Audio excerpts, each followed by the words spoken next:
In life, you gotta make something out of nothing.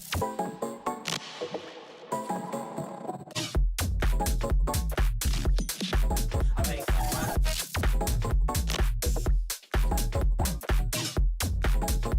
Cause sometimes in life, you gotta make something out of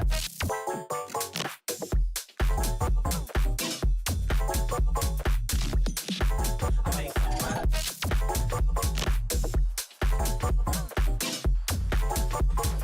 Sometimes in life, you gotta make something out of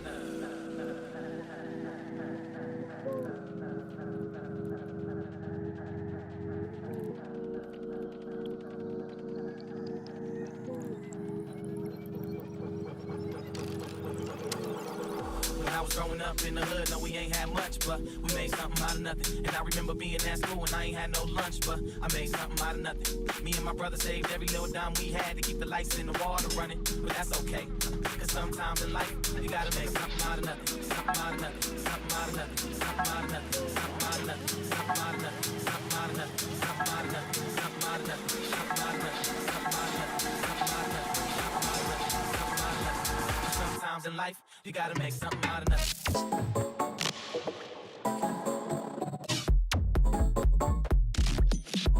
I made something out of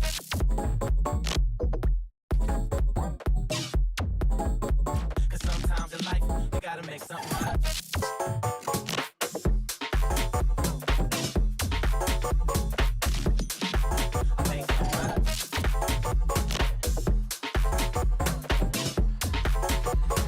sometimes in life, you gotta make something out of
to someone else instead. Like you were never really here in the first place. Never really here in the first place. Like you were never really here.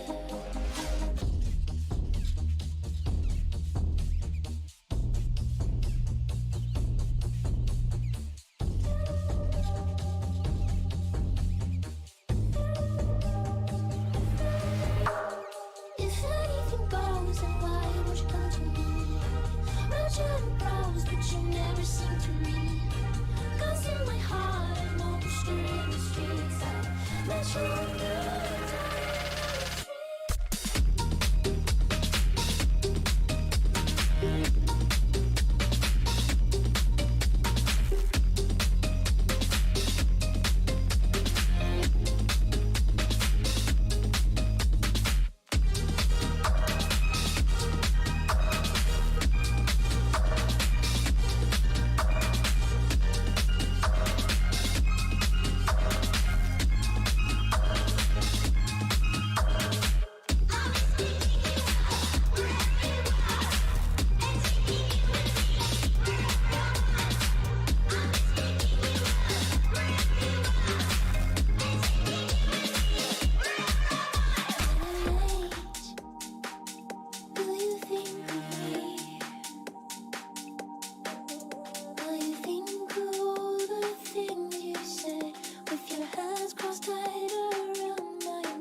Scared of the whip, it's a ghost racing. I knock them down to their cold cases. Marathon run, I'm a slow pace it. They did not want me to go places. Foil plans like the gold place. And if we pulling up with the whole squad, are you ready? Done told y'all that you better be running. I'm in my go yard when I walk in, I know y'all not telling me nothing.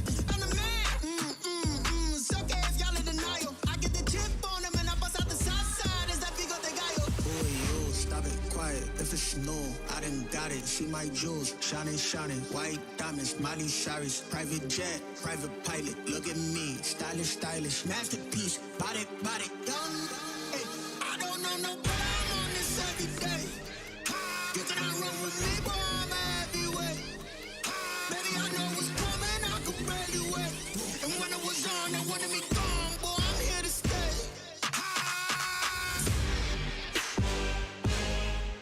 Run with me, boy, I'm heavyweight. I don't know no, but I'm on this every day. Can I run with me, boy, I'm heavyweight.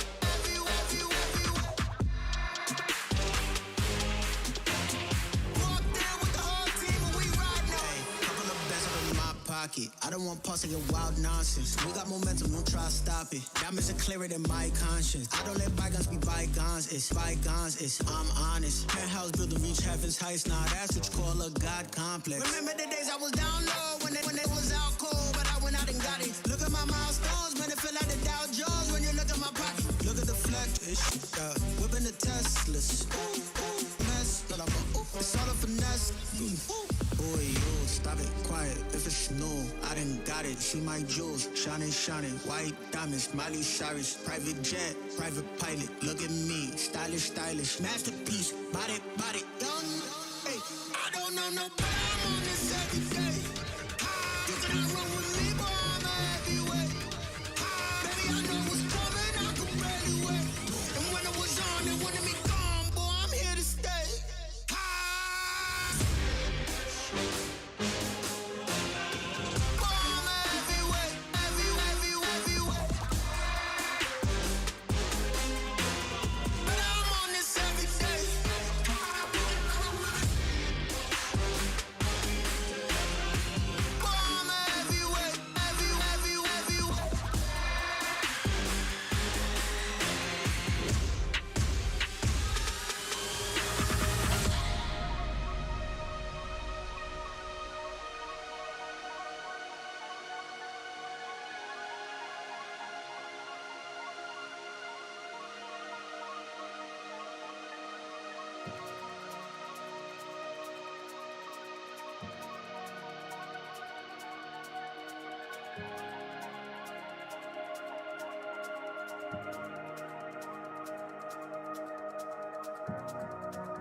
Esta noche me la voy a comer, esta noche nos vamos a beber. Prenda los blones que vamos a prender. Dale, mueve, mueve ese culo como dice de uno. Tirando patas como si fuera judo. La yo la diferencia, Kaku y Chu. Y llegaron los duros. Ponga esa vaina a vibrar. Ponga esa vaina a vibrar. Ponga esa vaina a vibrar. Ponga esa vaina a vibrar. Ponga esa vaina a vibrar.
Energy's Valorant room.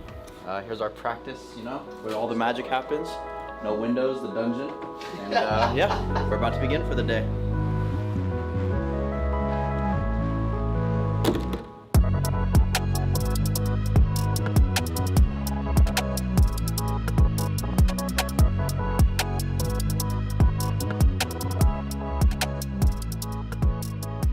Feeling good about the match tomorrow. From what I saw in their last game, I think that we have a good chance at winning, and honestly, I think we're prepared better, so I'm expecting a win.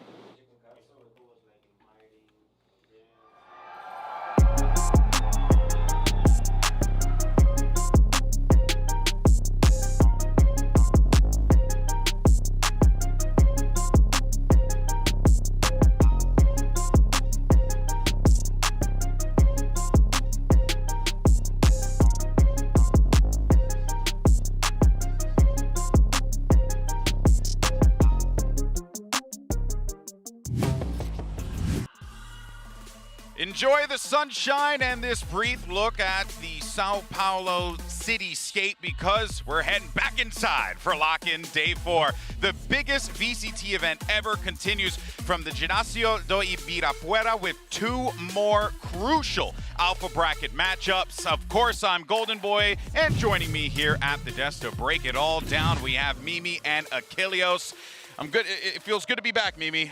We had a 1-day break, but it's nice to be here, and we got some more games to roll through today. Yeah, I'm excited for the games today. Those scenics outside are actually the most I've seen outside in the last week. I've been very focused on just living in this venue. So yes, yeah. Lock-In was very aptly named. You know, as it turns out, we're all just strapped in, we're ready, and it's nothing but work focus here. That's right. I'm gonna have those white walls in my dreams forever. All right. Well, on Wednesday we saw our final 3 opening matches. And of course, this place was electric. First, we had Team Heretics taking on NA's Evil Geniuses. And I think it's safe to say, Mimi, for this particular game, a lot of people were unsure. What were we going to get from Evil Geniuses? We're kind of getting trolled a bit in our region, and I'm glad to see that team showed up with interesting strats, unique compositions, and most importantly, they picked up a crucial dub. Yeah, interesting strats is kind of exactly that. They start off with this kind of Yoru Jet, like, cool gimmick comp that they're playing on Pearl, and even though it started with Kellogg's absolutely farming, with some great calls from Lucio making his debut as an IGL on the international stage, they managed to come back and then showed some solid stuff on Ascent too. Yeah, I mean, that second half of Pearl was just so very one-sided. It was just complete and utter control from the side of EG. They did not let Kellogg's really find his footing as he swapped over onto that attacking side. It was really great stuff. And also, I want to give a special shout out to Potter, who not only guided this team across the finish line, let the players figure out how to correct the ship when they were struggling in that Ascent map, but also then went over and did an interview on the Korean stream in Korean, which is not something that a lot of people have gotten to see. So I'd say go check it out because honestly, it holds up really well. Yeah, funny thing, talking to some of the players and stuff, and it was just the trust that Potter had in him to correct those mistakes, and to do so in such a manner on a stage like that, very impressive stuff. But speaking of impressive, we had the hometown crowd stunned because a Brazilian squad was sent home here in Sao Paulo, courtesy of Talon. That's right, your eyes do not deceive you. Everyone had Talon basically kind of keeling over to MIBR, and here we are, the world where MIBR is not making it in the rest of this tournament set. I mean, it was a conversation of, we've seen from this core before when they were on Xerxia, when they're on X10, that they can pull off upset results, but can they do it in front of the hometown crowd? And they shocked all of us. KRÜ in particular, this first map went absolutely crazy with his omen play. His rifling was so on point. The guy was top fragging at the end of the lobby, but those rookie players that had not had any international experience, that were being basically booed and shunned out of the arena by the local fans, also were able to perform. We saw fantastic plays from Jit Boys and Garnets the whole way throughout. Yeah, and the team coordination was fantastic too. It felt like this was kind of a last-minute thing, getting these new players into the mix, but they looked so incredibly well-rehearsed. Every time MIBR gave them a gap, they were exploiting it. I was very impressed with Talon. Yeah, and I'm excited to see what Talon does, moving forward in this competition. But for now, though, the Brazilian fans can breathe a collective sigh of relief because we had Loud, our returning champs, take the stage, and safe to say they blew the roof off of this joint with some incredible plays. And in what was truly, Achilleos, a nail-biter series. You look at the 2-0, but it's one of those instances where it wasn't a real 2-0. This wasn't a dominating 2-0. Gen.G made it very difficult for them. Look, we were all robbed by not having this game go all the way to 3. It was so close, especially in that second map. There were some fantastic moments from Gen.G that I've talked about it. I can't really walk away from this and be upset because Gen.G looks so much stronger than I could have anticipated coming into this event. For a lot of these players never having gotten international experience in Valorant, they looked very well at home on that stage in front of the crowd that was entirely cheering for Loud, and they gave us one hell of a performance. Yeah, and as well for Loud, we didn't know what to think about these new players coming in, but Kawazin, his first ever match on a big stage with an insane amount of pressure on him, being on that reigning championship squad with all these fans cheering, and he performed absolutely fantastically. Yeah, and even for myself, I had thought, okay, if there is a condition that Loud loses, it would potentially have been because the younger players coming in this very tense environment. No. They It was the stepped inverse. up. It was the inverse of it, which is wild to think about. But that just makes me excited for Gen.G going into the Pacific League. It makes me very excited to see what else Loud can cook up here at the rest of LOCKIN. But this week, the Alpha Bracket, we lost half of the field in our single elimination matches, which means we are down to 8 teams. And Mimi, what an 8 teams. Like, honestly, I feel like everyone's bracket has been nuked at this point. If you have 100% correct bracket, play the lottery right now. Yeah, go for it. We had some interesting results in the first round, but these round 2 matchups are going to be insane. You get Cloud9 versus DRX already. You get a Carmine Corp that's surprised versus Loud. Every one of these games is going to be so exciting. Yeah, I mean, no matter which way you cut it, I don't think you can say that there's a bad matchup here across the board. I mean, even today, just being able to dive into these, having energy, going up against Giants, and then seeing Karmine Corp, seeing if they can clean things up a little bit more, because it was a very messy and all over the place series for them versus FPX. From what we've seen on Loud now, Karmine Corp, all eyes are on them to see if they can level up their performance, because it's going to be a tough one for them against Loud. Yeah, and also I think it's safe to say too that there's a very clear, well, at least for a lot of the fans at home, you come into this event and you don't really know what necessarily to expect, right? Sure. There's been so many unique strategies, so many different theories on how the game should be played, and if anything, it has definitely led us to some very exciting Valorant. But here's the thing, guys, from Viper on Haven to Phoenix on Pearl, we have seen some teams here at LOCKIN cook up some surprising dishes. Some of those have been delicious to watch. Others didn't quite hit the spot. So to showcase some of those menus, we have a new segment that we're going to be doing here today, and it's called What Were They Cooking?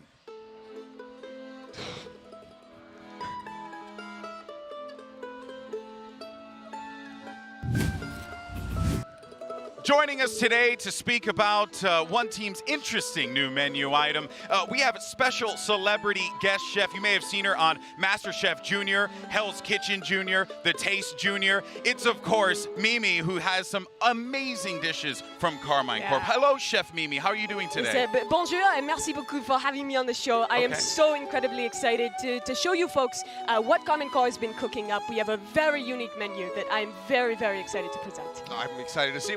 What is on today's menu? What are the specials? Well, it's very special here at Karmine Corp. We offer a menu, a complément sans du liste. There's going to be only supportive agents, only the finest agents that you have, and it offers a more refined experience. Can I make substitutions at all?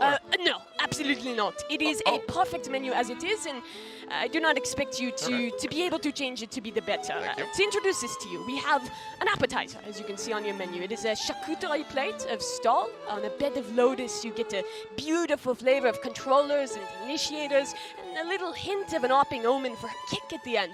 And for the entree, we'll be serving Harbor Omen, Surf and Turf, which is just a delicious contrast of controllers over on Pearl. Okay. All right. I wasn't prepared for this, Neither but was I. I'm assuming we have some examples as well of the dish in action, and also your hat is incredible.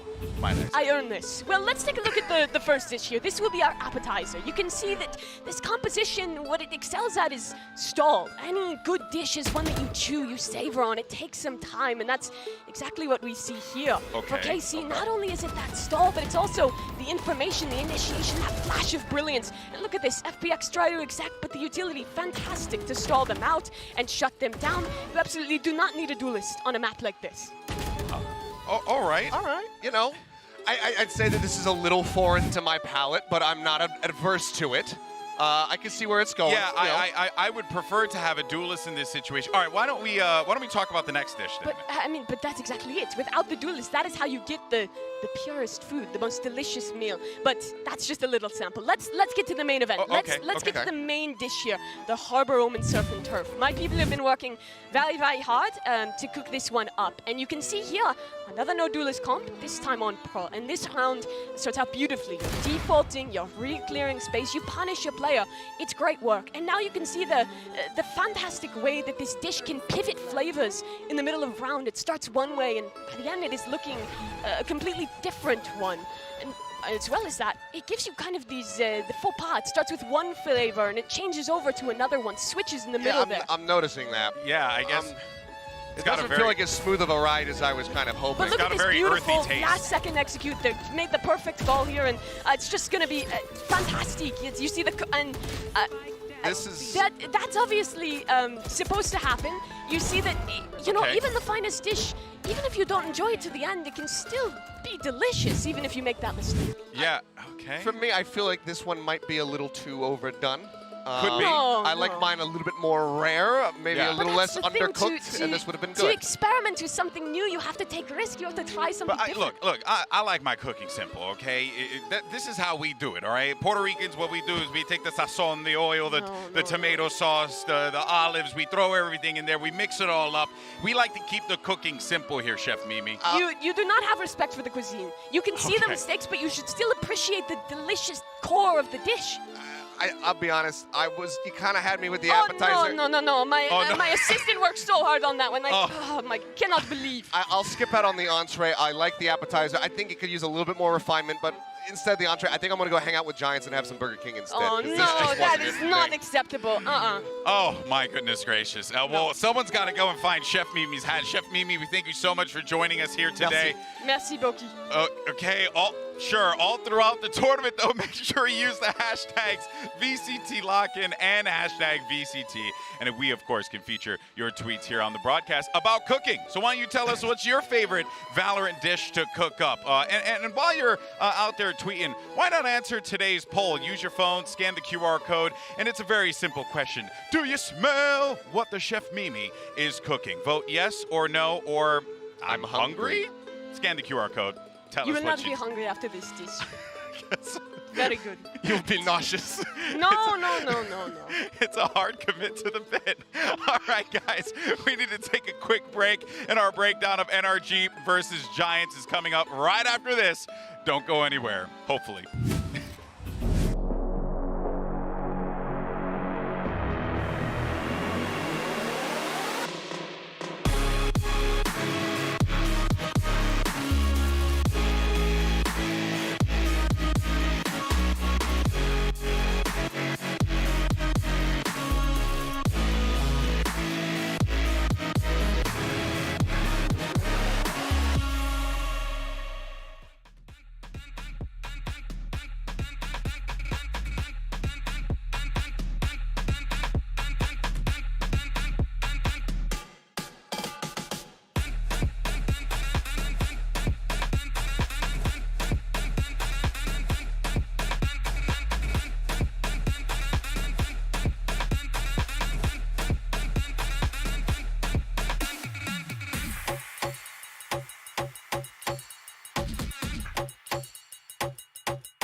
Welcome back to Lock-In, everyone. We're starting off day 4 with one heck of a slobber knocker of a matchup. It's going to be NRG taking on Giants Gaming. And actually, first, let's talk about NRG. Obviously, this team comes into it, Seth, with obviously a lot of praise. Everyone knows what to expect from this core of the lineup, right, that we have come to know and love of Crashies, Victor, and FNS. But I think when we saw them take that stage, we saw some layers here with Sam and Artis that really adds to this team's chemistry. Yeah, I mean, we're talking about, how do you replace Ye, Artis being such a close plug-in to try to have that, that replace that best player in the world. But honestly, Artis didn't have to do too much. He still had a strong performance, but everybody across the board in particular looked really good for the side of Energy. But Sam, especially in that first map of Icebox, absolutely clapped. Finished out that first map, 24-13, dropping like a 295 ACS. It was a huge performance from this guy, and we have continued to see just great debuts from these rookie players on the international stage, not just from Energy, but across the board. And Sam is especially a big example of that. Yeah, je pense que ça c'est No. très bien We can't do this right sorry. now. But Sorry. I don't understand Sorry French. about that. I'm already struggling but yeah, to learn they had a Portuguese. fantastic debut for two brand new players into this roster. And I think what was really impressive about that game as well was just the calling from Finesse and the way they managed to come back into that one. Yeah, and I think that just goes to show like the optic resiliency still very much there. But we actually had an opportunity to sit down though with Sam after the KRÜ match and learn what happened behind the scenes when the odds were stacked against NRG. Check it out. Finally playing together on stage and at an international level feels very good. So this was my first international LAN, or even LAN in Valorant. There was people doubting me, there were people supporting me, but I think I proved my worth, at least for the opening match, and hopefully to do so in the future as well. So we were down 7-1, I'm pretty sure on Icebox, and FNS mentions to all of us, and he goes, get me 3 to 4 rounds and I will win you this map on T-side. And after that, the momentum started. Optic last year would lose a lot of their opening matches, so I think getting this opening match finally got some like momentum even faster than last year for them. Some though yet to be cleared fully from this res competition. They're gonna punish huge from Tom, holding it down.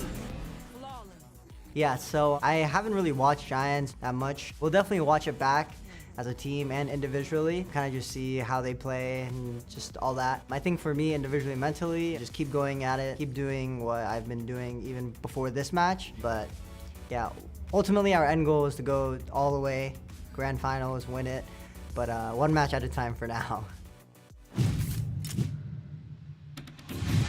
That is a degree of confidence that I simply do not possess with that what FNS said, and I respect that. That just goes to show just like the confidence he has in his team, but also in himself to be able to make those calls, Mimi. Yeah, and it was really interesting because that game started super rough. They were down big time, and like you said in that interview, after FNS made that call, get me a few rounds, we'll come back into this. That's exactly what happened. We can take a look at some of the footage from that comeback, but once we switched over to the attacking side for NRG, the calling was absolute perfection out of FNS, and this frag from some, this clip from him was absolutely the catalyst for that. It seems like FNS, besides just having great calling, is doing a great job at enabling this new player.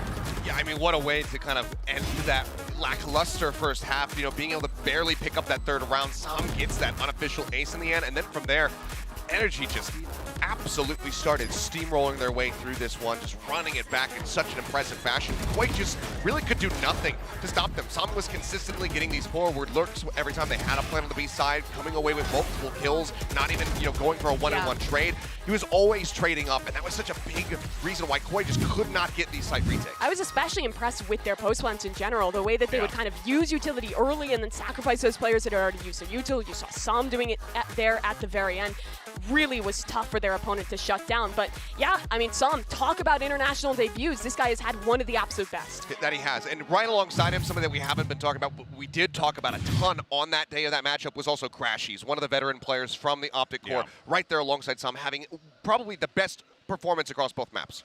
Yeah, well, let's go ahead, though, and move on to NRG's opponents, which, of course, is going to be Giants Gaming. Now, you know, this is a strong international squad, and they had quite the debut against DetonatioN, but Achilleos, I think, you know, and I don't want to disparage anything, but DetonatioN, I don't think, gave Giants the test that we were hoping to see out of DetonatioN, and this is going to be the true test here for Giants. No, and I fully agree. Even though they are one of my Pacific teams, I was expecting Giants to be able to come into this. They've got a lot more well-known names across this team, a lot of experience, whereas for the side of DetonatioN, there's a lot of people who just haven't had that international stage experience. So I do have faith for DetonatioN to be able to improve as we go throughout the Pacific season, but it didn't feel like Giants were tested. We did see that they still have great fundamentals. The team communication was looking absolutely stellar from them, but this is going to be the first real test for them here versus NRG. Still, I think that's exactly it. Even though it was a game that they pretty handily won, that was very dominant. They only lost, I think, 11 rounds across 2 different maps.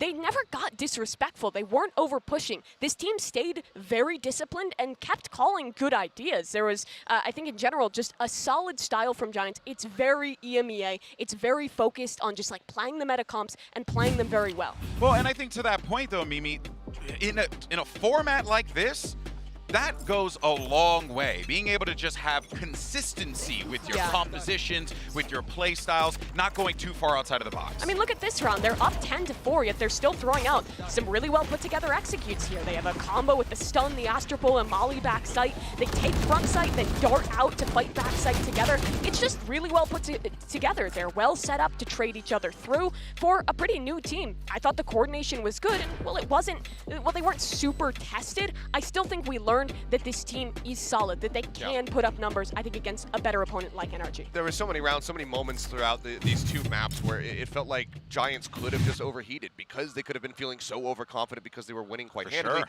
But the fact, as Mimi was pointing out, that they did remain disciplined, they stuck to their game plans, they didn't go crazy and just say like, all right, whatever, let's just mix it up and do something wild. No, they played it tight to the chest, and they ended up coming away with a very convincing win. And one of the players that had contributed quite a bit to that win and popped off was Cloud. I mean, this guy put numbers on top of numbers, Mimi. He was genuinely disgusting that whole series. Yeah, we've been waiting a while for this guy to come out and play his first international event, and he did not disappoint. Played that initiator, the Sova, all the way through, and not only was he fragging so incredibly well, but his utility was fantastic. He did a great job of helping set up his teammates. It felt like the big stage was no worries for him. Yeah, I mean, worth noting that those were aggregated stats from the two maps that they played. If you zoom in on his Haven performance, he was 26-9-1 and dropped the 372 as the Sova player. It was an incredible debut from him, and this is what we're talking about with Sam. These players who just don't have this international experience continue to surprise us at every twist and turn with the performances that they're able to put up. Yeah, he reminds me a lot of Leo when we saw him debut back with Guild, of just being that young fragger, but also just having such good utility and clearly being so intentional about every move they make. Yeah, and if they continue to play like that, NRG, watch out. It's going to be a rough day today, potentially. But look, we're not the only ones that were gushing about Cloud, by the way. Like, literally everyone online was talking about how great this player is. One in particular is a familiar face you might know, is Mini, the coach for Fnatic, because Mini also was raving about him as well. There were just so many great things to talk about with Cloud. Yeah, I think people in EMEA have known that this guy is up and coming for quite a while and has been ready to see him on that international stage. But for the rest of the world, I think seeing him come out and play this well, it was a bit of a surprise. So I'm glad to see him getting the attention he deserved. And same with Sam. I think we probably have the two best debut players head-to-head in this matchup. Yeah, it's going to be very exciting to check out here. But let's go ahead and hear from another member of Giants. Here's Hoodie with his thoughts about his team's debut. I think overall our game plan was just better because basically we knew what to expect and we were just prepared. As a Sentinel player, I'm just more focusing on my crosshair because I have a simple job to do, hold my side, and I mean it's easier than most roles. Rhyme has been a big part. He knows what to call, he knows how the enemy will react, and so far he's been doing really great. I think overall he's just his character as a person. Oh, it's nasty. He took them on the wall, but they're checking it. Shot landed, but no kill. Taps are going to be, he's making a play through. The spam is good, but it's an instant trade. Down A. I haven't played RDs when he was a Jet player, so I don't really have experience him as a Jet. But to be honest, I don't know. I'm not really expecting anything. I don't think we have to focus on anything particular. We just focus on our game, do our jobs, and I think we'll win. Don't pick us dry. Good luck, RDs. Have fun. It's actually a really fun dynamic here with Artis being a EMEA player having come to NA, and everyone's just like, oh, well, if we got to take you down, we got to take you down. Yeah, it's going to be really cool to see that head-to-head. Also, for Rhyme, the IGL of Giants, he was talked about in that interview. That was his first big match. He looked really good in it, and now he's going to be playing against like one of the absolute goats of calling in Finesse. So I think this is going to just be a fantastic matchup of just the minds on these two IGLs. Yeah, it's a battle of the brains, and it's going to be really fun to check all that out, though. But we're going to take a quick pause for the pause, and our first match is going to be kicking off in just a few minutes. So we're going to wrap up and make sure you take care of whatever you got to do, and then we'll see you guys in just a little bit.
Welcome back, one and all. Earlier, we put a poll question out there on Twitter, and we asked you guys a very simple one. Do you smell what the Mimi is cooking? And the results are in, and you said that you're hungry. Okay, well, I agree. I don't know what I had expected. I don't know what we've learned from this poll. This poll. This poll? Yeah. I don't know either. What we learned is that our audience clearly is malnourished and might need some Chef Mimi dish recommendations. Maybe you go on Twitter and give someone some ingredients. Yeah, some of these teams have had some unique stuff. I think Cloud9's a good team to try out. K-Core, that whatever FPX is cooking has got to be crazy. So you guys should get in on that. All right, well, let's go ahead and talk about predictions for our first match here. Because we do have our prediction leaderboard. But first, let's see what everyone goes for today. How about that? Okay. Start with this. Okay. Mimi? One at a time, all at once. Let's do it all at once. All Let's do it at all at once? once. All at once. All right. 3, 2, 1, and blammo. Okay. Oh, man. I hate universal predictions. We are all NA-pilled. I'm so sorry. I swear it's not an NA thing. It's just, the logic. It makes sense. It's NRG. It's very hard to go against them. I mean, look, I will be all aboard the Giants train if they can win this one. I will go have a Whopper this evening for my dinner. Whatever I have to do, I'll do it. But I'm just not sure yet. They didn't get tested enough. So I need to see some more from them. If they can take down NRG, then I'm all aboard. Yeah. I'm curious to see where the prediction leaderboard is. I don't know if we have that, just because I want to know who's doing well. Okay, so I'm doing well. Oh, wow. I'm doing better than you, and I'm doing better than our audience. I'm with Twitter.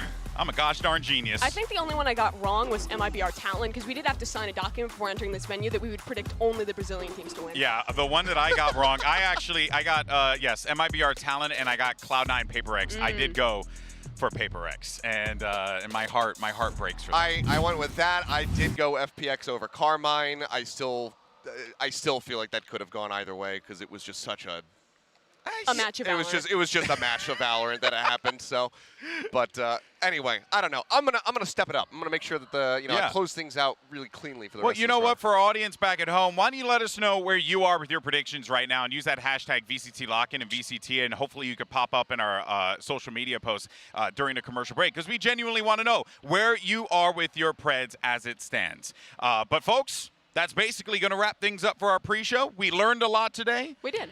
Kind of. We also I would say realized that was an educational pre-show. A majority of our audience are very hungry, so make sure you take care of that. But for today's matches, we have 4 teams that are going to be stepping into the cage, and only 2 are going to be moving on. The stuff behind me sort of looks like a cage, so just roll with it. Trust me, it makes sense. But in any case, folks, VCT Lock-In Day 4 starts right now.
another epic chapter in the never-ending story of NA versus EMEA. We have NRG taking on Giants Gaming, two incredible squads, but only one can move on. And Mimi, I think at this point in time, if you are a fan of either one, you're kind of clenching pretty hard because you don't know where the chips are going to fall when it's all said and done. Yeah, this is an interesting game. We saw Giants before, but with that match, we didn't, I don't think, got to see their full potential. Now they're here against an opponent where they are the underdog. They are the team with something to prove, and if they can do that, that would be so incredibly huge. Yeah, they got the upper hand. They got that little bit of EMEA in them as well with Artis. He's going to know the ins and outs, what to do, how to counter strat an EMEA That's team. how it works, totally, yeah. Yeah, it's completely like that. No, but I am curious to see how this is going to go. I mean, Artis himself didn't have to have a crazy, level of impact in their prior series, but one of the things that we did see was Fitno actually kind of hovering around the bottom versus Detonation. So I'm going to be looking to see if Fitno can actually level up his performance coming in here today, because he's going to need to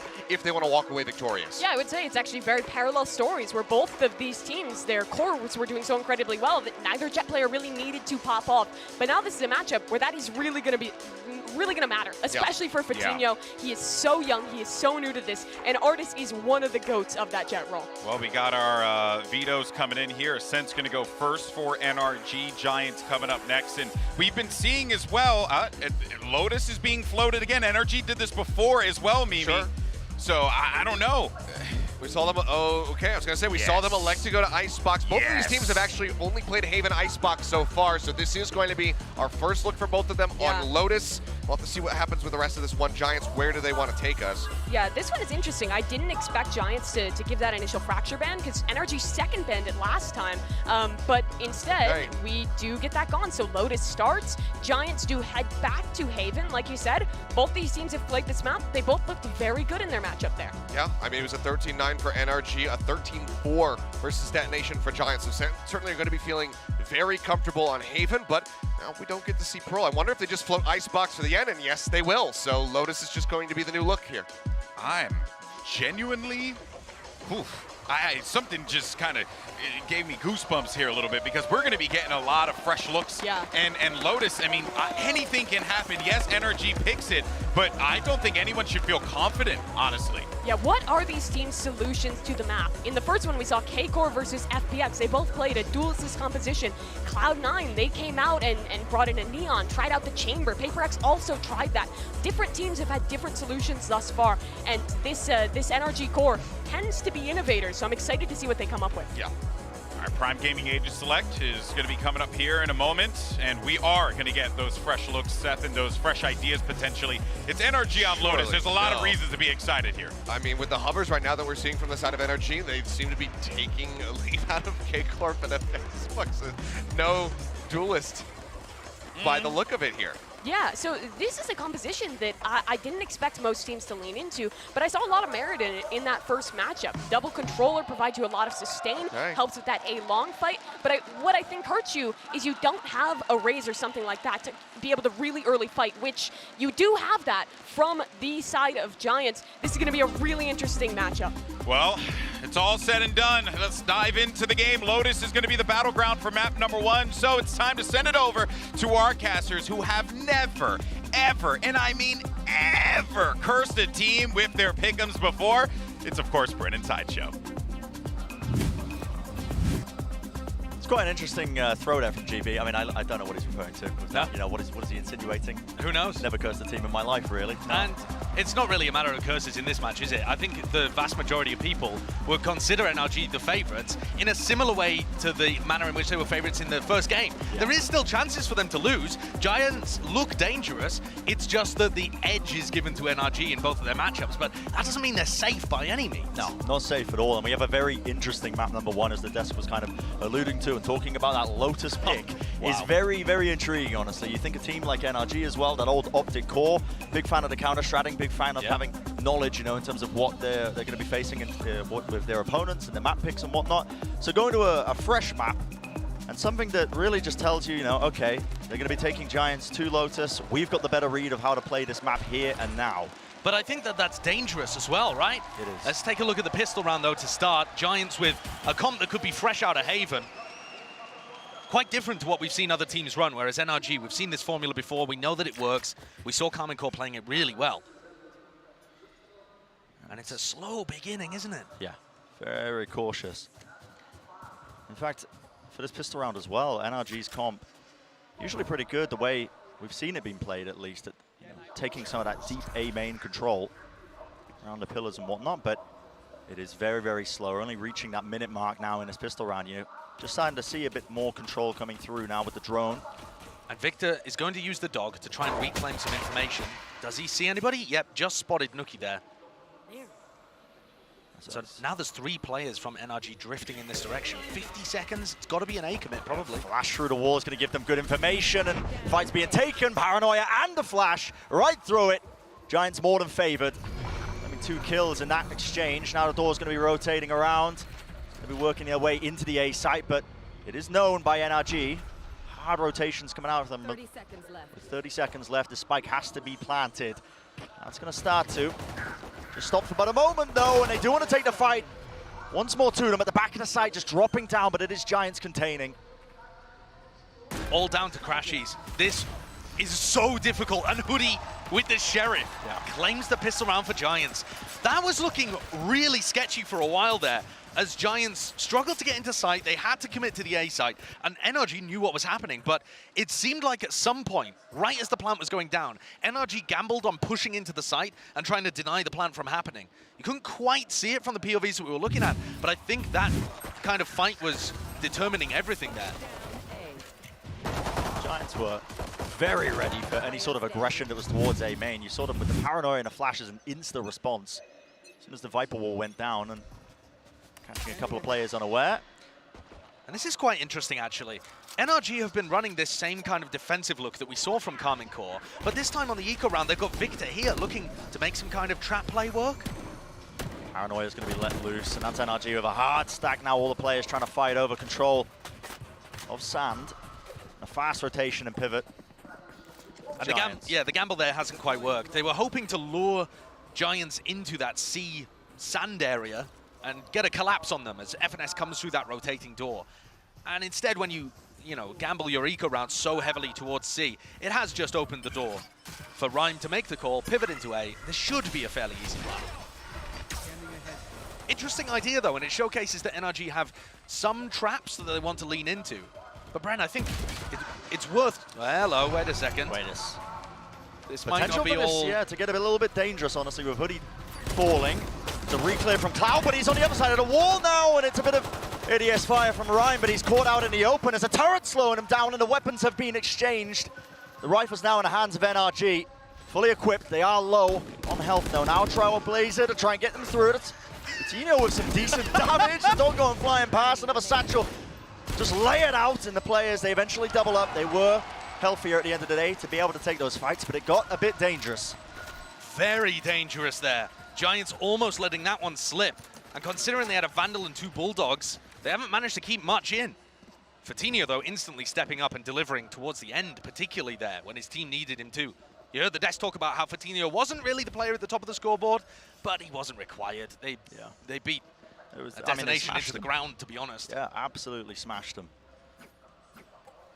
So back to a bit more of a default hold, except that FNS is not watching towards the B side. This is a really heavy commit from the defenders to control this A space. Yep, and look at this. It's an instant answer once more from Giants. It's a paranoia, the flashes, all grouped up into the corner, stunned up, and they cannot go anywhere. It's easy cleanup for Rhyme. And Rhyme just calling a halt to this as well. Trying to solidify in a 4v3 and making Crashies use this piece of utility just to get some information. Have they pivoted? Are they going over towards C where nobody from the defense is playing? From the look of it, with the information that we have on the minimap, it looks like it's going to be an A re-hit, but NRG can't know that. They have to send Crashies back over to reinforce that weak area of the map. Yeah. And this is where Rhyme's RGLing is going to be so important because it's opened them up an avenue. So Trailblazer destroyed now with 50 seconds left. There is, of course, the Seekers online for Victor if you wanted to get some of that mid-round information, but doesn't opt to be using it. In fact, the way he's moving around the map right now, it looks like they are just stacking over towards C. And I think this is going to be a save. Yeah, at this point, I think as soon as the spike goes down, they're not going to be aware, obviously, until it ends up being dropped down onto the ground, but No one's really in position to contest this one. They've given up so much control of the map. I'd be very surprised if they wanted to recontest. Playing for exits here would be useful for NRG. They're obviously not going to go for a full retake here, 3v4, without any information or control towards A. Yeah. But while we've got a bit of time to discuss and they just play for those exits, this is another slow start for NRG, right? Not necessarily in terms of their individual performance or anything, but just losing the pistol, losing the bonus now. This is the kind of stuff that was hurting them in their opening game, again, when they were playing the defense against KRÜ.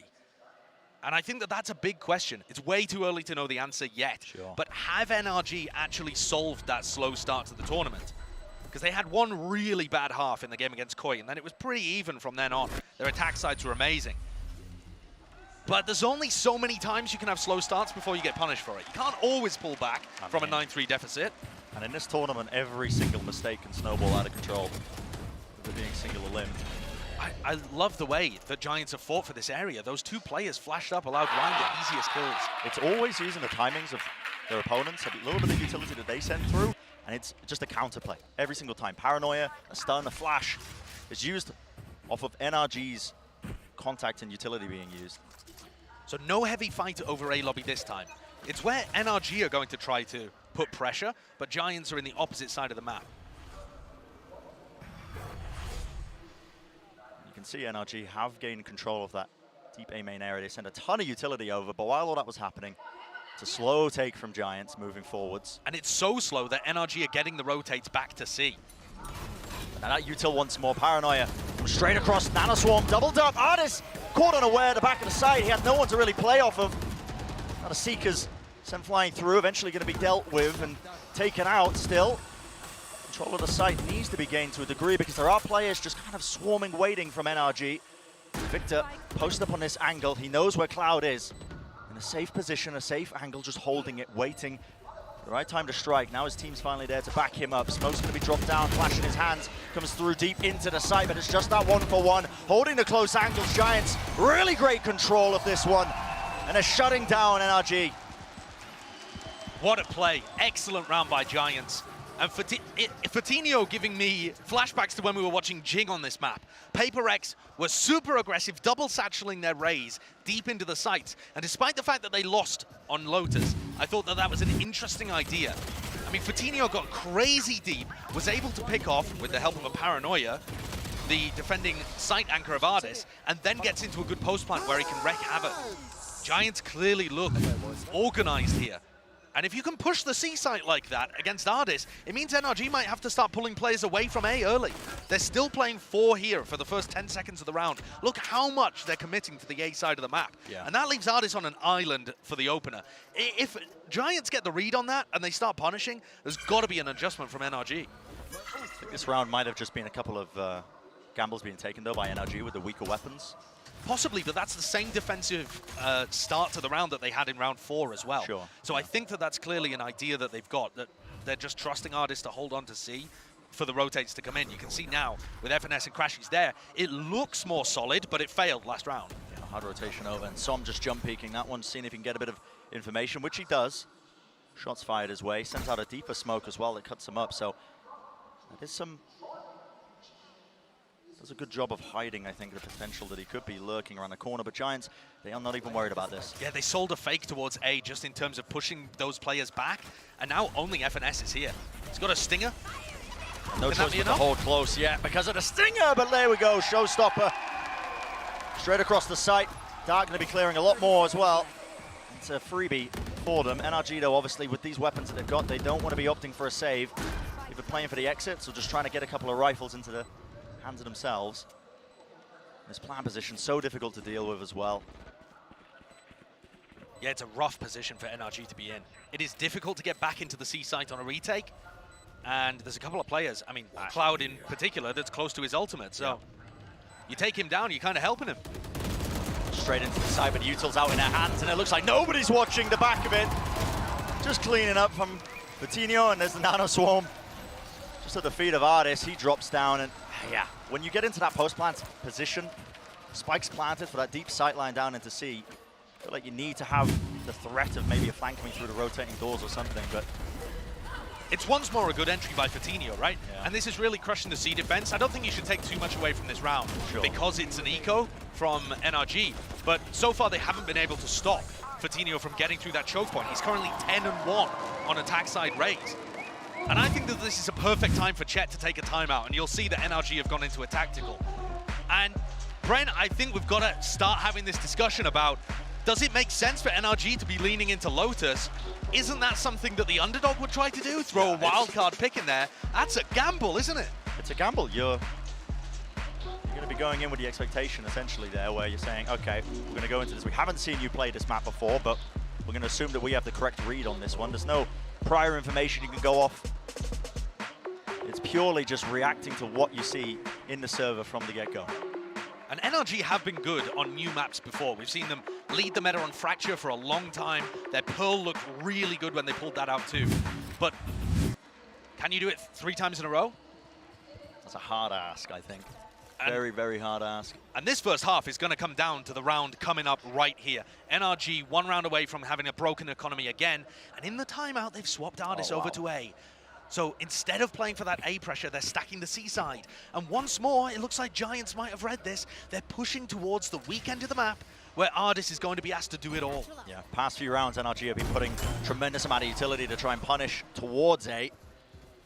This time on the other side of the map. So still Giants sending a couple of pieces of utility, making sure that their presence is known with that boombot as well. So Ardis has got to be quite worried, I think, from this anchoring position. And the door's been broken, drone comes out, and this is going to make FNS think that they could be pivoting to B. And it looks like that might be what Giants are going for, grouping up now in that B entrance.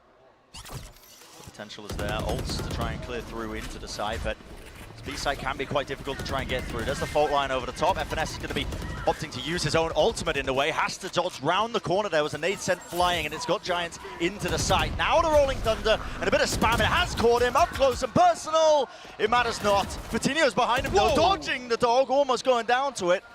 He was decayed down to 1 HP, but he's managed to work his way behind them. Finally cleaned up, but it is chaotic right now on the B site. While all this was going on, Cloud creeping and crawling, he's found his own way into C. But the spike is in the middle of nowhere. This is all over the place right now for Giants. Up top! Oh my goodness! Bit of a reset of the aim there. Ardis lucky to get out alive, and Cloud has been caught. Good heads-up play by Som, being aware that that could be a possibility.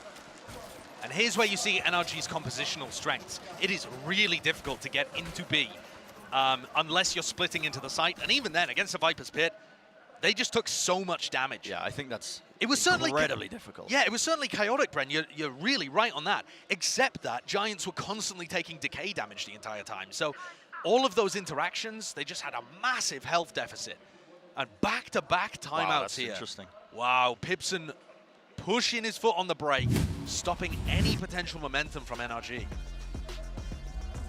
Yeah, very interesting time for the timeout, because it feels like, I mean, Giants ended up opting to go into that B split with that early A pressure. And listen, you gambled incorrectly, because, like we said, the Viper's Pit from FNS really just putting a stop to anything that they were trying to do. But well, I think feels like Giants have had a very good read so far on this map. I would agree with that. Yeah, they've got a good idea of the push and pull. That's the only round where the macro game fell apart. Yeah. And I think maybe they could have done with sending, after Cloud droned through the breakable door, you maybe want to send somebody with that drone and have Cloud follow it. It's a bit dangerous, because if there are A players, you can get backstabbed there as you're committing to B. But I think overall, it's just too difficult to push B from that tiny choke point. Nevertheless, Giants have so far had a good read, and even if they're just alternating between A and C hits, it's been very difficult for NRG to get enough good information to inform their rotates quickly enough. This time, though, Som does have his ultimate. So that's something that they could potentially use to reinforce Ardis. Reinforce Ardis, you know, help him out as he is anchoring, but similar play from Giants. Same sort of utility being used towards A, just to get them into position. They've been doing this enough that it doesn't really give away too much of what Giants might be trying. They've cut noise, usually playing a bit more slower in the mid-round, but this time there is a bit of pace injected behind this as the drone gets sent through the rotating door. He's not really following that one up because of the nano swarm. Still just holding. Victor's Trailblazer, that's a great stun, and FNS, wow. What a way to pounce on that one. Rhyme tried to TP his way out of there, but the door getting broken, I think, took Rhyme by surprise, most definitely. Absolutely. And Artis managed to re-clear into the tree area too, so he knows that he's not under pressure. Oh, this could be it though. They're contacting Re-Up, and that's a push through to smoke. FNS tries to coordinate that with the flash, but ultimately not too much with it. Crashy's returning. A little bit of a late backstab there from the side connector, but still they have to deal with Artis, and 1-2 kills. Victor knows where the final player is. Nuki versus 3. We've seen him do similar things in the past. He's found the first kill. The potential for the aces on a quick little tap at a spike, has no idea where the remaining players could be. He is so fantastic in the clutch though, you can't give him anything. Biding his time, a quick tap at the plant. He knows that Crashes is at least there. Now the paranoia, so he knows both players are in that position, but Crashes already worked his way up and shuts it down before it gets really out of hand. That's an incredibly close one though. Even with NRG playing the defense beautifully, breaking the door to capitalize on the first kill, Crashy's coming through to play the same position as FNS to get a second. Artis finally finding his footing with the side anchoring, even though all of those things went well, still gets a bit hairy. Yeah, really difficult. And I think something interesting is really happening here too. NRG are getting a good read on where Giants are going. They're stacking the right side of the site. They just failed to actually get good defenses off the first few times, but watch how quickly they rotate. NRG are going to have 3 or 4 players on A very quickly here, I think. So Crashy's already moving. Som picking up this operator, rotating door. That's a great stun again. Trailblazer just not being taken care of. Second time in back-to-back rounds where Rhyme has been punished, and now Victor wants to try and make a play of his own. Pop flash through, doesn't find anything in the rotating door. Oh, it's causing all sorts of trouble. Dropped down to 16 health. Absolutely bizarre. All 4 players of Giants inside tree right now. Yep, and the lockdown's placed down, which is going to be pushing these NRG players all the way out of here. Crashy's is one away from the ultimate, not going to have that to clear away, so you have to give up this space right now. But NRG counter be quite lockdown? aware. Yeah. They have the potential for it. And there we go. Drop down onto the ground. And now they're all going to get pushed into Victor. Oh, the Hunter's Fury. Hunter's Fury, though. Yeah, that's going to clear it out. I missed that one. They've obviously got the counter to that play, so they can sit pretty on site. Som's dealt with. Just trying to swing through from heaven, and he's a difficult position to try and weed Giants out of. 2 of them inside, the retaining door catches a few of them. Vitinho, though, that's a great little flick of the wrist. Artis still works his way across, and the crossfire's there, but time is running low. FNS solo, 22 health, and just not enough to work with. Shut down. Giants taking another round. Giants taking a commanding presence in this game. There's so many of these rounds, whether it be A hits or C hits, they've got the advantage in these situations, getting into good post-plant spots and shutting down the retakes. NRG are holding on for dear life here, and it's really reminding me of Icebox against KRÜ. That first map we saw of the tournament, where it got to 8-2 in favor of KRÜ before NRG just essentially gave up on the defense, and FNS said, listen guys, just get me as many as you can and I'll win it for you on the attack. Can he do the same on Lotus? Because this is already not looking like a great half. It's a weak goodbye for NRG. Weaker weaponry, but it's not going to be slowing down Giants. They bide their time for a little bit, but now they're sending it all in, and there's that aftershock. It actually catches onto Artis. I think there was potentially a nade as well that accompanied it. Definitely brought him low enough, and dealing with that one, no more Killjoy utility to try and slow them down, but NRG are taking a gamble. They've already rotated all of their players over here. FNS just peeking a little bit here, contacting through. Paranoia around the side, but no one's clearing that angle properly. Little push through from FNS, not enough bullets in the clip to make the most of it. And Giants are up to 7. This now really is do or die for the half for NRG. They've got another attempt, another rifle round. They've got to find a stop to this. And Giants have got great ultimates to work with. We saw Vitinho double blast back in with that showstopper to C before. I know you guys can't see it at the moment. I mean, take a look at that nade. The nade aftershock combo just rinses Artis here. Dodges the nade straight into the aftershock. Great play. But what we're seeing right now on the mini-map too as we head into round 10, Giants are pinging out the C site, going for a similar hit by the look of it. And Som and Victor are going to be under immense pressure here. Looks like they might want to try and fight, honestly. There's a flash coming through. Need to get rid of that drone, though. Now a flash, and as a showstopper stun all the way into them. Victor was so far out of position. A response by Crashies. The Hunter's Fury claims one, does a bit of damage, but they've already lost this site. They have in control of this one. How do they want to play this? Crashies inside the smoke. Nade's going to be flushing him out. Juking, and that's good timing. Wasn't watching the smoke there, Rhyme, a little bit late to it. That's a huge kill. Plan, and a great little flank timing from FNS as well. That takes down the Breach ultimate.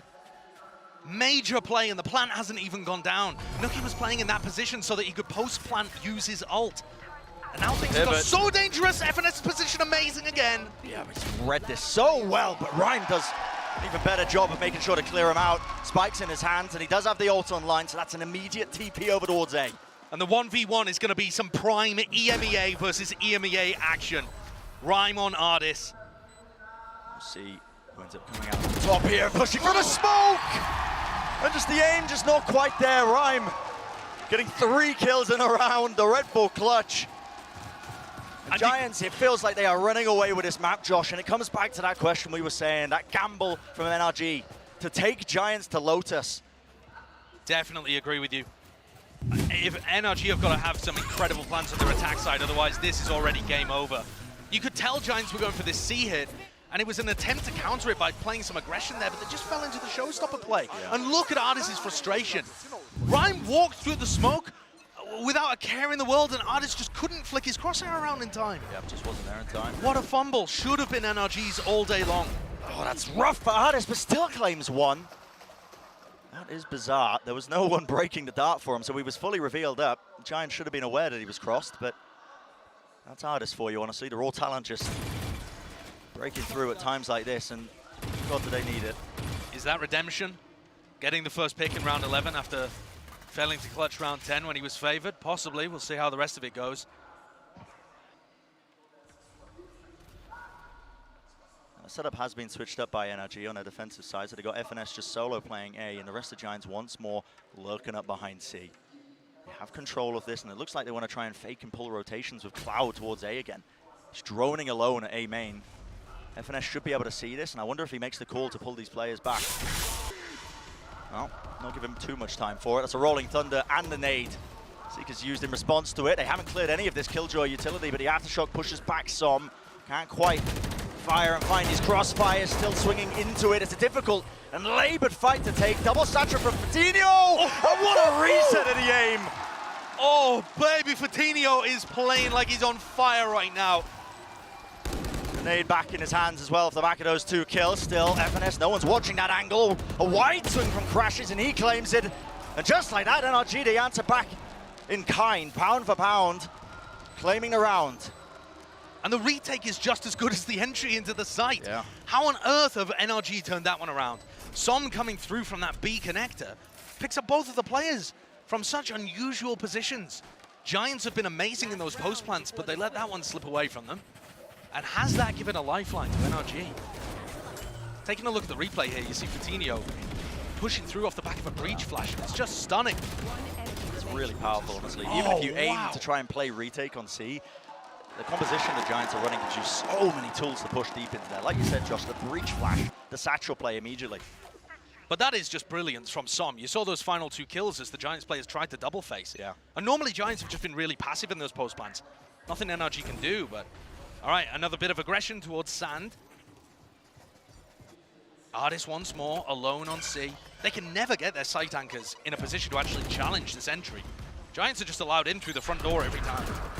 It's a bit further back though, and that util is being cleared up. Som, it's a fast rotation using his own ult, so they're going to have the bodies, they're going to have the players to try and fight this one. Dart's not being watched for, but the weapons a little bit weak, a little bit low. Spectres at play, a bit of run and gun forwards, and they are getting beamed down.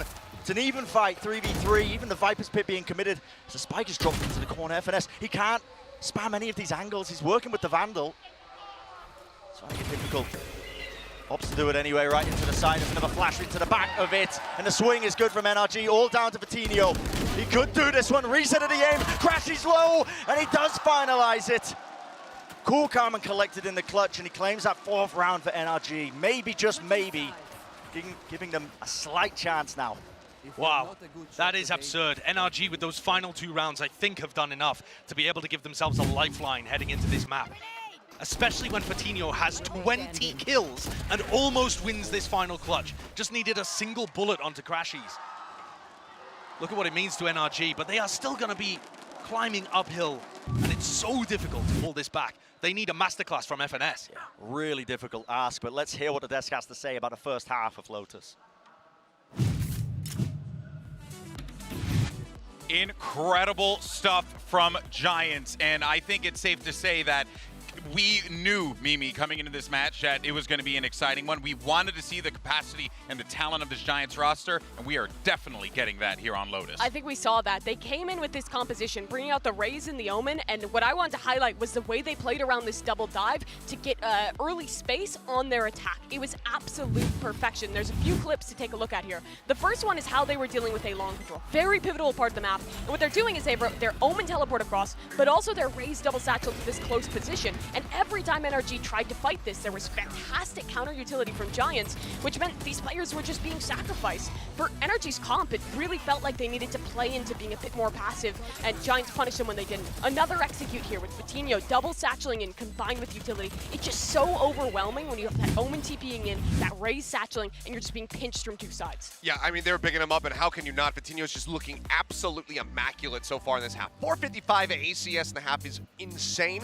and right now he's got 20 kills with only 8 deaths. Yeah. He has been instrumental to the success of this team, and we were kind of talking about it, getting ready to come into this series. Didn't see too much from him in their first set versus Detonation. Didn't need to step up. Now he's got much tougher opponents in NRG, and by God, is he rolling with the punches. But here's the thing. This is the same situation NRG was in last time they Slightly played. better. Down at the half, looking really rough. Pull a couple big plays right towards the end, and maybe make a comeback, but it's going to require something huge from FNS. I think it's also important to note as well, and something for Vitinho that we have to give his flowers for here, is that he genuinely has been going in and just getting to, it's like not a matter of them supporting him so well. Yes, they're doing that, but also he's just fragging out. And if he keeps doing that, this is going to be a tough time at the office for NRG. So with that being said, let's get our second half underway and send it back over to our casters.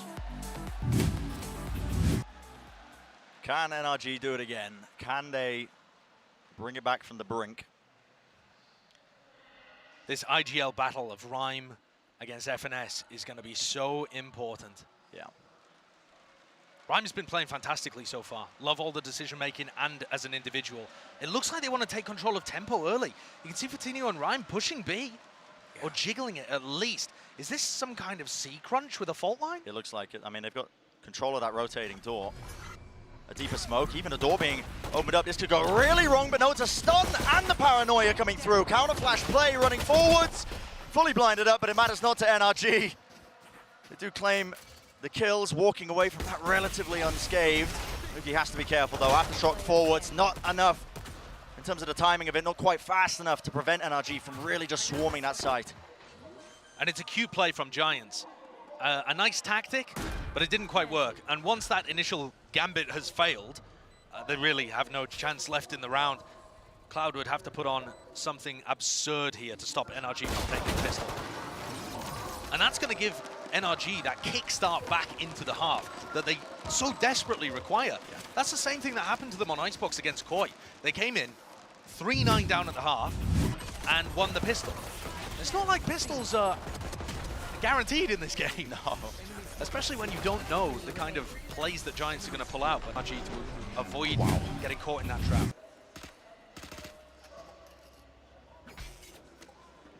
Giants going to be playing it safe, of course. No major investment from this one, just going to be the eco round for them. NRG are going to be afforded a bit of breathing room, assuming they're able to clean up this round where they are favored in it. Yeah, and I'm really interested in what FNS pulls out in round 15. Assuming that it goes their way, he called a fantastic bonus round on Icebox. So that's kind of what's going to be going through his head here as well. Yeah. You just got to make sure that these anti-ecos don't slip up. Optic were pretty bad with them at various points in tournaments in the past, but they had managed to clean it up by the end of 2022.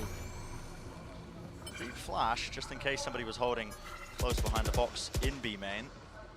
But just buying their time now.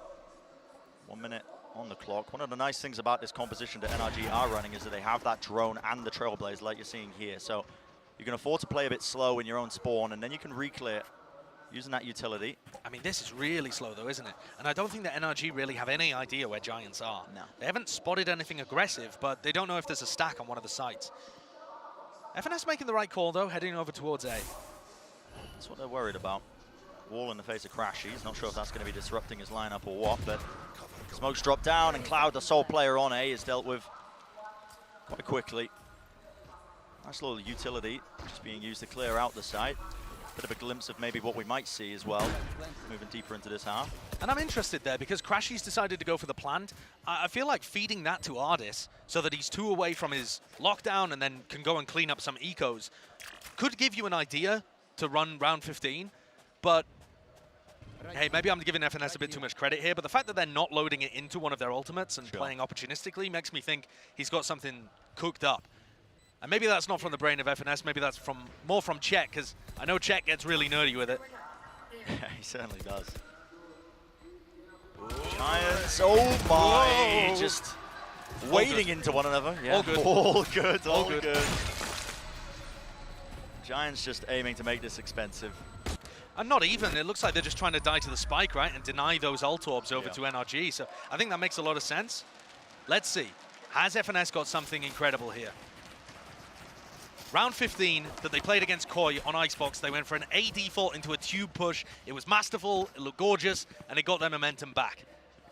The weaponry that they're working with here is not too shoddy. Phantom on Ardis, Bulldog on Som. Have they got some kind of special idea cooked up? It looks like both teams are going to be contesting this A area early. Yeah, there's not too much util though from the Giant side. It's going to be loaded into that choke point. Just a very far back position being held there by Fatinho. Deep dart, a bit of spam. And at the same time, you can see Rhyme just setting up that one-way, trying to control this one particular section. I suppose he's playing the Omen as well. If there is a drone at play, he can break the dart, break the drone. Doesn't have to do that, just TP's back to safety. Okay, so they're making it look like this is C pressure. They've got Ardis coming through B, controlling the rotating door while the rest of the players are over towards C, but not everybody is committing here. I'm wondering if there's something funky going on. Giants haven't bitten just yet. They're not over-rotating players to C. Still Nookie, still Hoodie, watching towards the B site, because they know that at any point that rotating door can be used for a pivot into that small choke point. There's FNS's Viper Orb obviously going up, and that does hide things ever so slightly. So Rhyme doesn't know quite how pushed they are. Bit of roll-off spam, now the Trailblazer should be leading them in. Been prioritizing these orbs on FNS, but they're not quite into the site yet. That stun connects. Rhyme is in a lot of trouble. Couldn't quite get rid of that dart that was just lighting him up. Gives FNS an easy kill, and he does have that ult online now because of it.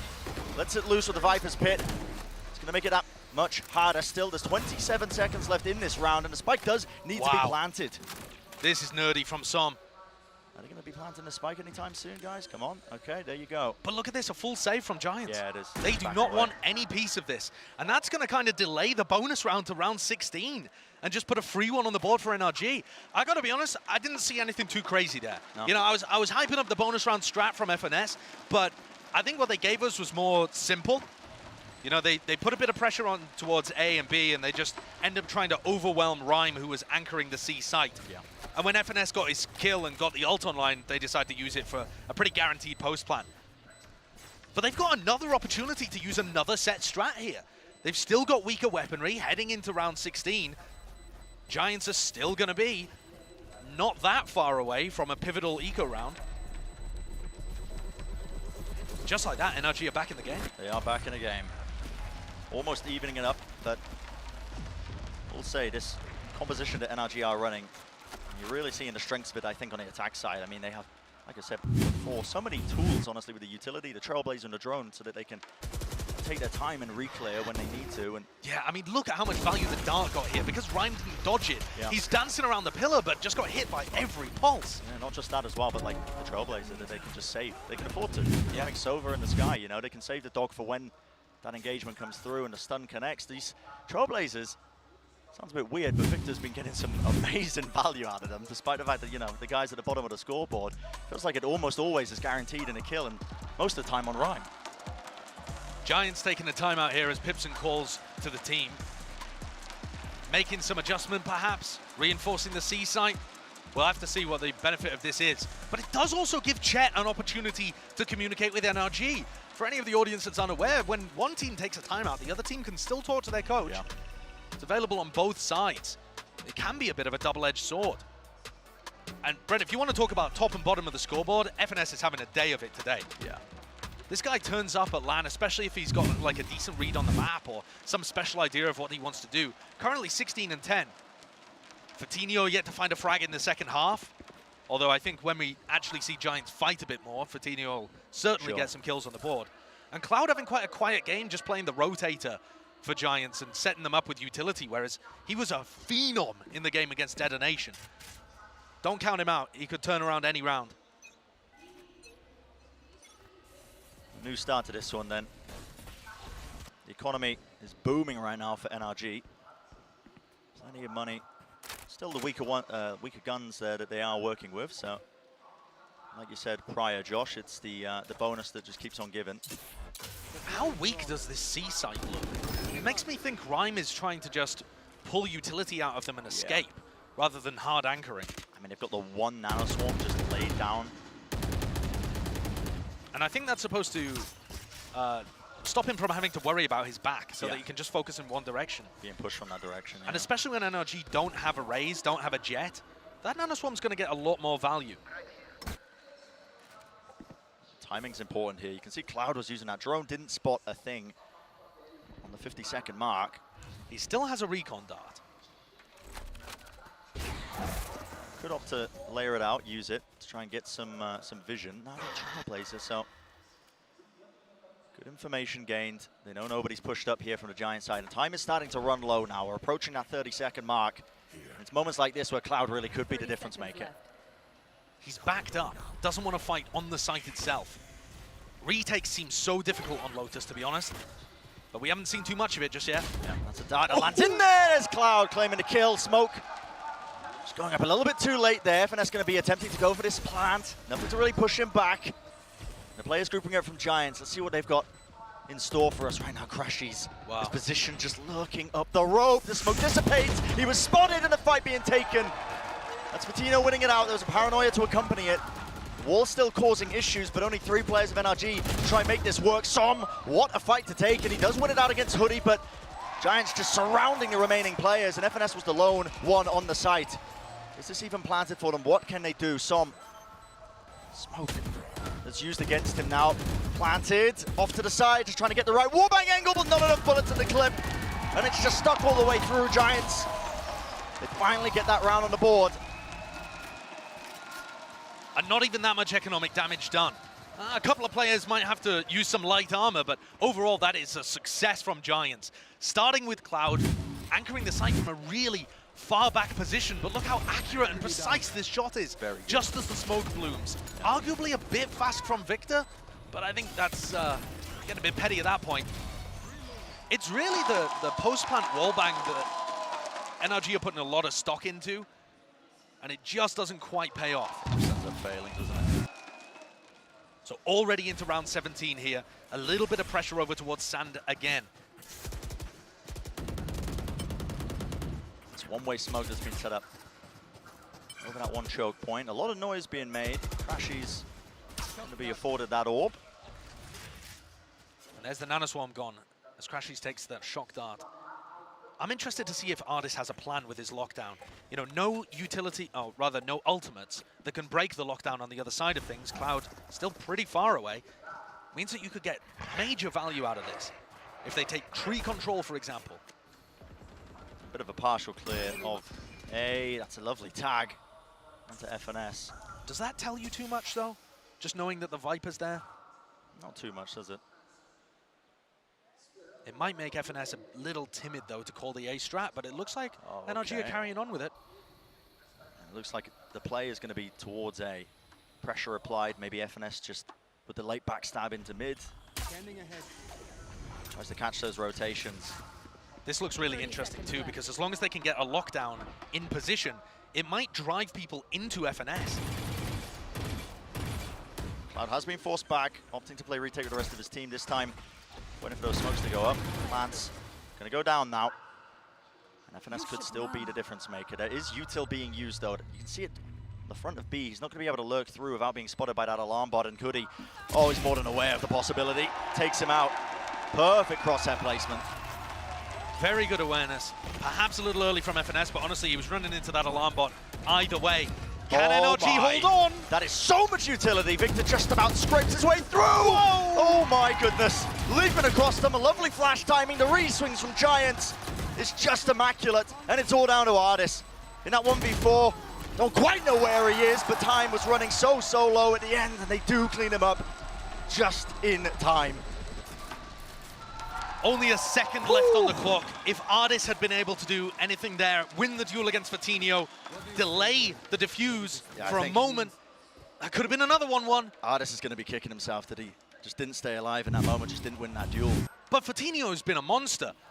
I know that we called out the fact that he hadn't got a kill in the first half in the few rounds that were played, but at this point, he's been instrumental in the retakes. I mean, that double blast back where he just is flying around, sprouted wings. He's so willing to get aggressive and make space for the rest of his team is invaluable for this Giants squad. Now you're seeing this NRG timeout. So, honestly, I think what they've just witnessed as well, they're going to be quite scared to hit A again, because the game plan from Giants, which has been largely playing for that retake, Cloud just bides his time. You saw that. There was a paranoia, there was a stun, there was a nade into the close cubby. Victor was pushed hard out of position. Makes it very difficult to try and anchor and play those post plants. I think NRG need a real solid conversation about what to do here, because they're getting into post plant situations, no problem. They don't need to worry about that. And frankly, I don't think they're even doing that much to get into post plants. Giants are giving them the site a lot of the times. They're playing very heavy to deny B, right? But on A and on C, they just have Cloud who drops back, and then they have Rhyme who drops back. So it's all about NRG improving these post-plant situations, in my opinion. And any kind of big lurk through B is not going to be on the cards because of the Killjoy util. You're going to see a paranoia here from Rhyme. Yeah, it was sent through, and that's a double satchel on top of it with the stun. So Fatinho takes that early space. NRG, off the back of that, going for something a little bit different now. Trying to hit B, but they do back away. Bleeding a bit of that utility out of Giants. They would not have been ready for the recon dart, no, I don't think. I think it would have just absolutely destroyed them. Yeah, that would have rolled NRG because they're just so used to Cloud playing over on the A side of the map. This chokehold that Giants have got from that early aggression towards A main has blessed them with quite a bit of information. Fatinho's just, honestly, his entire time, there was a flash that was sent through, but he's still there holding the angles like, guys, they're not here. Got to be ready for this. And as soon as they hear that orb being picked up, Giants have got to know that it's leaning towards C now at the 55 seconds mark. There's that dart. Paranoia and everything else being sent through. TP on top of the box. Ardis making the most of this one. Jumping up in the air. Som, how the hell did he do that? Cloud's crosshair placement just getting upset ever so slightly. And Rhyme a bit late with the spam. So the spike's going to be planted for NRG. And this time NRG have such a player advantage in the post plant. They should be massively favored. They can mess up some of these crossfires and stuff like that and still come out on top. Crashes is miles away right now, but yeah, not even opting into it. Look at Giants just backing. Realize they can't really play this one. The percentage play just to save their weapons. And this is going to give NRG a bit of a closer game. 2 rounds in it now. And what's the difference maker there? I think just the fact that Giants decided to fight for C a little more. Yeah. They lost 2 players scrapping on the site when most of the time they've been relying on retake situations. Crashies. Holding an angle. I think he wants to take a couple of the guns away. Obviously his teammates will be able to buy for him if he does go down, but his own money quite low, but nothing comes of it. Yeah, he definitely could have got even more aggressive there because even if he dies, he'd get his ult online. Yeah. Here you see the entry. Possibly that's just a bit too aggressive from Hoodie. When he goes for the swing out like that, Cloud can't really help him. Not favored in the duel, doesn't know how many people he's peeking into. Same kind of play again though here, Brent. That paranoia that you called out before from Rhyme and a double blast back from Fatinho. Yeah, I think it's really quite powerful. Gives them instant control of this A main area. My ult is ready. Obviously, NRG have been clearing this one with the Trailblazer. You think it can reach up there? Probably not. It can see, I think. It can see. The dog can look upwards. So here you go. You see the same play being made around the pillar. Wait a second. Doggy didn't look upwards. It didn't see him. They're like pigs. Pigs can't crane their neck to look at the sky. Yeah. As far as pigs know, the sky doesn't exist. A drone for a drone.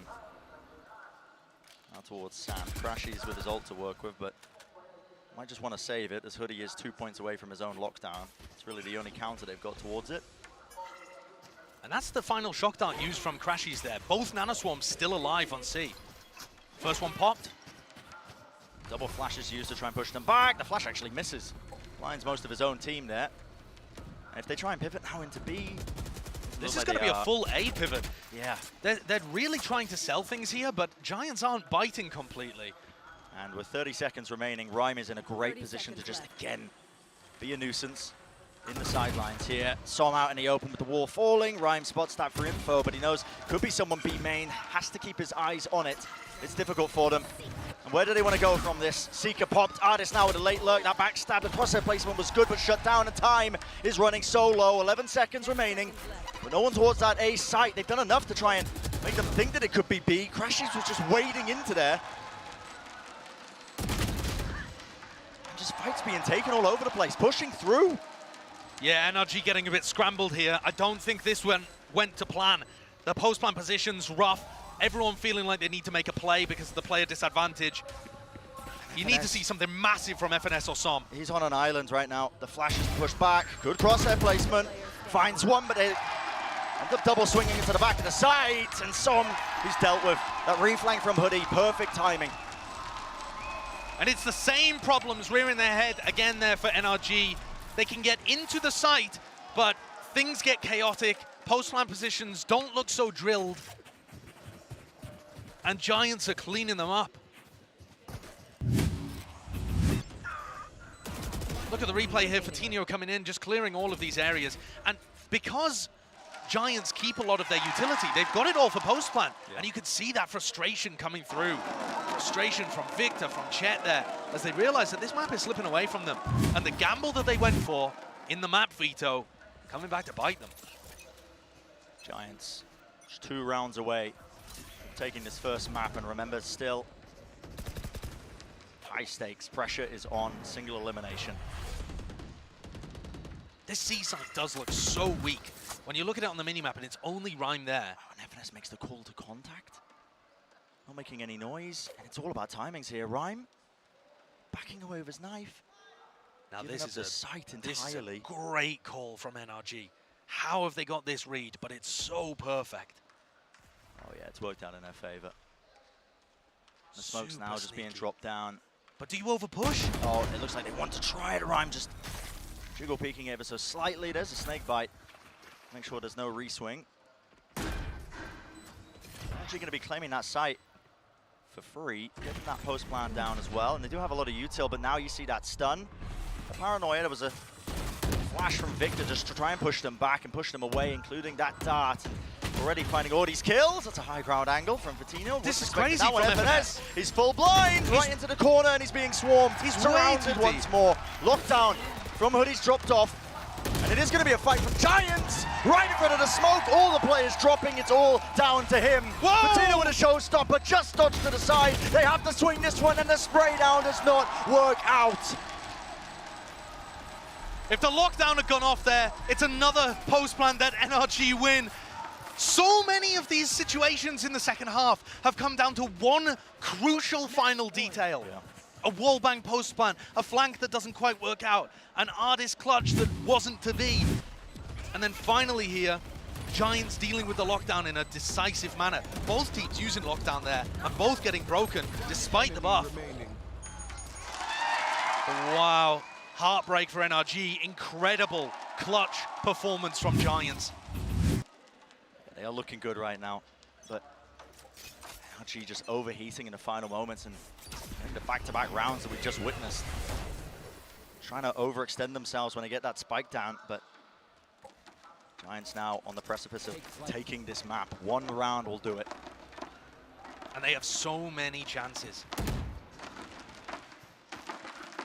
And again, similar game plan. You can see Cloud just happy to give them all this space. Partly because Giants have been so good with this retake. There hasn't been that pull from NRG where they just try and get them to use a lot of utility to make it a bit easier for them. But again, it's the contact call by FNS. Works his way into the back. That's a stun in a common position. Cloud with a Hunter's Fury. And he finds FNS at the back of the site. And this post plant now is going to get a little bit more tricky. Far more difficult. And does it bait NRG into going over-aggressive? They've fallen into that trap a couple of times. Crashes does have his own Hunter Fury to try and play the post plant with from a far back position. It looks like they are relying on that one. Hoodie has also been a menace coming through this breakable door. And that's what Ardis has to worry about. Fully blind up. Som, risky. It's an alarm bot just holding the angle, and still look at this. Giants are just making their way onto the side. Hoodie was being caught. Som not dealt with, but Fatino rolls forwards. A tap at the spike is going to force out the Hunter's Fury. Enough players alive that time has been bought, time has been found. Victor knows it's just one there. Wide swing will do it. No need to overthink it. He finds his kill. But also loses the rifle. So Bren, that is going to be an extremely expensive round for NRG to win. They get it, but at what cost? Thankfully, Giants' economy is not in a great place either. So this next round is going to be so weird. Overall, though, I think what makes the difference there are two crucial players, Som and Ardis. Som wins the duel against Rhyme coming through the smoke, and Ardis just hard-swung the breakable door and deleted Hoodie, who was playing on the other side of things. And so with those two picks, they shut off two of the avenues for the retake. Okay, the economy actually not that bad from NRG. They've managed to put together a decent buy. 3 light armors, and Giants have decided not to force. So not as strange as I thought for this round 22. As long as NRG can convert the anti-eco, they've got a chance. As long as they don't slip up, but it's these rounds that can sometimes be the hardest. Giants with the weaker buy. Not really taking a gamble in terms of where they're stacking the players, but there are. You can see Cloud just holding a bit of a one and done. Yeah, that's an interesting part. Nobody has held tree on the defense this entire time. And now, as part of their gamble on the eco, Cloud's just deciding to pick a much more aggressive position with a Guardian. It's the same kind of... Oh my goodness! Oh! You've got to be kidding me! What a play! What a read from Cloud! And just anticipating that one already, 2 players falling. This is crumbling. The plan's still going to go down, no aftershock, but the shock dart's a bit delayed. Still with the rifles. NRG could somehow scramble this one back and go for an aggressive fight. That was a paranoia. And Crash is pushing through the smoke, but he's played here before. It should be expected. The widest swing from Cloud is going to be disrupted. A satchel, just in case it's a close-up position, and the wall still pushing back Giants. A bit of a jiggle with the movement, and still 2 players remain. A rifle in his hands, but Som does a lot to contain. And a dart doing its work. Ooh, that's a squeaky one though, isn't it, Bren? That is a squeaky one. NRG, the rifle advantage coming out incredibly important there, but Cloud had done everything he could for them. And that's, like we said, the first time someone's played there. And that's a on-the-fly ante against Victor always using his dog from the same position. Yeah. That's just the kind of thing that the players get a read on and decide, hey, I'm just going to go for it here. Let's see if they fall into it. That's so smart. Routines getting punished. This one, though, massively important round. If NRG win this, Giants are going to have a shoddy force buy for round 24. And we will very likely be going OT. So the whole map could come down to this. It's one singular round. The C site has been given up relatively free. Massive ults. Big ults online. Ardis just getting his lockdown online off of that orb. And if Giants allow them to get the site, as they have been doing, these are crazy good post-plant ults. Yeah. Shock darts are going to be clearing an Nano Swarm as well. Now lockdown being used. Key looks like he wanted to play for an aggressive Rolling Thunder to try and push them back, but no one would have been there, so yeah, just opting to back away. He's used his aftershock there. I'm not sure whether he's trying to break the lockdown. Obviously, it doesn't work anymore. Now the Rolling Thunder, though. It's a fast play to try and push them back. It is that Viper's pit dropped down, fully stunned though. Son was holding a close angle, and this could get more than scrappy. This could get absolutely dangerous. Spamming into it one after the other. FNS though claiming more than one kill, but he's the last man standing. A 1v2. Slows it down ever so slightly. The two players swarming the site. The spike spotted on the ground, and the drone to re-clear through. This should be it for Giants. 20 seconds, and FNS has to get the plant down. How does he know what his players are? He's got nothing to work off of, really. Double blast packs as well for Fatinho. How does he possibly get a plant? Doesn't know where he is. 12 seconds remaining. The utility alone should deny this. And there we go. Moving forwards, one blast pack used. He's missed it! He's missed it. He gets the plant down in the 1v2 here. The pit. It's going to start fading. Moves away, it's happened to Spike. FNS knows they're not there. The decay is fading. They need to take this fight, and they take it well! But FNS comes up once more. Red Bull clutch, 4 kills for him, the IGL. What a difference maker. Unbelievable round from FNS. I mean, what a fumble though from Fatinho. Mishearing the audio cue. Yeah. The crowd was going nuts in here, Brent. They could feel and anticipate the upset happening in that moment, and the crowd was crazy loud. It might not be coming through for you at home, but I would imagine Fatinho could not hear where the plant was going there because of the excitement, just the roar of the crowd expecting him to win it. Yeah. And now Giants have put together a bit of a wrecked buy. They still have 3 big rifles though.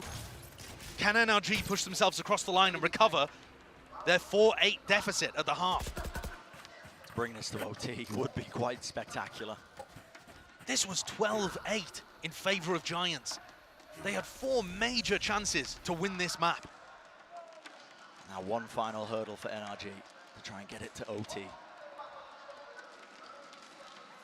Util was used more than early just to clear out through C, and the players are taking up positions now over towards A. Drone used in the mid round there by Cloud, so he did tag one of the players, spots him out, and it causes NRG just to back away, just to pivot a little bit now. And last time Cloud got a tag onto FNS in this exact same spot, it wasn't a re-hit. So FNS is mixing things up here. Same kind of opening to the round, but with 40 seconds, they're going to end shoving things into Rhyme. Just trying to anchor it. Util still online for them. But now there's going to be that Trailblazer. Paranoia as a response just to try and push them back. Not give them any information. The shock darts could be quite good, including the flash. Not enough to clear these nano swarms, but the players are there from Giants up close and personal. FNS delivers once more. Just taking matters into his own hands, isn't he? 13 seconds left. Is there any potential to deny? No, Fatinho's run out of utility. Still the spam again! The spam angles from Cloud with the Guardian, an absolute menace. And he has brought it to that 3v3. Still doable for Giants. The Giants' retakes have been good. They've been so solid. Recon dart online for Cloud as well. He gears it up, it's a close one. That's going to be dealt with. Position snow to spam through. Still Victor claims one. So I'm going to reposition Fatinho. He's got the showstopper. He's dealt with. Shut down! Som, an absolute menace. Fully stunned up, but he's brought them back all the way to OT. W streamer, W headshots, unbelievable play by Som. We saw Som do almost the exact same thing against Koi on Haven. Stunned up completely, hitting headshots on players. Oh my God, what a clutch, what a play. It's just insanity to be able to pull that off. And that's done physical cardiovascular damage to Pipson. Oh yeah. He might never recover. Leaning back from that one. Oh my word, we're going to OT on Lotus. How have NRG pulled that one back? FNS with some unbelievable plays towards the end. And Som to get direct headshots on Fatinho's ult and Rhyme. It should have ended right there.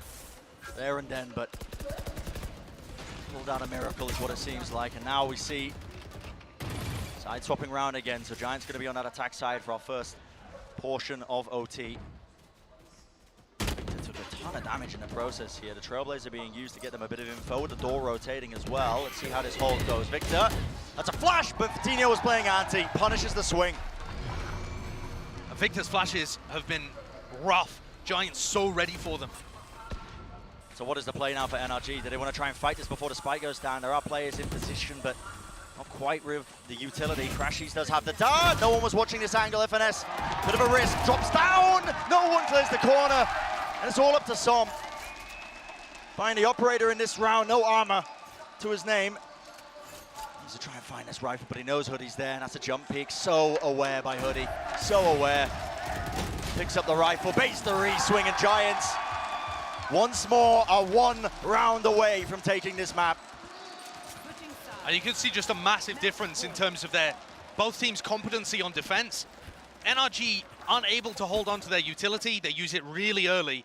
And when they fight the plant going down, it's so uncoordinated and messy.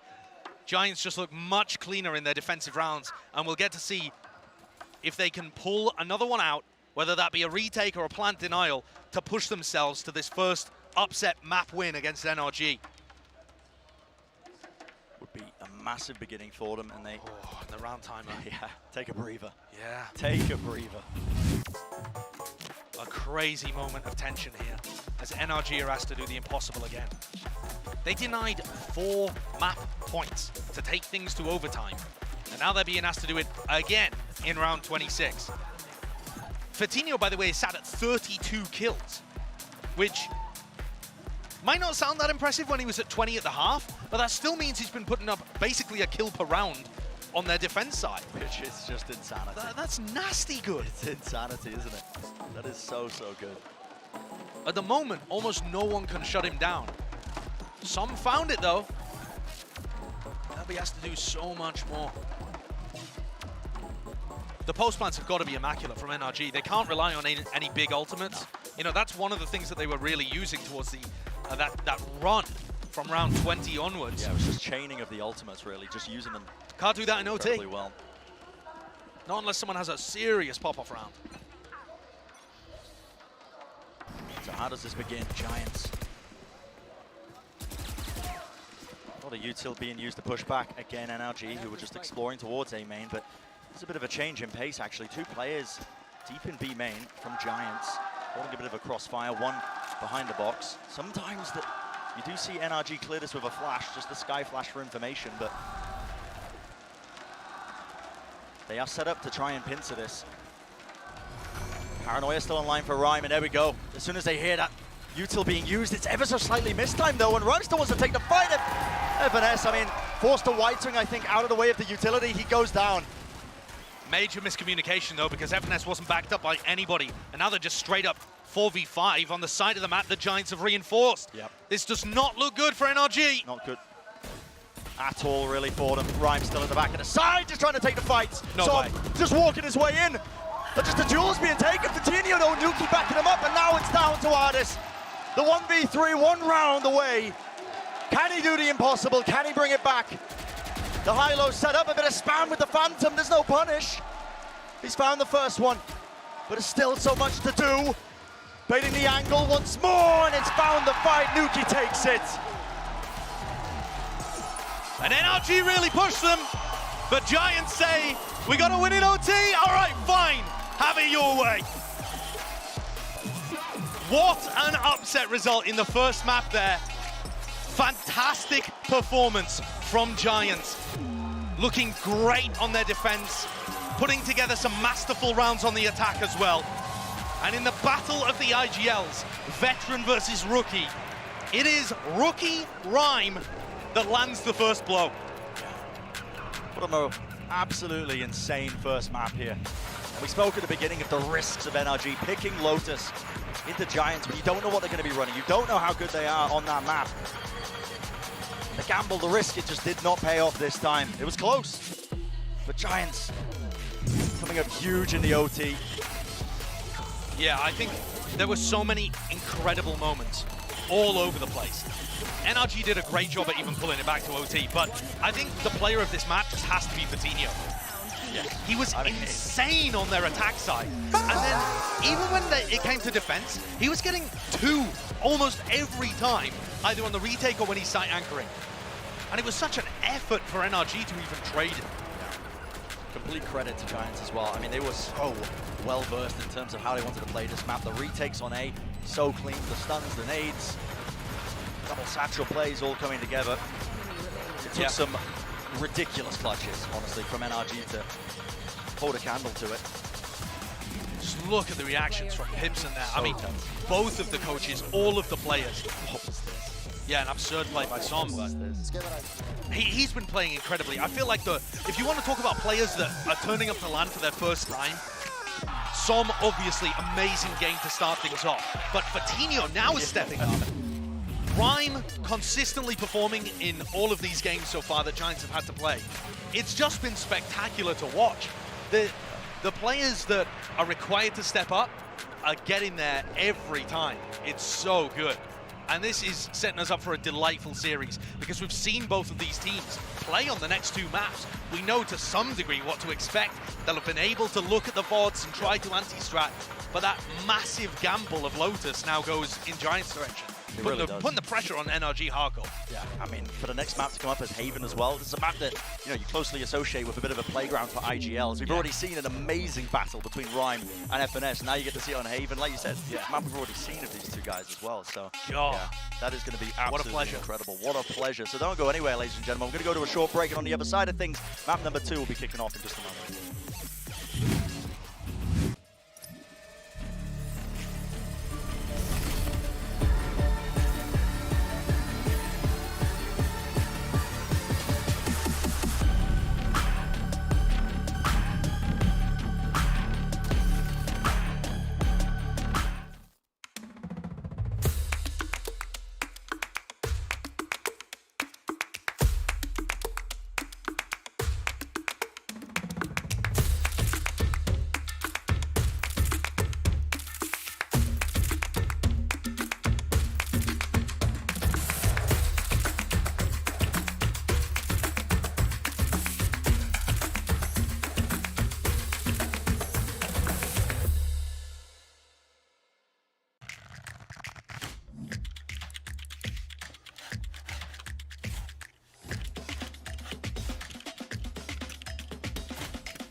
Red Bull gives you wings.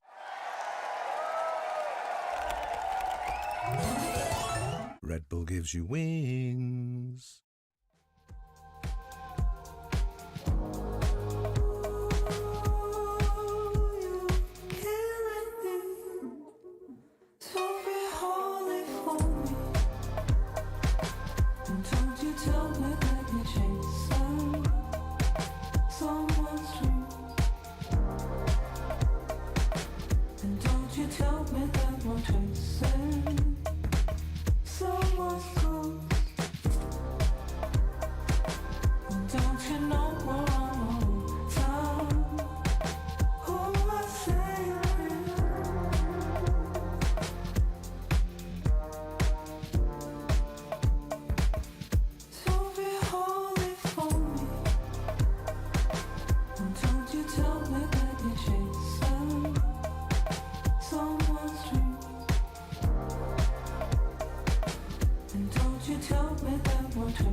Vamos Giants. They take a highly contentious map 1 against the one and only NRG on NRG's pick of Lotus. And you couldn't have asked, Seth, for a better game. Genuinely, that was top to bottom.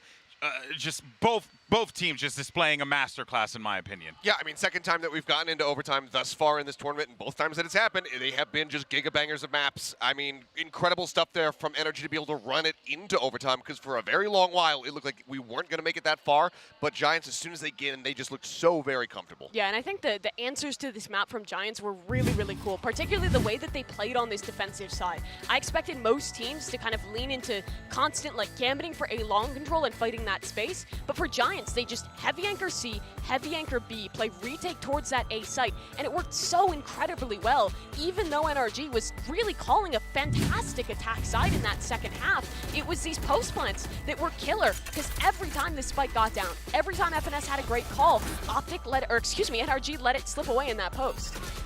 Yeah, it's just brutal. I mean, even the lurks constantly just being very well read from the side of Giants. They knew exactly who was going to be in those lurk positions, whether it was Artis, whether it was Finesse himself.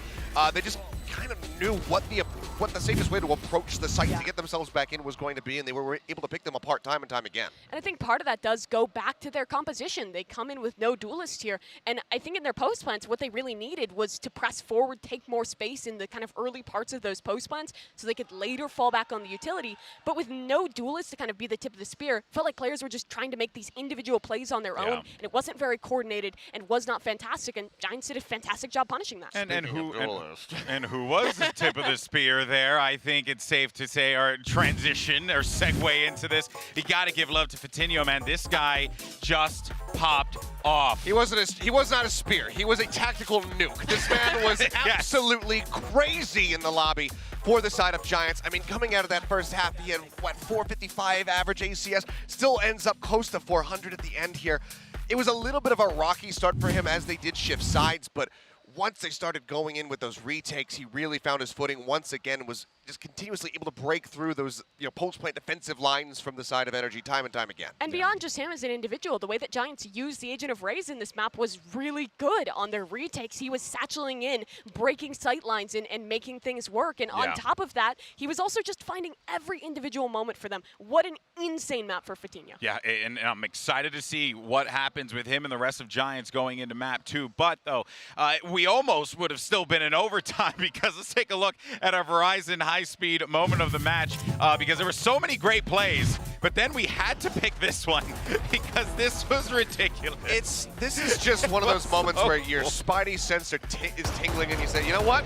I'm going to kill a dude through a wall right now. I'm going to frustrate the ever-loving hell out of him. Man. I mean, if there's one way to tilt one individual out of a lobby so quickly, it's to do that right there to Victor. Yeah, and while Cloud wasn't like the overall star of the match, his role anchoring this A site, getting out every round, was so pivotal for them winning so many of those rounds. Yeah, the iconic duo of Cloud and his Guardian, because every single time they have managed to find success with that weapon, he's so good with it. But anyway, though, let's take a look, though, at our aim lab shoot around here, because, here's the thing, right? Baseball players, they like to swing a bat, with the donut at the end of the, at the end of the bat itself. But Valorant players, they like to shoot a lot of circles. And here are the circles being shot. And it's, of course, Sam, who, I think Mimi had a pretty solid game overall. I think it was just more or less those critical moments. And obviously, his god-tier clutch to just help them stay in this game. But yeah, Sam definitely had himself quite a game in that one. Yeah, it was a really good map out of Sam overall here, but and he was really good at supporting his team. I thought the Paranoias found a lot of value. Some of those early TPs to get across on their attacking side and have 2 angles of attack were super nice. But at the end of the day, I think this one is kind of a team loss. The main issue is just not being able to shut down Fatinho. Very similar to the way that they were unable to shut down Sam on the side of Koi at that first matchup of NRG. Yeah, I mean, we saw all the protocols, all of the synergy there from Giants in this map. It was lacking at times here for the side of Energy. So now that we go into Haven, another 3 spike site map. I gotta see Energy be able to step up and get back into that form that they showed us in their opening series, because that first map was not it. Yeah, we're going to Icebox. I'm convinced. One can only hope. I'm convinced. I don't know. I was quite impressed with Giants in that one. But I think this is more comfortable territory for both these teams and for both these IGLs. Finesse, I think, will have a lot better time playing on this map, and I expect the post-plans to be a lot better, too. Yeah, we'll see how that will be enabled with this Prime Gaming Agent Select that's going to be coming up here in a moment. My big question is, does Vitinho stick with the race? Because we have been seeing a decent amount of it here on this map. When he was playing versus Detonation, he was going for the Jet. Didn't see that much impact. Again, didn't necessarily need to have for his team versus Detonation, but I would love to see him on the Raze again because it was so good. What I want to see is Artis back on the Jet. Wasn't a big fan of the Killjoy experiment there. I didn't think it worked particularly well. Couple rounds with impactful alerts, but overall, he was shut down, and now this is a role where he can just frag out. It is the Jet though for Vitinho. So, I mean, at the end of the day, it's looking like we're just going to have mirrored comps aside from the controller. Som's just going to be sticking with that Omen. Rhyme going to be moving over to the Astra. Yeah, this is bog standard, and this is really where the IGL matchup has to come to light. Rhyme, the new leader, he has the first tick in the column. He needs to close out now because this is a map where FNS is so comfortable calling. Yeah, this is going to be absolutely incredible. Rhyme's got to find a rhythm. Finesse has to find a way to, well, finesse his opponent. It's going to be fantastic. That's a great pun, and I'm going to pat myself on the back for that. Don't. But we're now all set up for map 2. So let's go ahead and send it right back to your casters, and I hope you're having a good time because we sure as hell are. It's Brennan Sideshow. Thank you very much, GB. Yeah, we are certainly having a good time here. I mean, map number 1, so close between these two teams. Potentially on the brink as well of seeing Giants complete a major upset against NRG as well. And we are entering a bit of, known quantities when it comes to the maps. We're heading into Haven as our next map. A map that both of these teams have played as well, Josh. There's been some definite time for counter-stratting, some knowledge that they could gain as well to play against each other. Yeah, absolutely. And I think, it's difficult to get a read onto Giants because they didn't really play that many rounds. They kind of crushed Detonation. But, Brent, you were mentioning something you'd seen in the Giants' defense. Yeah, absolutely. Normally they've been playing Cloud, actually, as a bit of a solo player towards A. It's the weaker side of the map on their defensive setups, what they were showcasing against Detonation. And it looks like they're going for the same thing again here. Maybe something that NRG have read into, a bit of counter prep for it. It's a deeper smoke. And the dart as well. It's broken time, but Cloud forced to just push away from this angle. And this is a really heavy B commit from Giants. They're pretty confident that it's going to be a B planned. Maybe they've seen some footage, know that NRG like to go for this, but NRG certainly not falling into that trap. They're going to get the A site for free, unless Cloud can get a spam kill or something from Heaven. Yeah, it looks like he was holding for some of these shock darts. Not in the location he was expecting. Dropped down to 5 health still. Opens himself wide there to the angle, but doesn't get punished. But it should be a free plant for NRG in these post-plant situations now that they can try and play off of each other. It's a dangerous position to play in Hell, currently where Artis is. There's a lot that could go wrong for him there, but it's a dash through, and that's a shock dart from Crash. He's already claiming the first one. Getting close into the smoke. Dart not being dealt with, a bit of spam not quite enough for it, but biding their time still. Holding this util. Vitinho wants to just try and put the pressure on them now as well, taking a deeper fight. The aftershock to try and get them away from this one. Short cleared out at the end of the day, but plant location not too ideal. That's a very wide swing, and now this could get more than dangerous. Off the spike, but time was bought. Yeah, I got to be honest, I got a little scared there, but you're right, NRG had bought enough time at that point, just deciding to go for the double swing to make sure Giants couldn't stick the defuse. Overall, though, Giants still looking a little dangerous on these retakes. They're clearly comfortable with a heavy retake style. That's one of the big, differences between teams, whether they decide to fight really heavy and reinforce the players like Cloud who are holding the site early, or whether they're just happy to back off and play full retake. We saw a lot of retake style from Giants on Lotus. Looks like we might expect it here too. Yeah. There's a pretty similar defensive setup from Giants still. Those 3 players holding towards B, looking to see if they can use the pistols, close-range weapons to deny some kind of plant. Now, what I am remembering as well of the Giants' defensive setup on their pistol round last time when they played against Detonation, they had their Killjoy playing there with a setup, so maybe that's why they were trying to solo hold it with Cloud, anticipating that NRG wouldn't go towards that direction, expecting them to run the same sort of setup. A lot of mind games when anti-stratting comes into it, but also when you have such little data, when you only have 1 instance of a map, it can sometimes lead you to reading into things too much. the teams have certainly got a deeper strat book than they ever demonstrated in that opening game. And this is going to be a fake towards A. Yeah. Somewhat elaborate, considering that Giants still only have pistols. But none of the Giants players are towards B. They started the round here, but it doesn't look like Artis is going to have too much difficulty pushing in and helping Crashies get the plant. Not anymore. Full retake, that's a lovely swing from all of them. There's the recon dart lighting him up. No one's dealt with this one. Artis in trouble at the front of the site. Oh my goodness, a skip and a hop.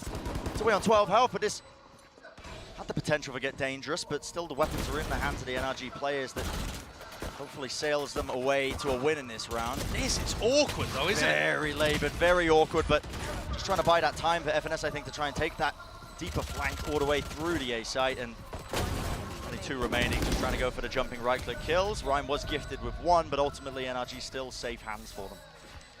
Yeah, safe hands. They managed to keep some decent weaponry heading into the bonus, but I'm not convinced with what I saw there in terms of their post-plan protocols, and their post-plans were falling to pieces on Lotus.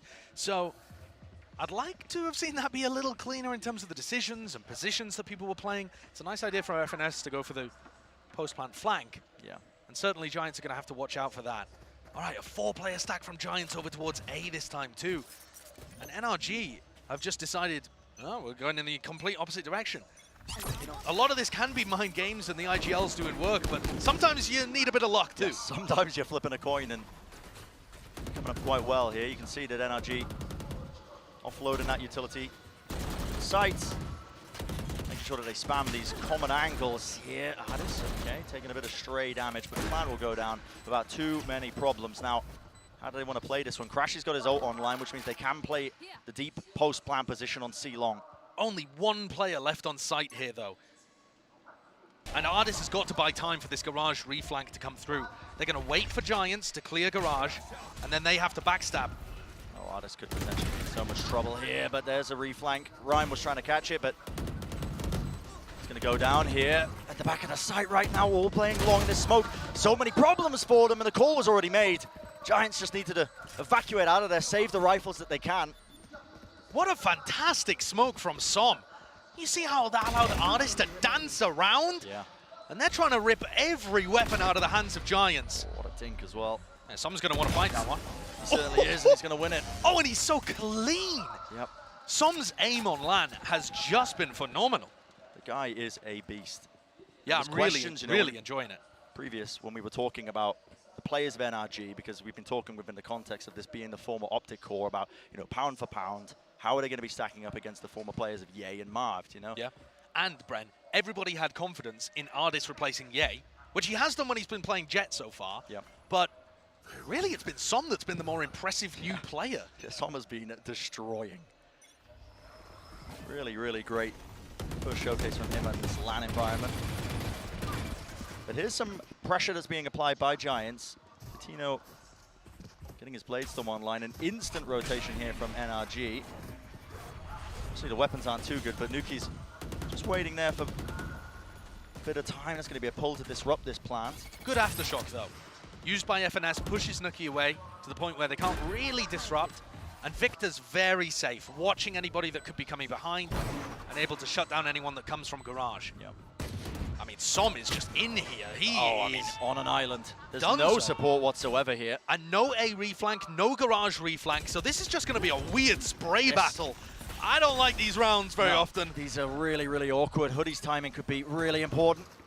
Swinging all the way through if they're just opting to try and play with the rifles, play with the spam. And here we go. Hoodie could have been a difference maker there, but it's just down to Nuki. One shot found and a weak enough player at Artis. Oh, right down to the 1v1. Spam angle found, and the swing is good at the end of the day. 4 kills for Artis, but my God, was it labored. Brian, I'm not confident in these NRG post plans. Yeah, playing like this is never really a good idea, but it's okay. They're getting the rounds on the board right now, and they haven't got into a sticky situation where they lose pistol, lose bonus, and we've seen that be so detrimental for them in the past. They are still getting the rounds on the board, but I'm kind of worried in the way that they're doing it. It doesn't seem consistent to me when Giants end up getting the rifles in their hands. We'll see what NRG can pull out here. Operator for Fatinho as he gets into a deep position. So this is a common thing that Giants were doing as well against Detonation. As soon as Vitinho can buy this operator, they like to set him up on the A angles. Here. And they are aware of that, actually. There was a shot fired through the smoke, so Som's going to be coming that to NRG. Nuki is so much more aggressive and confident with his rifling than most breaches. He is going to go for a contact re-clear of B there. So bold, could be facing into a bunch of players. But he's got great information now to feed the Rhyme.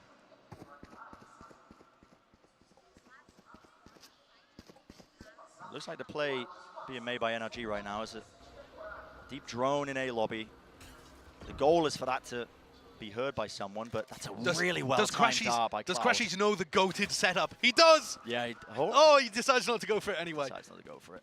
I will say that drone, that timing from Cloud honestly gives him a bit of peace of mind here. And the pressure's now on.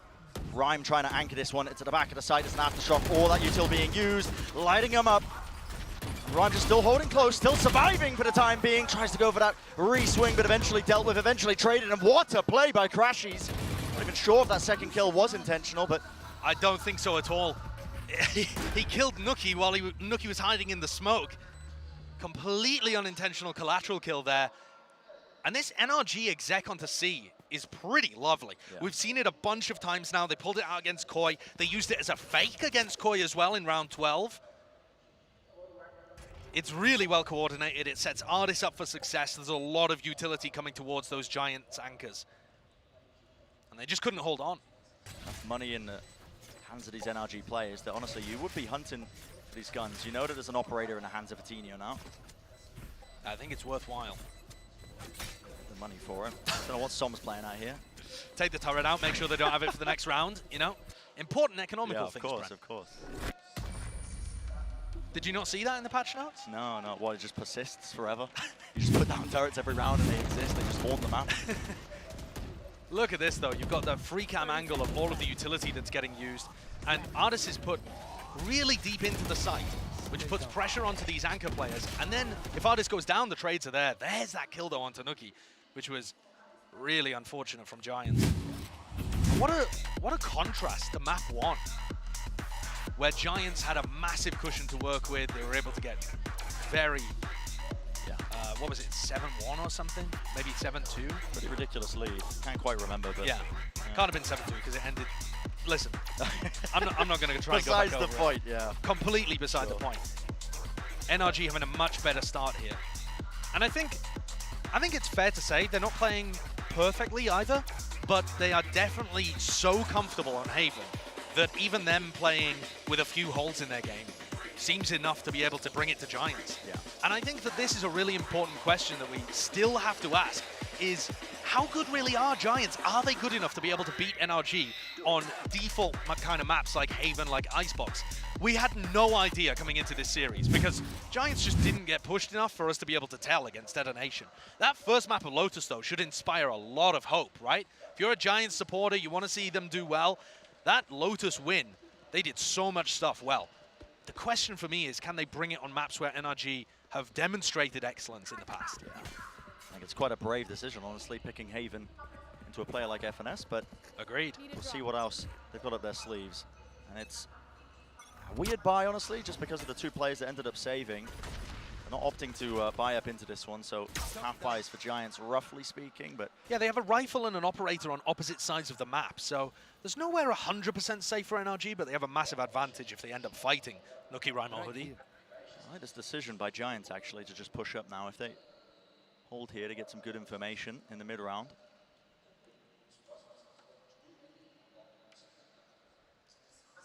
NRG just waiting. They know that the money is a little bit awkward, so just chilling out for now. And you can see Crashy's opting to use the drone. Wow. That's okay, Rolling Thunder and the flash, but guess what? Nobody was behind that one still. Vitinho is going to be that guy. Back of the site, locking it down on that one line of sight angle. The great kill found has really put a stop onto this one, but Ardis, what a lurk timing. Into garage, no one was really watching it. I think, actually, they smoked off the turret and he's still here, still causing damage. What a play. Fantastic from NRG. I'm confused why Giants didn't try to get the punish onto Crashies there. Bit of a wasted ult from Nuki. But overall there, nice setup. Yeah. NRG noting that they can take garage control, smoke off the turret. Yeah, maybe that's Som that was hinting towards someone when he was knifing that turret. So I've got you in my sights, mate. Listen, you're going to be smoked off next round. We're going to be able to get those lurks in. I mean, genuinely, that could be what it is, right? Yeah. Because the more that you play against a team that doesn't change their setup too much, and pretty much Hoodie's been running the same defensive setup a lot. He's alternated it slightly towards B on a couple of the rounds, but mostly been playing this setup. If somebody recognizes it, like Som, for example, they could definitely call an on-the-fly play like that. And it worked nicely. And the other thing, Bren, too, is, I think from Giants' point of view, they need to start recognizing that there is very rarely somebody behind Crashy's drone in A lobby, right? That has been used as a fake much more than it's been used as we are genuinely going back into A. Yeah. And I thought that that was the read there, that they had thought, oh, well, it's probably just Crashies, let's breach ultimate push, but they didn't decide to commit. Backed away. Which was really unusual. But so far, this has just been an FNS playground, right? Yep. So many good plays, setting up artists on the jet. Map they are very, very comfortable on. And this is a shock dart, I think, to take out this alarm bot that is on the front side of B. It's another common position that Hoodie likes to play. Speaking of common positions as well, Nuki spamming that angle down into mid. He's been doing that a lot as well. That's interesting. The shock dart, I don't think did enough damage to break the alarm bot, but Hoodie retreats it anyway. Or maybe Hoodie just had already retreated it. Either way, though. That's going to force Nuki to keep a bit more of a heavy eye upon anybody trying to sneak into the B site. And when things go quiet like this, paranoia must be rife in the camp of Giants. You got to be thinking, got to be wondering, where exactly could they be? The alarm bot that was pulled back earlier, Hoodie places that one back down onto the front side of B, so hopefully that eases some of their concerns. I'd like to see Cloud drop off the A site and play the B connector so that he's in a better position to Soveralt and deny plants.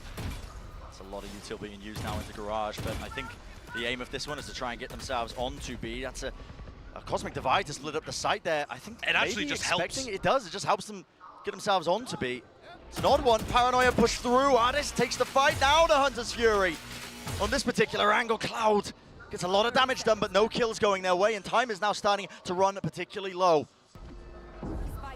What's the retake idea here? Rolling Thunder through the connector. This is NRG trying to take the fight right to them.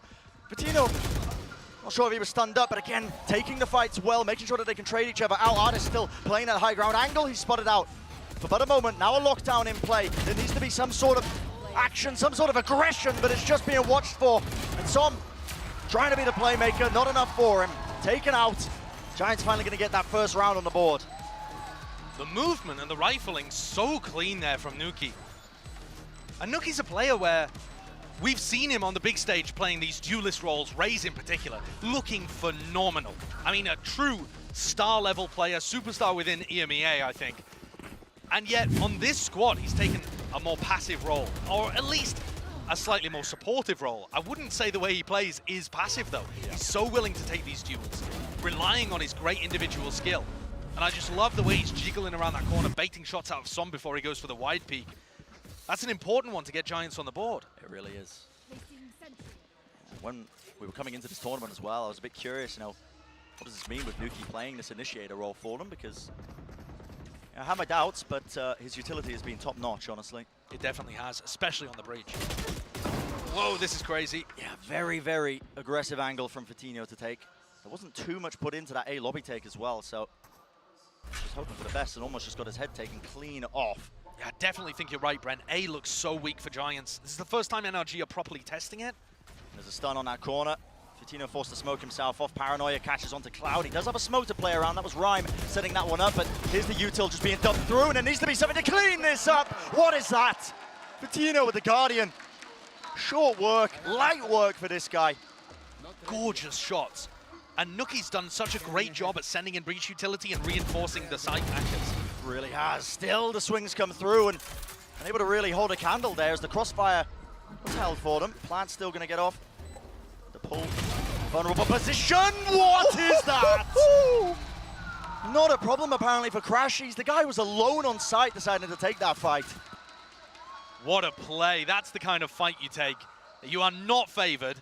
But if you got the skills, you get rewarded massively. 10 and 3 Crashies, putting on a masterclass. Neutralized. It's really quite excellent. When NRG played against KRÜ, Crashies to me was the MVP of the match, and that was on Haven, that was on Icebox. Yeah. That was him playing Sova. So good for it. And Cloud had a phenomenal debut. Probably the best debut we've seen from someone who hadn't been to LAN, and yet been quiet in this game so far. Fatinho really the player that's had to bring it as he tries to make something happen in round 9. On the eco with the knives, not given a sniff. No. No options afforded to them. The shock's nice though, forces some to try and TP away. For NRG right now, they're just looking at the state of the economy. They're thinking, okay, we don't want to give anything away for free. No guns unnecessarily. Cloud just jiggling this angle. What is the defensive protocol for Giants once Cloud has to retreat there? So he's going to re-drone in, make sure that it's not a bit of a fake, and it looks like that pulls Nuki slightly over. Yeah. I mean, the interesting thing about him as well is that he is oftentimes just opting to just play inside of short A, like you're seeing right now. There's just a contact re-clear in there, not really too much backup, but this is the play that's being made by NRG. It's a fake. They're trying to really apply the pressure over towards C, and guess what? They have not dealt with Cloud. This guy could be a true difference maker in a round where the weaponry hasn't been as good. They suspect he's somewhere around. You saw FNS using, oh sorry, Victor using jumping through. Not a swarm. And that's FNS just, yeah, not expecting that angle was going to be watched for. It should still be safe though. The lockdown being used on site by Victor should cement this one. They had a flank coming through from Som as well. Yeah. And NRG, they love those kind of fakes. Putting heavy pressure towards C just opens the door on A so often. Could Fatinho be a... Nah, Fatinho's already used all of his Blade Storm's gone, yeah. This is a brutal first half for Giants. They will have been wanting to hang to some degree. Obviously, NRG's attack side has been their best in this tournament. Haven, FNS Playground, obviously, we know all of these things. And they're sat, listen, coming into this map at an over 70% win rate on their attack side. So, it's not game over for Giants, but they definitely want 4, I would say. Yeah, you've got to be putting some rounds on the board now. We've got the one from prior, but it didn't really start anything. You know, sometimes that first round is the hardest to get going, but for Giants, they have just been, it feels like outclassed, honestly, at most corners. Yeah, I agree. And here's a little play here. This Nanoswarm probably landing at the back. The site, you're going to see a fast play from NRG now, and the pressure is on a player like Ryan once again trying to anchor. He's been playing in that spot. The aftershock comes through. Now a Hunter Fury on top of it. Stunned up. Ardis just spamming into the smoke and still getting value from this, but they're not really taking control of this smoke from Rhyme that was set up earlier. Has caused a lot of problems. And Hoodie anchoring at the back. The trade is there at the end of the day. It's such a good C execute. NRG putting on a masterclass in terms of how they're taking it, how they're using their utility, and you can't over-rotate against it because they make it sometimes a fake. Yeah. I mean, it's just beautiful Valorant. And Giants are forced to save here, even with Cloud getting that pick. They don't want to risk it in a 2v3, where they've got no money heading into round 11. Got to save the operator. I just love what NRG are doing there. The FNS uses an early flash, and then a deep flash. Fault line down the right side, Paranoia default, Recon Dart goes in. They take control of the front of the site, and the only problem in my head with that execute is that they don't have very much utility to take backside control. Sure. But you see how they do it is just by trading effectively through the smokes. Yep. Pushing through. Yeah, Ardis and Victor working together to just clear out any of those players in backside. It's gorgeous. And NRG as well, going for that fast hit on C. The prior information they've got. You can see that Fatinho has probably invested into the operator, or at least it was an option for them, and he was playing heavy towards the A side with the defensive defaults when they were playing against Detonation, like you're seeing right now. He's currently lurking his way into the short of A. Might get some value this time around, though. I'm ready. If there was ever a time for a thrifty round, it would be now for Giants. They'll try and make it work, but look at this util. I mean, they just know. They have to Push the utility in there. It's Cloud who takes the first bite of the apple, I suppose. They're taking that fight against Artis, shutting him down. And Fatino, they're still not aware that he could be in that location. When Nuki gets another fault line, he might be able to set Fatino up, but I think that's going to be too late in the round. NRG taking a ton of space down short. Oh boy. Fatino is going to take contact soon. Timing is everything. I mean, he's walking backwards. Shouldn't be favored, but no, he's found the angle in time. And there it is. The shot's there. Doesn't have the dash to get out, but at least smoke the cross. It's now looking very difficult for NRG when you've only got the 3 players up, including this Spike that's just sitting on Crashies. None of the players are really with him, but they do have a lot of time in the round to play with to see if they can catch any of these players. This is one of the few rounds where Giants have had that early round advantage. Yeah. Usually they haven't been able to get a player advantage before the site hits come through. Crashes onto the site quite easily there. Shock dart ever so slightly missing from Cloud, but what is the call now? An aggressive play perhaps as they are gearing up. It looks like NRG want to try and maybe double fight. It's a Paranoia as well. This could be absolutely excellent. Crashies and FNS off some sort of contact, off some sort of util being used. They're going to be pushing now with the Paranoia. And there it is, rips its way across. Sort of plays being made, not quite actually, not opting for it, but there we go. FNS, absolute masterclass from him. Still the players remain, and they just did not know that Crashies was there, waiting around the corner. The shot swings wide. And how did they pull that one back? Insane round for NRG to win. Up 10-1. And for Giants to have gone a map up in this series and instantly lose all of that momentum. And by momentum, what I mean is that you need to some degree to keep NRG reeling and on the back foot and always uncomfortable, because when you allow them to go into a third map, I'm assuming this is going to a third map, 10-1 up. Hey, we've seen some comebacks, but this would be extraordinary. NRG are just going to feel so comfortable there, heading into Icebox. NRG is such a difficult team to play against on this map. And this is just going to reinforce the narrative of the slow start, isn't it? Yeah. I mean, NRG just can't dodge this narrative. It has so much power over them. Turret's in the same position that it's usually been in, so no adjustments on the setup from Hoodie, and it's going to be dropped into Garage there. And now Rolling Thunder as well. It's a bit of a pincer maneuver. Players moving all the way up. Cloud choosing to offload that Hunter's Fury. He does get 1 kill. Hoodie fighting this as well with the space created off the back of this one. On top of Logs, they might not anticipate it, but what is the call being made? NRG evacuating that instant rotation from Victor now. The first time that their C hit has gone awry, it was a C split rather than the beautiful execute that I was bigging up earlier on. Just a little mistimed there in terms of the support players following up and reinforcing that space, but also Giants over-rotating has allowed NRG this opening. They are so quick to pivot and to cancel these site hits. Can the retake be good from Giants? Here. They have a recon dart. Nuki's just got the fault line back. How do they want to play this? FNS holding his fault line actually, and there it is. It slows them down as the util gets used. Dash down into the smoke. How do they deal with this one? Fatino, he's quite low. Just trying to take the fight. Good movement, flash in the hands, but the swing is good once more. Beaming them down now, Rolling Thunder, and they have gambled incorrectly as to where that player is. Nana Swarms, time running low, popped off. Victor needs to try and take the angle now to know that they're not back on it. Spam, it misses. Cloud has to stick this. It's their only out in this round. And Victor, what is the play being made? He breaks it, shuts it down. And despite the fact that he got half, it's not enough to claim the round. What a clutch from Victor. Fantastic stuff. And a unbelievably dominant half. NRG just looking unstoppable. Every part of their game plan working, including the post plants, which I was a little critical of early on, but they just tightened up so much as things went on. Getting real glimpses, honestly, of the dominance of Optic at times as well from this team, but that's going to do it for the first half. Let's send it down to the desk to break it all down.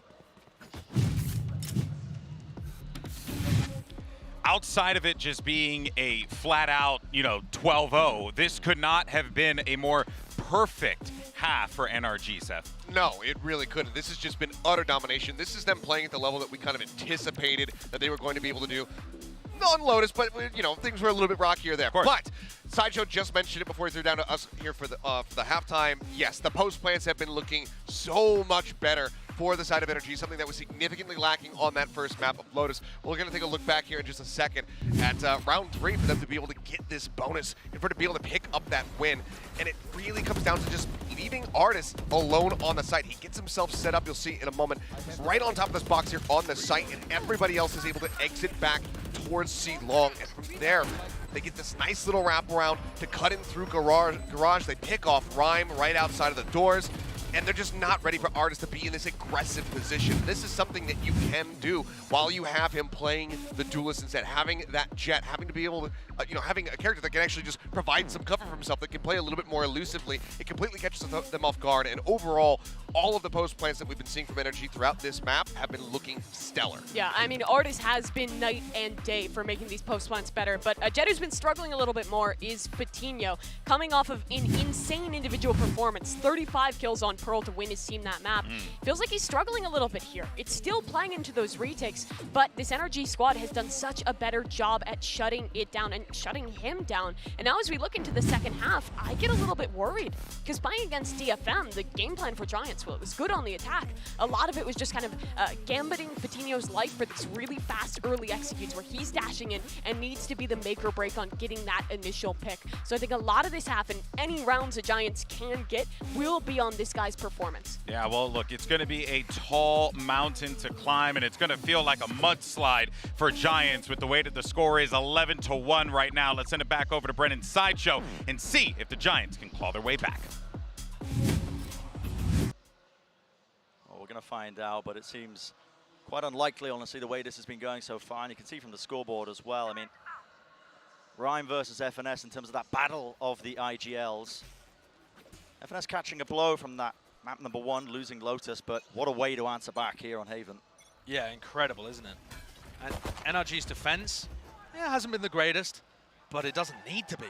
This is a quad push on the pistol round. They are taking so much space in A lobby. I can't help but feel like they've got some sort of read here because the timing is just immaculate. Dropping right behind them, trying to take the wider swing. There was a stun placed well, but the fight, again, is a little bit awkward. Artis, though, trying to clean up the pieces. Gets one kill, does a bit of damage to Cloud, and he can hear that plan going off, just trying to catch the same angles. Spamming it right down the line of sight. 2v1 Cloud, it's planted. Artis has got a pretty good idea of where he might be, and it's just nigh impossible for Cloud to win that one. Artis looks like a man rejuvenated on the Jet. Yeah. I think it's so strange, honestly, Brent. A lot of people were looking at Artis and thinking about the pros and cons versus Ye. And one of the biggest in theory, one of the biggest benefits in theory, is that he's demonstrated much more flexibility, right? He's played KO and he's played Cypher and he's played all sorts of different things in his time with FPX. And yet, Artis at this tournament looks significantly better just when you put him on the duelist, just when he's sat on Jet. And this time, massive difference compared to Patino, who was dominating on Lotus, playing the Raze into a no duelist comp. Here, it's all about how Artis is getting set up. Giants left to scramble. Big investment, obviously, with the guns, but the swing through. I believe that's a stun and a paranoia to set that one up, and this could just be the final blow. The map in absolute tatters for Giants. 2 players remaining, the flank by Victor as well, just containing. No one was watching for this one. It's a little bit awkward, but pretty low enough now that this should just be it. Surrounded on every front, and the slow squeeze. Look at this, Crash is also taking space just like that. A whimper to end the round, but a really, really strong answer back from NRG. We're going to be going to that map number 3. You couldn't get a more emphatic response to their loss on Lotus. I think NRG are putting out a statement, honestly, as the best Haven team in the tournament that we've seen so far. Obviously, early days, and we'll have to keep track of that, but my God, they look good. And they haven't dropped a beat either. It's very interesting. You know, Ye wasn't really the entry player in the last meta. That was Victor. But now Artis being empowered on the Jet, all of the strats and execs that they cook up around him, and then how FNS is able to play with the defensive rotates. Just everything about it looks gorgeous. entire replay is probably just going to be one big reel of NRG footage, honestly. Yeah, there's not much you can pull for Giants there, is there? Oh, there we go. We got a little highlight there. Moments, but Bren, how do you shake yourself off if you're Giants, man? How do you shake yourself off and head into Icebox? It's the big question, isn't it? Because we know a team like NRG, they've got that veteran presence. They're able to make comebacks happen like we almost saw on Lotus off the back of that deficit. But for a team like Giants, coming together with this talent, you've got some players that have been around for a while, don't get me wrong, but it's a different ask for them, honestly. After you get absolutely destroyed in that fashion, you know, 13-1 on that map. Yeah. It's ridiculous. Yeah, that's one of the most one-sided, probably the most one-sided map that we've had here. I think we had like a 13-4, but that's devastating. Devastating. Absolutely ridiculous. Well, up next is going to be Icebox's map number 3 in this series. Don't go anywhere. We'll be right back after this break.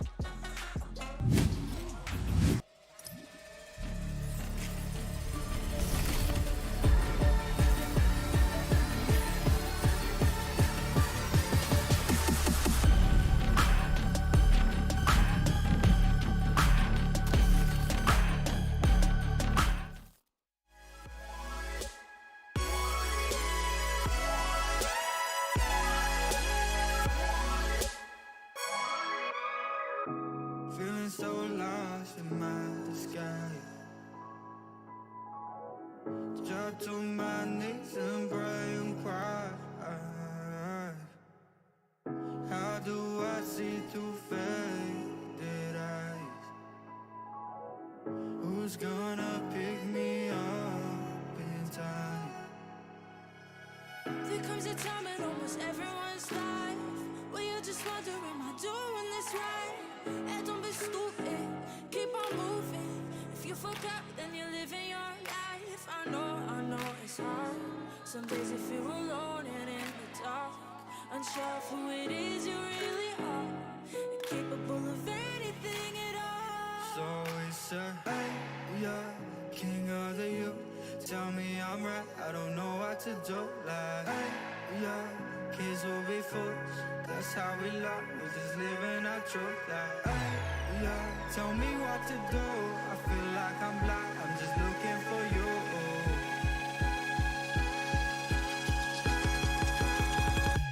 Looking for you.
Hi, I'm Finesse. I play for Team Energy, and I'm the in-game leader.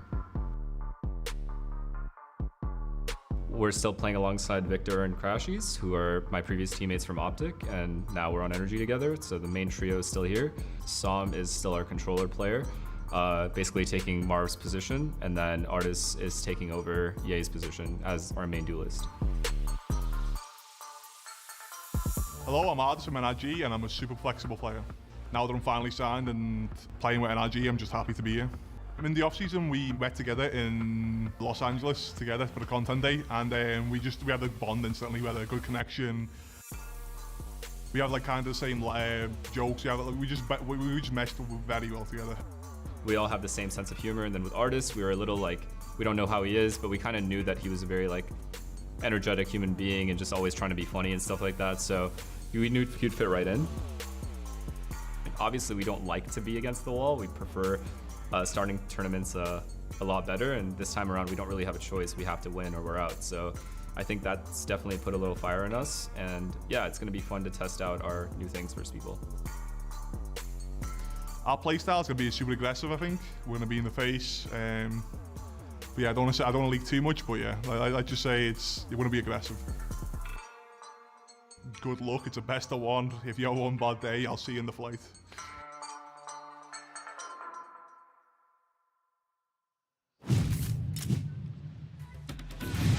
And NRG served Giants a double whopper, but with no cheese. And they walk away with a beautiful, dominating performance on Haven. I said it was going to be like climbing up of a mudslide there. It seems like they didn't even get to the first part of the base of the mountain, Seth. Giants just had no answer as soon as that pistol ended. I mean, we had to just run that video because there was not enough time between when we were last on camera to now. It was just too fast of a turnaround, so we had to add some content in just to space it out a little bit more. But yeah, no, I mean, they catch them off guard. You say no cheese, that nice little A lobby rush to just get into window instantly. Finesse finds that first kill, Crashy's there for the follow-up. It was just brutal, and there was no hope for Giants getting themselves back in whatsoever. No, they came into this matchup, and it seemed like their game plan was, all right, we're fine to let NRG have these plants. We'll play our retakes. And then they could not win the retakes whatsoever. Between map number 1 and 2, NRG completely turned around the way that they were playing these post plans. Just like 2 minutes ago, we were talking about this at the halftime, but it felt like Giants never really had a solution. And when you're just going down that far on your defensive side, it's near impossible to come back when this NRG core is so incredibly confident. And you know what I also think about this as well is that most teams, right, they'll be put in a situation like that close game on Lotus, and you think, oh, maybe they're mentally boomed. Maybe there's going to be a little bit of a pushback in map number 2. It honestly just felt like Lotus didn't even happen. And FNS and the rest of the team just charged forward on Haven, and charged forward they did. I mean, the way that they were able to bounce back on this map and take it so one-sided compared to how rough things were on Lotus. Granted, yes, they were able to take it into an overtime, but never really felt like they should have been in that position, given that they had that map pick. It was like from recession to renaissance as they got over onto Haven. It was just absolutely impeccable. Everybody was on point for the side of NRG, and you got to give a lot of credit, of course, over to Finesse, but pretty much everybody across the board had such a leveled up performance. For Rhyme especially, that's got to be brutal, because you go from feeling fantastic, you're a new IGL, you've just diffed Finesse in the calling in map number 1. You go to map number 2, and you just never have an answer whatsoever. That is gutting if you're on the Giants, and if you're Rhyme especially. Yeah, but I'm expecting them to bounce back here on Icebox just like the way NRG did. But one player that definitely bounced back was certainly Artis, right, Mimi? Because, they put him on the Killjoy, and I'm not saying Artis can't play the Killjoy because he has a great depth and an amazing agent pool for a duelist player, but you put that boy back on the Jet, and you just let him go to town, and that's what happened on Haven. And I don't think the rough performance was necessarily his fault on the Killjoy. I think that was very much a team issue on Lotus, but he's just so confident when he gets to play that Jet. It is just the role where he is the absolute best. I like that they're letting him be flexible, but also, give me more Artis Jet. This guy will just dominate no matter what. Yeah, I mean, the man was just unleashed. I mean, you heard it from him there in that Meet the Team video. He's like, I'm a very flexible player.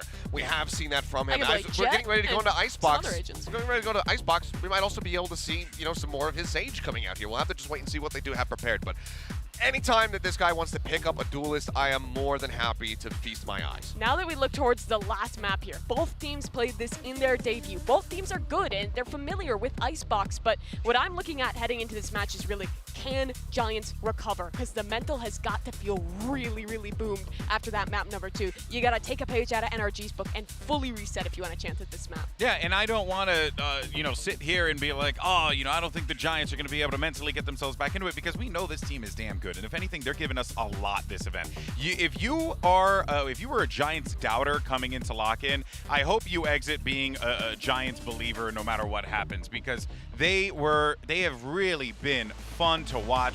Obviously, Haven didn't go their way, but Icebox, the battleground has changed. You're out of BO1.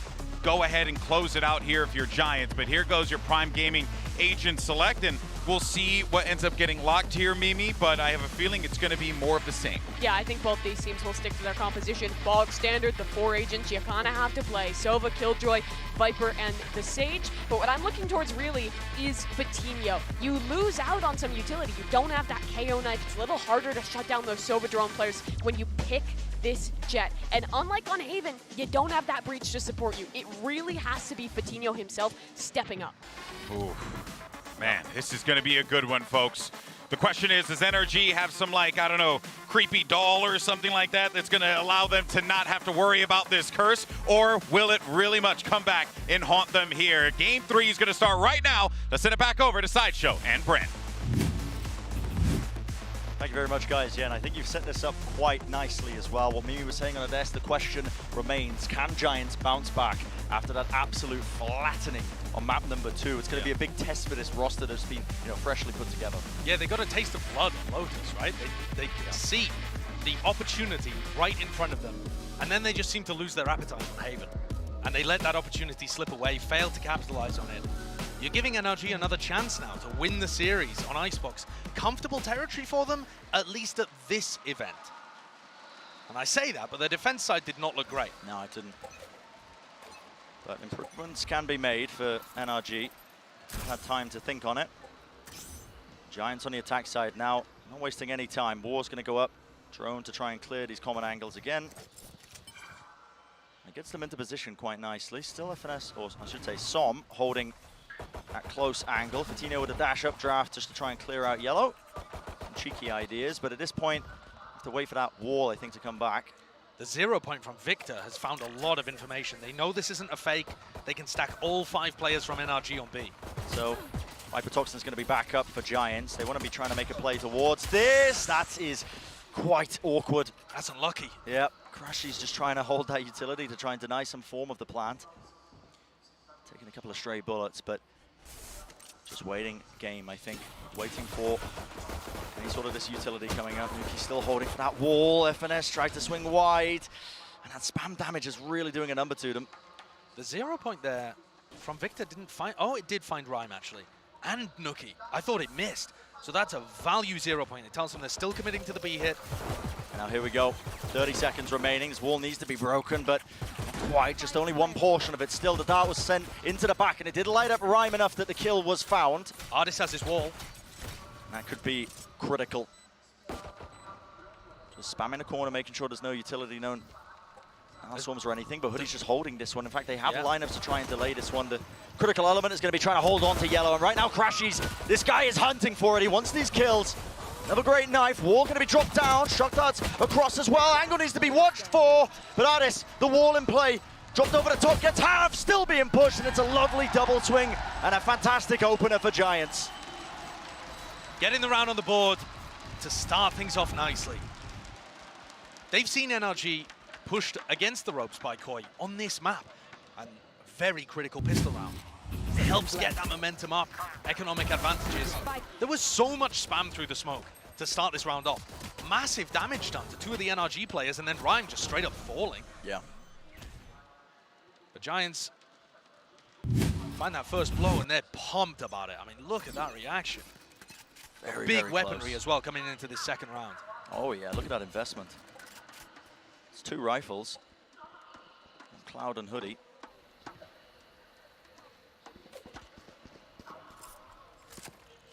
NRG will definitely have had some conversations with Chet, their coach, and a VOD review session, I'm sure, about how the defense went so poorly versus KRÜ.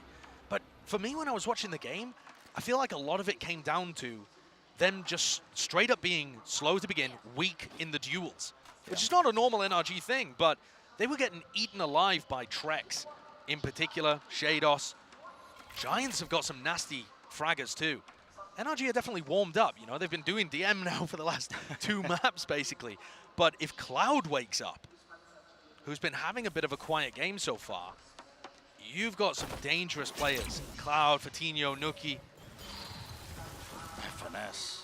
Oh, wow. The entirety of their team now towards B, and they know. Good read. Yeah, good read.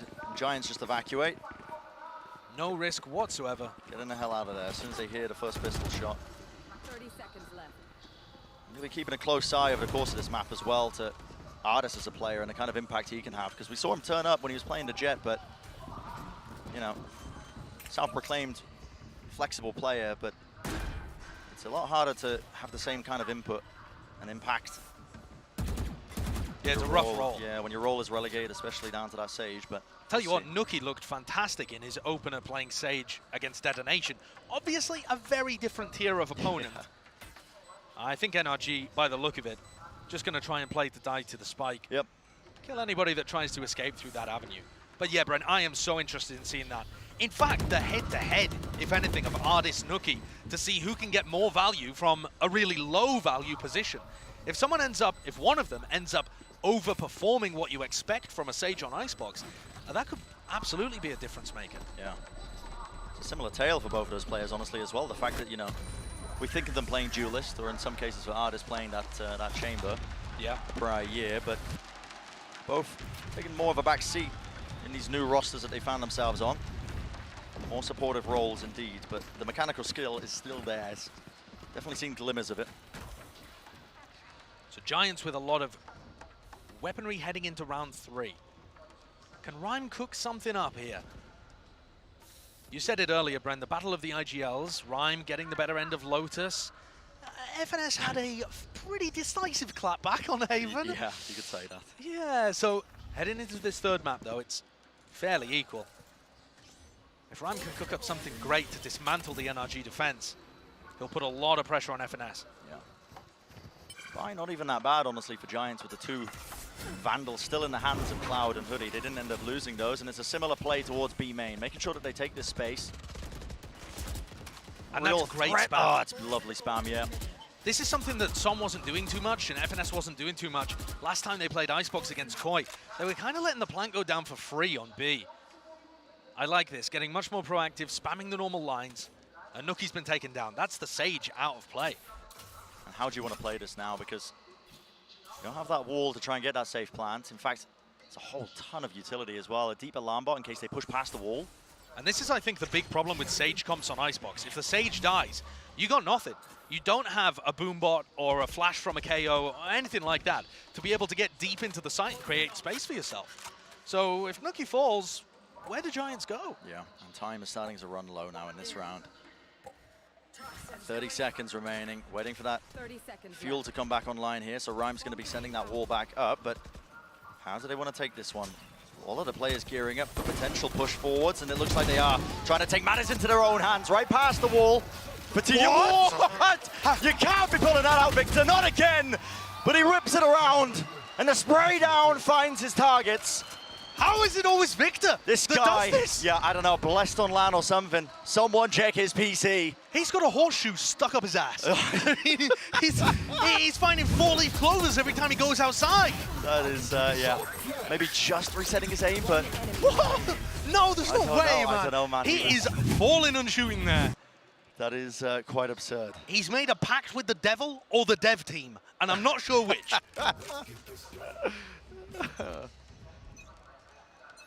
Just absurd, but NRG, they get that round online for them, so they don't fall prey to that bonus round. I think Giants might struggle as well with how slow they've been playing. NRG is disciplined enough that they've got good rotations of that util, and as well, you can see getting really good value from Victor, spotting, I believe, 2 players there in B main. Drone, 1 player found. Tino has to back away. And this defensive setup from NRG, you see Crashies come to reinforce Ardis. Ardis was playing on his own, defending A quite a bit against Koi. as NRG were forced to pull a lot of attention towards mid. You remember that dash to break the turret that Wolfen was doing all the time? Yeah. That made the A defense a lot weaker, and now Crashies is right there with Artis ready to support. They have recon dart if there's anything to happen, wall to put up as well to make it so difficult, and now a full stack. I mean, this is just a fantastic read by NRG. Crashies playing in this really up-close position. Wall online for Artis, though, and now he's got a great angle just to peek himself over and try and take that fight. Dash forwards into Nest, and Crashies was holding for it, waiting it, and then the wall's still up, just trying to swing through. Nuki making the most of the situation, but not enough for them. Lovely spray down by Som. The aim resets there, and this guy is just firing on all cylinders. That's a flawless round for them. And that has just been the word to use for NRG on Haven, and now the first couple of important rounds on Icebox. Devastating. This A defense looking so much cleaner than the last time we saw it. And great positioning from Crashies too. I was waiting for Crashies to use his recon dart, but he didn't want to give away his position because he's just got the read on where Fatinho is going to be pathing. Yeah. Great stuff. It's just really, really good. A timeout taken here by Giants. Yeah. Pipson going to have a word with his squad, but it's not going to be for the next round. Giants are forced to take an eco, so this is going to be more about round 6, allowing NRG to take the control of the game, take a bit of a lead. It's going to be devastating for the Giants players if they let this series slip out of their hands. I mean, slip might even be the wrong word. It was the control was completely ripped out of their hands. Yeah. On Haven, no chance, did they? Had no chance. And that question that we posed at the beginning of this map here, is it possible for Giants to bounce back after that massive, massive loss on Haven? Well, I would like to see Giants playing more towards the middle of the map at least a little. Sure. Trying to get rid of that turret would be useful, or trying to apply some pressure to Tube and just drag some players away from A and B. You don't have to go for a full mid push. You just have to make NRG commit resources to it so that it frees up the site. Yeah. In this particular instance, Giants obviously, as we said prior, knocked down to that half by round, a bit of an eco for them. Artis, this angle, oh my goodness, that's a little bit strained, I would say. All good. A wider swing, he does survive, doesn't he, and gets the wall online as well, so a drone getting the most value, actually. I think that's 2 tags. That's a weird wall, though. I don't think he's going to... I mean, look at that wall. Any attacker from pipes can just jump over it. Yeah, it's a bit strange. It's fine. Eco round 3v5. Giants not looking to pose too much difficulty here. They've got them contained as well. A deeper push by Som in mid. He's getting a lot of information right now for them as well, knowing that they haven't crossed. Yeah. I think the big question here is going to be what Giants do in the next. Yeah, can they inflict any level of damage to keep NRG's economy in check? It's not looking likely. An ace from Artis. Yeah, some confidence kills. Get the eco kills. He spotted. I wonder if they're just going to try and give it to him. Yep, there was a flash to try and set him up. He wants to chase it. Go for it, Artis. See if Nuki will shut him down or what. There's the dart, and there we go. Easy pickings. It's not quite as impressive as Som's ace. No. It's not going to make it to the frag movies, I don't think. Just cleaning up the players. Sheriffs everywhere. Gets the confidence up, though, and now he's one away from an ult. Yeah. Funneling all those kills. Makes it look better on the stats at the end of the game. Of course. But this is the round where Giants took their timeout to try and solve, right? This is where Giants have got to come up with a game plan. They don't have any big ults to work with, but one away from Hoodie's lockdown. So if they try and play towards B control early on in the round, they might be able to pick that up and use it wherever they like. Having said that, Hoodie is not with the B players. Yeah, it's going to be that 2-3 split. Not too much emphasis being placed onto mid by Giants. Again, another knife by Victor, just getting absolutely ridiculous value. I think it tagged all 3 players there. Yeah, these knives are fantastic. Just a lineup that you've got to be aware of, I think, and play around the timing. And the problem with that is if you do just wait, you're worried that NRG have taken all of that space in B main, and then you might have a much more difficult time on that area of the map. The spike is still committed to B, despite the fact that Giants are taking space in A. It's kept 3 of the defenders on the A side. But I think Som's position is still going to be a bit dangerous here. Cloud with a recon dart. He's been sending it kind of towards where the wall ends. I don't know what you call that area of the map. But to a wall behind Som. I think that's going to be really predictable. Flash repeat there from Som, and he has spotted out that there are players still there. Same. Does he still want to be playing here? Oh my goodness, a bit of back away, spam over the top, and again, you can see that value. Victor spots 4 players, but there's 29 seconds left, and the time is running low once more. Toxins are up here for Ryan, but it's how they use this utility in the wall. Drop down, it's weakened. Not enough spam for them, but it is Victor again who's just claiming these kills. Right down this line of sight angle, it's watched for the counter spam there to try and survive, but time again is the name of the game with 10 seconds remaining. The spike drops to the ground and crashes with the ult. Josh, you called it. Not enough time for them to try and win this one now. The players just need to survive, and Crashes understands that fully well. Holding close to the corner, another round going to be won here for NRG, and I'm just not seeing enough early round pressure from Giants, something to try and at least force rotations, give them an advantage here. The util is just brutal when they try and run down the clock like that. Yeah, but I think full credit to NRG for actually forcing the clock down. If you look at some of these knives from Victor, you were calling it out, Brent. Beginning of the round, it tags onto tons of them. So they're worried about a B stack. And then there was a second 0 point that came through, and it suppressed Nookie, it suppresses Rhyme. They don't have the wall, Viper or Sage wall, so they can't plant. And then as soon as, you know, the NRG players have got this internal timing in their head. They know when the players become unsuppressed. And that's when they launch out the snake bites and the other utility and the spam. And it just becomes impossible for Giants to get a plant down. Just so many layers. Insane credit has to be given to Victor there for just finding the god timing on his 0 points. You can't play the game if you just suppress the whole time. Yeah. And I'm wondering, what was the play that was being made? Because I believe it's that round there where the timeout was supposed to play its part, but we have a short tech pause where we can mull it over. I'm not going to be, I was going to say, I'm not going to be honest with you. I'm going to lie to you, Brent. I think I didn't, what I was going to say is I didn't see a plan. No. And I think that's because it was so disrupted by NRG, especially the information and the suppression. It's just too strong. It ruins whatever game plan you've got. Possibly Pipson was talking to them about a post-plant situation, assuming they'd be able to get there. But NRG looks so good at stopping this very basic Icebox game plan from Giants. And it is basic. They haven't really gone towards mid at any point. They're not pushing deep into the sites. They haven't found an ability to use their ultimates to create space. Yeah. This is about the most basic Icebox composition that you can craft, and a lot of people are going in very different directions with the map now.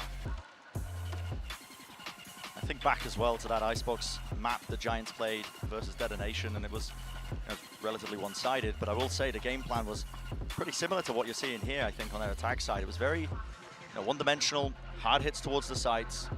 A team like Detonation, they didn't quite have the coordination to try and shut that one down, but NRG are a different breed entirely when it comes to this team and this roster. But and we're back into the game, but it is Giants on another eco.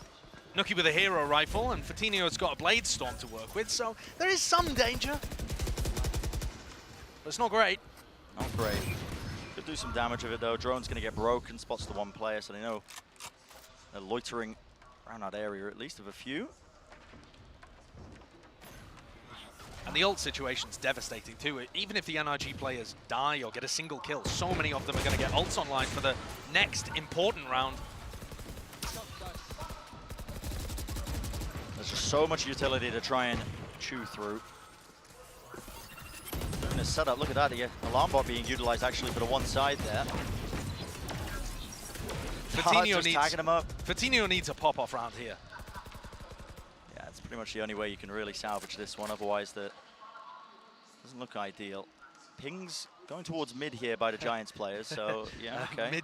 Mid to A attempt. With 40 seconds left. They never work, Brent. They don't really work, no. Oh, maybe they were just worried about somebody flanking them. It's going to be an A re-hit, but Nookie got suppressed, and I think that should give them the read that it's going to be an A re-hit. Yeah, I think this is just a particularly awkward round for them. Shock darts lay it down. Util players just getting beamed down as they try and cross into these angles. And brutal. Yeah, brutal for them. There you go. And these kills as well are going to start to get a lot of votes online for. Yep. NRG as well. I think FNS was one away from this all, I believe. Yep. So he's got that online just from dying. And as did Victor, I believe, get his null command online. So things become really difficult here for NRG. For Giants to take rounds off NRG. Completely in control of this game.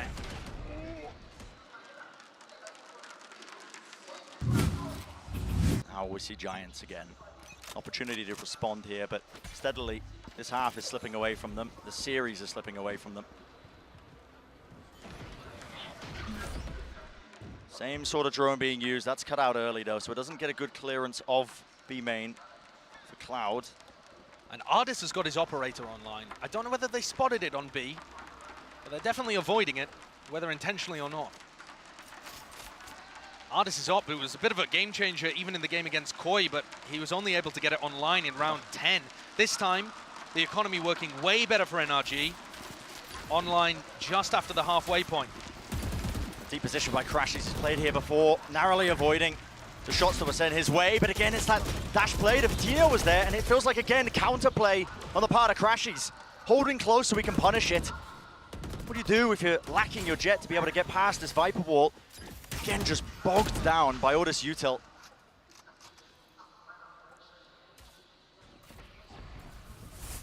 So difficult, but now wall being used in response to all of this.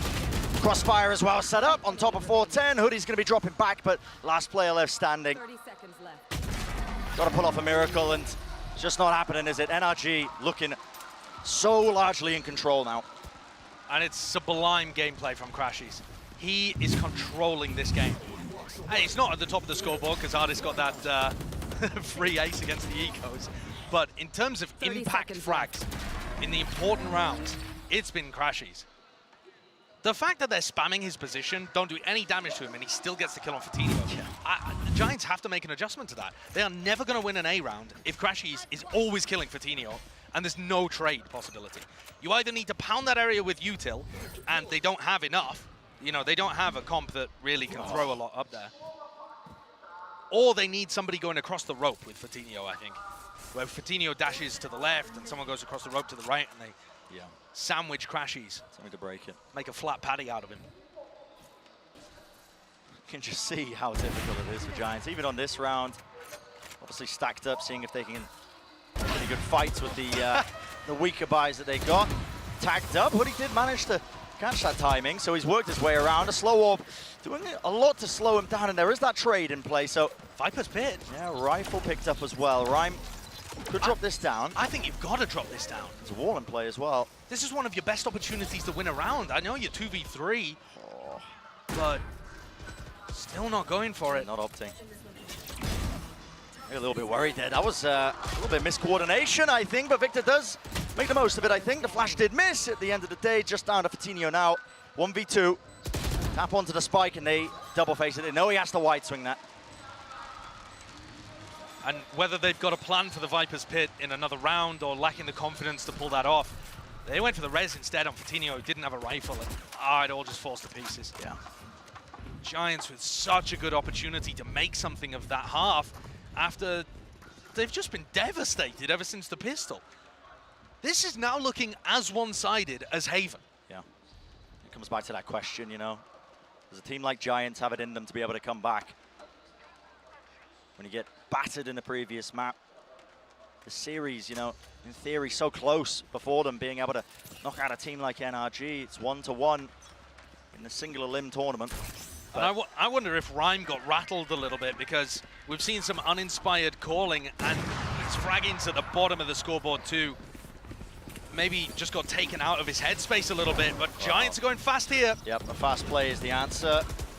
That not being broken. Fatino still just holding close. Now the Viper's Pit will get them in, but oh my word! Victor just absolutely snapping it around. That rifle spam over the top. Hoodie will punish that util being used by Crashies. Did not have a weapon in his hands, but there is a res available. Now the shorties. Out in the hands of them. Rhyme will be able to get that plant down. Lockdowns as well. Exchange. Now a Hunter's Fury to try and break one section of it. Up close and personal. Crashies deals with it once more, but the trades are good by Rhyme. Still holding it. towards the back, but the lockdowns, they weren't dealt with, and Artis gets detained. Oh, rough timing. Massive mistake on either side here. Anything could really happen on the top, and Evanes dealt with. Just trying to run and punish something. Artis now with the operator in this retake. Swaps it out for the rifle with only 10 bullets. They almost lined it up for him, but critically, Giants, they get another round. And I was being critical of Rhyme, and he immediately pulls out a huge round. 3 kills, but also being able to put down the pit. Clearly, I mean, he had the game plan for it, right? They just wanted to go fast into the A site. Coutinho not going to top site this time, so not worried about crashies. And they pop down the ult and play off it. Rhyme also covering Cloud as he went for a ambitious Hunter's Fury. Being the playmaker and the trader in very crucial spots. But can they do that again without the pit? And this is just ridiculous now. I think Cloud has been droning the same position at the beginning, and it's been cancelled every round is what it feels like. Yeah, that is a 5-player suppress from Victor's 0 point. It's the same thing. It just keeps cancelling the drone. It's a difficult... I don't think it's possible to break the knife immediately unless you really wide swing, but I think you've got to just try and add an extra layer to it. Maybe Coutinho with the updraft dash play over to cut across, but no, they saved it for Yellow, and guess what? Well, Som's just ready and waiting. Not too many players there. The angles watched for. Nana Swarm at his feet. Has to back away, and with Evanes falling, just that bit more dangerous now. Hunter's Fury, and this is what causes Som to really push forwards. Doesn't know where these players are exactly. But the space has been bored, and that pressure relief from Som when he was really in a bit of trouble. Yeah, Crashy's ultimate is amazing there at relieving pressure on Som, but Giants just have no idea how to deal with him. Oh my goodness. And this off angle, he's just been playing it over and over again now. Always finding these players. Down to Rhyme. Flank timing the wall. Saving him for but a moment, but not even enough. What a massive round from Som. Claiming forward the help of his team as well, just backing him up. And there are so many times that we've seen KRÜ and Giants now looking like they have no clue how to deal with Som just anchoring a normal position at Yellow. And I think you have to credit the rest of NRG for helping him in those spots, breaking the recon darts that are down there, covering him so that he can't be swung from the left. So Som only has to worry about people pushing him from the right side of Yellow. They're simplifying Som's job so that all he has to do is hit shots on the one player that's contesting him. Now we enter that final round of the first half here, so... It's a terrible buy, too, from Giants. Yeah. Just nothing in the bank to get any sort of decent purchase going. Of course, have 2 rifles, but it feels like Giants just running out of ideas a lot of the time. That drone gets such good information, honestly. Coutinho rotating towards A. Gonna make them quite aware of this now. You can see that drone coming through. Artis has to back away. Was tagged up. Doesn't drop down the wall, but the Viper wall is going to be causing a lot of issues. And now the no command. So many tools at the disposal of NRG to just start rotating here. And a kill needs to be found for them. But it just doesn't look likely. All that utility being dumped to the one angle. Triple face as well at the end. Nuki doesn't stand a chance in hell. And ever since Giants won on Lotus, it has been just a big old nothing burger from them. They have not found... they can't buy a round at the moment. Yeah, it's just absolutely brutal. Well, that's going to do it for the first half of Icebox. Let's send it down to the desk to break it all down so far. I tell you right now, Energy's looking to just yoink the chicken strips right out of the hands of Giants here and send them packing back home. And I have to say, beautifully done by... I'm so proud of myself for that one. Beautifully done by NRG. And I think this just goes to show, like, yes, you know, Lotus, that was a... it didn't go the way they would have wanted to, but NRG is really good at the rest of the game.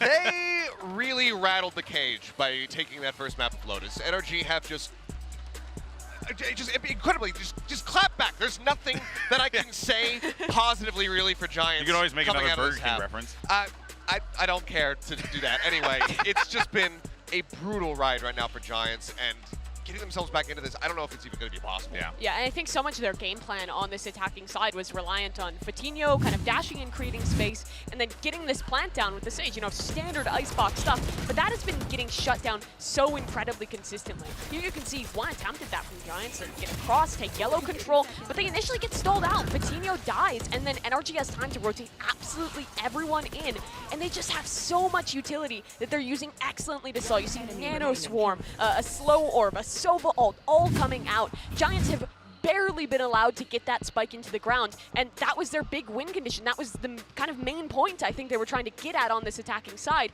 and they never had an opportunity. I mean, compared to the Rays, we're just not seeing any value found whatsoever across either of these latter two maps here from Fatinho. Right now, he's finding himself with 8 first deaths in these rounds. So 8 out of 12 of them, not having a good time. But let's go ahead and take a look at somebody who is having an excellent time. Oh, yeah. It's Victor. It's a great day.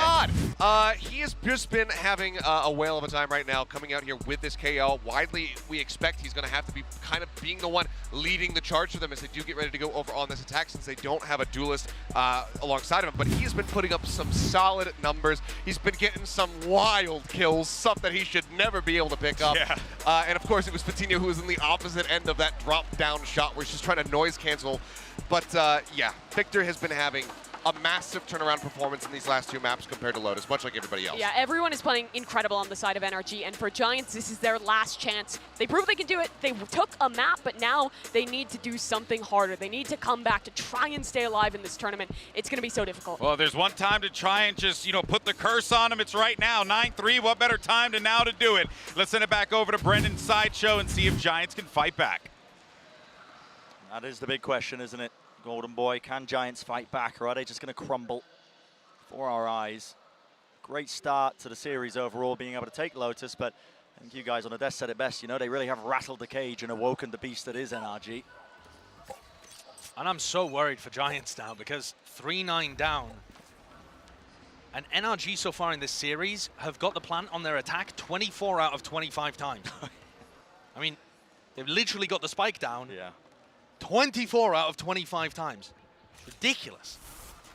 This pistol round set up by Giants so far. There is a bit of utility being used here just to relieve the pressure. The Nano Swarm at the back so that Fatinho can play there, but the recon dart wasn't broken. Guess what? Crashies, who's right behind him, playing inside the Cloudburst. Oh my goodness, eventually dealt with. But the wall is down. It's an unusual plant location, but yet again, NRG going to be offered that chance to play in this post plant. If the wall can be broken, Artis is in a bit of a sticky spot. Shot darts are good to clear off a lot of that utility. I believe that was 2 Nano Swarms on there, but they want to take the fight to them once more. Whoa. No bullets in the clip, has to reload, heard the drop, a bit of run and gun action with the frenzies. And how do they want to play this one now? Because time is running low. FNS just backing away. The headshot found, and there will be no respite from this one. NRG just continuing to plow their way forwards. I think this match is demonstrating the value of experience. It really is giving me flashbacks to DRX playing against BBL, where one of the maps is really close and that underdog team is able to push the favorite to the very limit. And then the other 2 maps, they just collapse. And the depth in the map pool, or the experience on stage, the clutch factor, whatever you want to attribute it to, these teams that have gone really deep before have gone deep for a reason. It's going to be a force buy for Giants. As they try and make something of this, they're forced to. Yeah, it's a must. Absolute must. They're going to need something special. It's a slower play by NRG in this round. You can see them just taking the space for now, waiting to see if there's some utility being used. Cloud's drone. And it fades away. Doesn't spot a thing other than the turret. No information given. Players start to rotate back off from Giants. They expect it to be a different area entirely. And FNS, what a call to make to just contact up. Fatinho left unaware, and no one was watching that angle for him. Wonderful timings, but still, damage being done. Nuki does make it a bit more even. Where is he playing right now? On top of the wall, still dealt with. Artis eventually connecting the shots and planning right behind the wall. Needs a bit of coverage. Someone wants to play up close. That 2v2 has to be a win now for Giants. It's desperate. Finding the angle, it's a double fight. They know he's close now and weak enough that it is just once again easy pickings. A Giants throw their last desperate attempt against the wall, but to no avail. NRG are cleaning this up. It just looks impossible for Giants to find a foothold in this map. They had like one round. One round was the case. One enemy remaining. They ended up winning prior, and other than that was the pistol and the anti-eco. Yeah. It's just been utter nothing devastation. Going for them. Yeah, nothing going for them. And Brent, we talked about Ardis, you know, whether or not he'd be able to have this level of impact. Now going over to the Sage, he certainly has here. Yeah, there's been no drop-off in his individual performance. Not in the slightest. Guy is demolishing. Even if you take out the anti-eco ace, he's still been putting up very consistent results, anchoring fantastically, and he's not even going to be asked to do much on this attack side. So NRG opting for a very similar play. Drone was used prior by Cloud, so he doesn't have that tool. Contact working their way up, but we'll see if there's some util behind this just to make it that much more dangerous. Now just holding. Now the dart's online. Knife against the back, that gets broken, and that is going to prompt for that Viper Ward to go up. It's difficult to try and push through this one.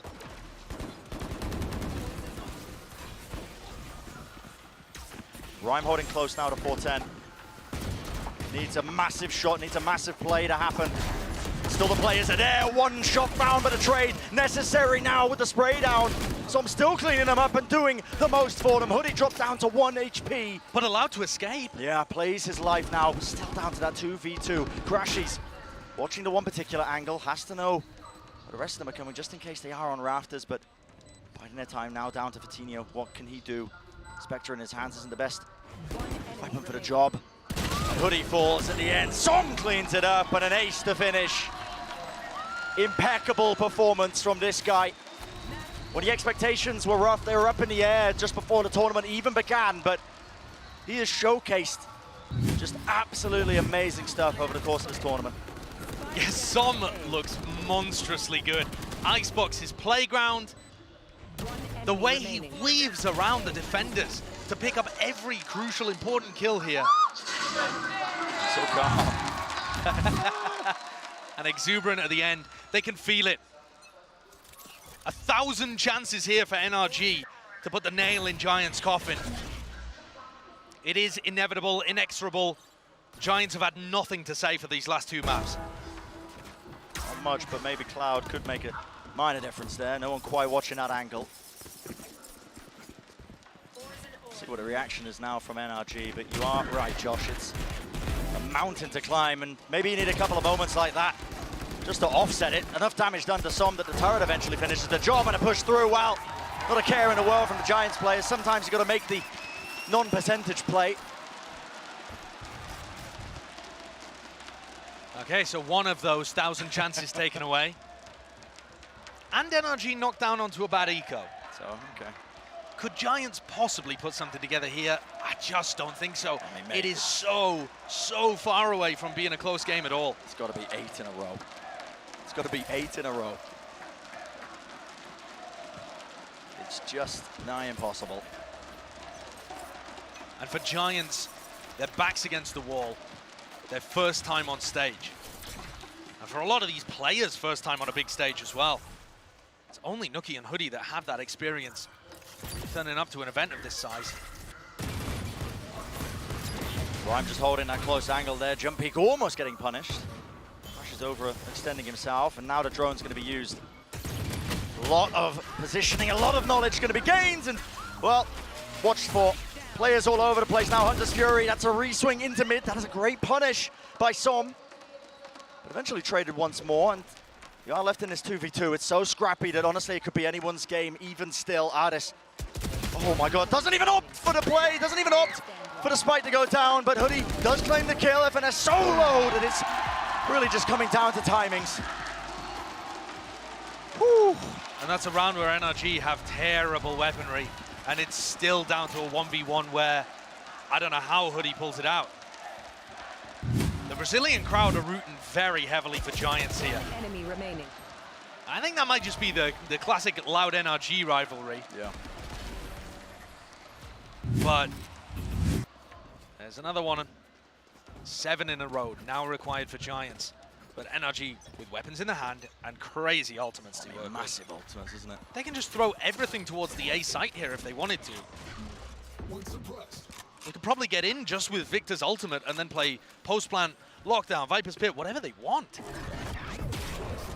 we go. Call gets made there. So no command popped off, but an instant response there with the lockdown. Yeah, that's a really nice play, actually. Hoodie's got to have been waiting for that, ready to use instantly as a response. Yeah. So it does push them back. But part of the problem with this is they've still got FNS's ult to take the site. There's just too many tools. How do you break all of them down? You need, again, a bit of a risky play. That's how Giants have been catching the glimpses of victory these few rounds that they have managed to get. Been off the back of just chaos injected into it. Okay, so lockdown used, and then nanoswarms on the other side. Do they have a shock dart to combo with this? Here it comes. Shock dart, nanoswarm, a lot of damage. That does break the lockdown. Well played, well anticipated by Giants. Another plan, but what else can be done now? Vitinho, operator purchase. Just trying to catch these random stray shots into it. 30 seconds drop down now, and Crashies looks like he wants to try and make a play. And look at this, Cloud holding close. The angle watched for. There was an attempt of a push through. The wall not being broken though. They are set up for success potentially. Artist dropped down to know-how for it all, and it's all up to FNS. But a 1v5, Giants, good utility, an amazing round by Cloud individually. Fantastic stuff there from Giants, and glimmers of life. Yeah. Perhaps the pressure relieved from their shoulders a little bit now that there's nothing to lose. They just have to send full pedal to the metal. Prime Gaming flawless there. And in case you're wondering, in the new patch, those double nanoswarms wouldn't have dealt with the lockdown just on their own. They needed both of the nanoswarms, and that does 180 damage to a 200 health lockdown. So Cloud's shock darts were also required, necessary to break that ult. Good anticipation, and Pipson with a bit of a giggle there. He's laughing. Good to see them a little loose. Yeah. It's almost necessary, I think, in these kind of positions as well. If you tense up a little bit too much, you just slip further into despair, but I would agree. Playing a bit more loose, honestly, they can be quite pleased with that previous round because NRG invested a ton of ultimates, and you know, we were just talking about the answers to it. They had layers, they had answers. Giants came prepared for that push into the A side, and it has prompted NRG now to take this time out. Yeah, fantastic usage of the ult game by Giants. And, you know, they needed 9 rounds in a row. They've got 3. They're a 6 third more to go. Yeah, they're a third of the way there. Yeah. We start to believe? Not quite. Not quite yet. I want at least one more rifle v rifle round. There's just so many opportunities for Giants to make one slip up, and NRG are good enough to capitalize. Yeah. Last time we saw an eco, in fact, a thrifty, almost worked for NRG. Yeah, they almost stole back away based on that, so they are knocked down to the Stingers and the half armor. Vitinho's going to get challenged here with the operator over towards B. He's 3 and 16 right now, a far cry away from how good he was in map 1. And look at the difference in terms of the value that drone's able to get from one half to the next. Cloud was always getting denied with the knife, but it pushes Vitinho all the way back. Gotta respect that. He's playing in front of the Viper wall though, Yeah. looking to get cheeky. Flash over the top and a dart, just in case. But there's no one there from Ooh, Giants. what a Oh repeat. my God, he still gets it. Yep, just takes Artis' head off. A little bit overkill for the job still. Now the players are moving forwards. NRG, what is that? The fragment nade dropped to their feet. And they're getting low, Moving forwards, it's all up to Victor. And maybe with a few more bullets, he could have made some magic happen, but ultimately got a bit scrappy still. Giants, they do claim the round. Bit of a confidence play perhaps from Vitinho too. Yep, Lord knows he needs it. Yeah, Sitting he at definitely 5 and does. 17 right now on the scoreboard. Yeah, he just hasn't been able to get anything going. From 20 kills in the first half of this series, it's just been a slow slide down as Vitinho's countered, and the rest of his team's not been in the same kind of position or with the same game plan to help. Well, here comes another incredibly pivotal round. Honestly, every single round pivotal for Giants. No room to breathe, there's no buffer. But this one particularly dangerous, I would say. Yeah, especially because NRG have got that investment across the board. Those rifles in their hands now. They can take a few more risks as well. The fact that Artis has that res available. Crashes. Oh, this timing. But you know, unaware of this, if he overextends, oh, this could be brutal. And Crashes is just attacked. Whoa, lurking us all the way through, but quick reactions from Vitinho to be able to find a kill. And his intuition kicking in there.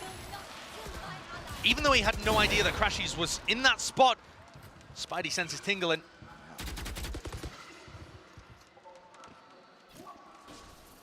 Ult online for Crashes though with that res online now. Oh, a lot of damage. Okay, FNS is in a bit of trouble. Does manage to vacate the section of mid. Vitinho taking a very risky peek. Another shot fired right into the Sage Wall. Artis from the high ground now just trying to cover these players, and there is no challenge really to break this wall. And this Nanoswarm broken. Yeah. The setup is now going to become so difficult to break. There's a Hunter's Fury as well to try and back up NRG in this post plant. This looks wild though. Artis' crosshair placement is going to be awful for Hoodie. Still gets the kill. Still gets the kill and drops down even closer. Slow walk close. Vitinho over the top now. He needs to get some value, needs to get a kill, and he does find the one. But there is timing needs to be played. The res to bring Hoodie back up. The Crashes has ult. is ticking. Crashes has his ult. Hunter's Fury and nobody clears Tom. Holding it down, 3 kills. And what more can you do? Cloud, so much responsibility, and it's just not possible for him. 13-7 will be the scoreline. And NRG, what an answer back after that map 1. Incredible performance from NRG. From Som as well, man. He has just gone from strength to strength on this stage. For anybody doubting him, he is out there performing at such a high level against very decent teams too. For a player who doesn't have that experience on the big stage, the guy has just been cool, calm and collected, honestly. You watch his POV when he's in some of these scenarios, and the crosshair placement, the movement, it's all just clean. There's nothing flustered about it. And for Giants, yeah, we have to say goodbye to Giants after a great first map on Lotus. Unfortunately, the series went from a whopper to a whimper as they just slid out in the final 2 maps, but I really think that they've showcased something here. And this is a team where Rhyme doesn't have very much experience. The players are playing different roles. And so when you look towards EMEA, they've got some ability to be a dark horse pick. Absolutely. I think the future looks quite bright for that Giants squad, but NRG move one step closer now, putting an end firmly to that question of the core of this roster typically being slow starters to these tournaments, not being able to really fire on all cylinders off the rip. And maybe the questions does still remain, given the fact that they lost map 1, but now they really are just sailing their way through this bracket as one of the, I think, clear favorites, at least in the side of the alpha bracket. Oh, I mean, clear favorites to some degree, except that I think a lot of people would have them playing up against Loud in that next round. That's going to be a hard one to call, you are right. Yeah. Oh my God, what a game that would be. The rivalry that has just defined the early era of Valorant, I think. But perhaps I'm getting ahead of myself. Loud's still yet to play against Carmine Corp. Sure. That's going to be the game later on today. My God, though, this NRG team is looking fierce on the maps that they're good at. I think the fact that they picked Lotus, though, and lost it, maybe that's going to be a strategic problem for them moving deeper into the bracket. Maybe they're going to have to start banning that against some teams later on. We have to see. But in terms of their strengths, Haven, Sublime, Artis' Jet, unbelievable. Som's Viper, so clean. Yeah. When it works, it works. When it works, it works. NRG still, obviously, not really showing us too much in terms of the other maps that they have been playing, but yeah, from what we've seen, it's just been absolutely top-notch. Yeah, I mean, this is a squad where they have yet to really demonstrate Ascent. They've been first-round banning it. I don't know whether that's to hide something. They used to be great at Ascent. And they haven't shown us Fracture that they used to be awesome at. Yeah. Also, they haven't shown us Pearl, which used to be a crazy good map for them. It's been the decider, I think, in mapping bans of their first match, but yeah, we haven't quite seen it. Yeah, just not necessary. They have been strong at it in the past, though, so who knows? A lot of unknowns still, but one thing is for certain, honestly, NRG is a team that is not playing around. Not at all. I think Giants can go home feeling fairly happy about how they played today. there's going to be a lot of disappointments in that they weren't able to capitalize on being 1-0 up in the series, but they just got comprehensively outplayed on the second 2 maps. Give him a while. I mean, there's Rhyme on your screen. He was in the post-match interview last time saying, in 5 years' time, he's going to be the best IGL in the game.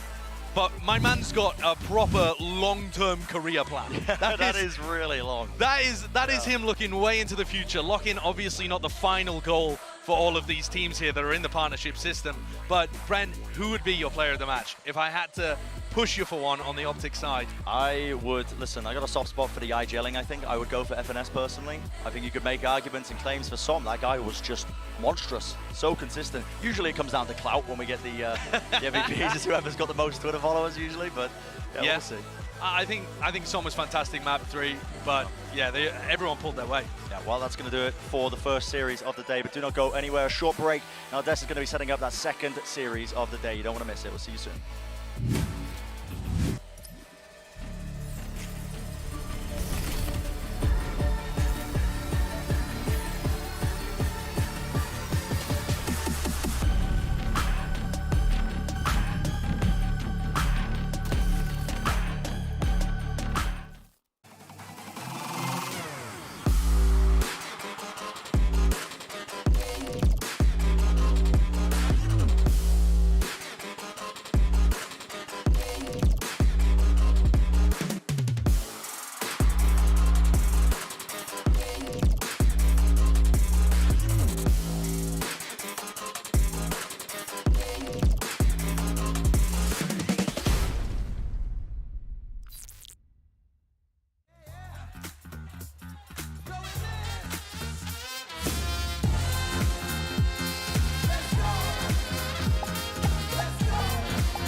Come on.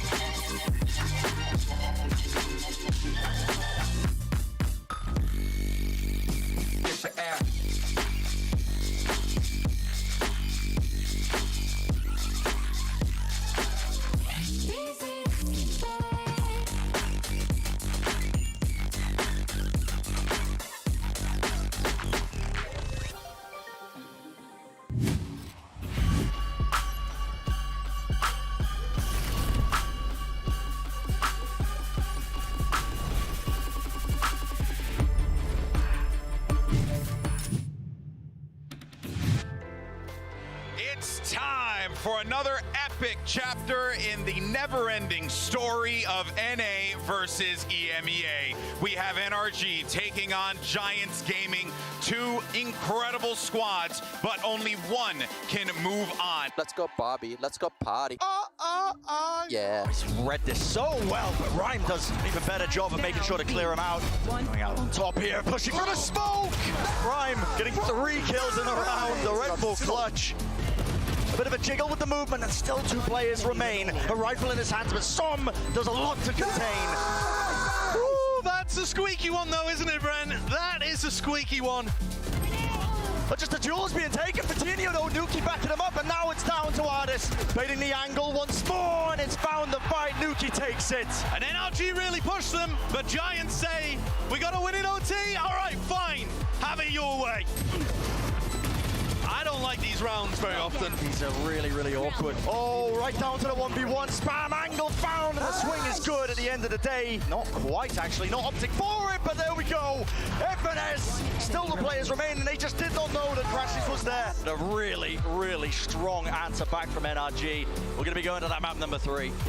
What? You can't be pulling that out, Victor. Not again. But he rips it around. Someone check his PC. He's got a horseshoe stuck up his ass. Yes. For him, Artis, this angle. Oh my goodness.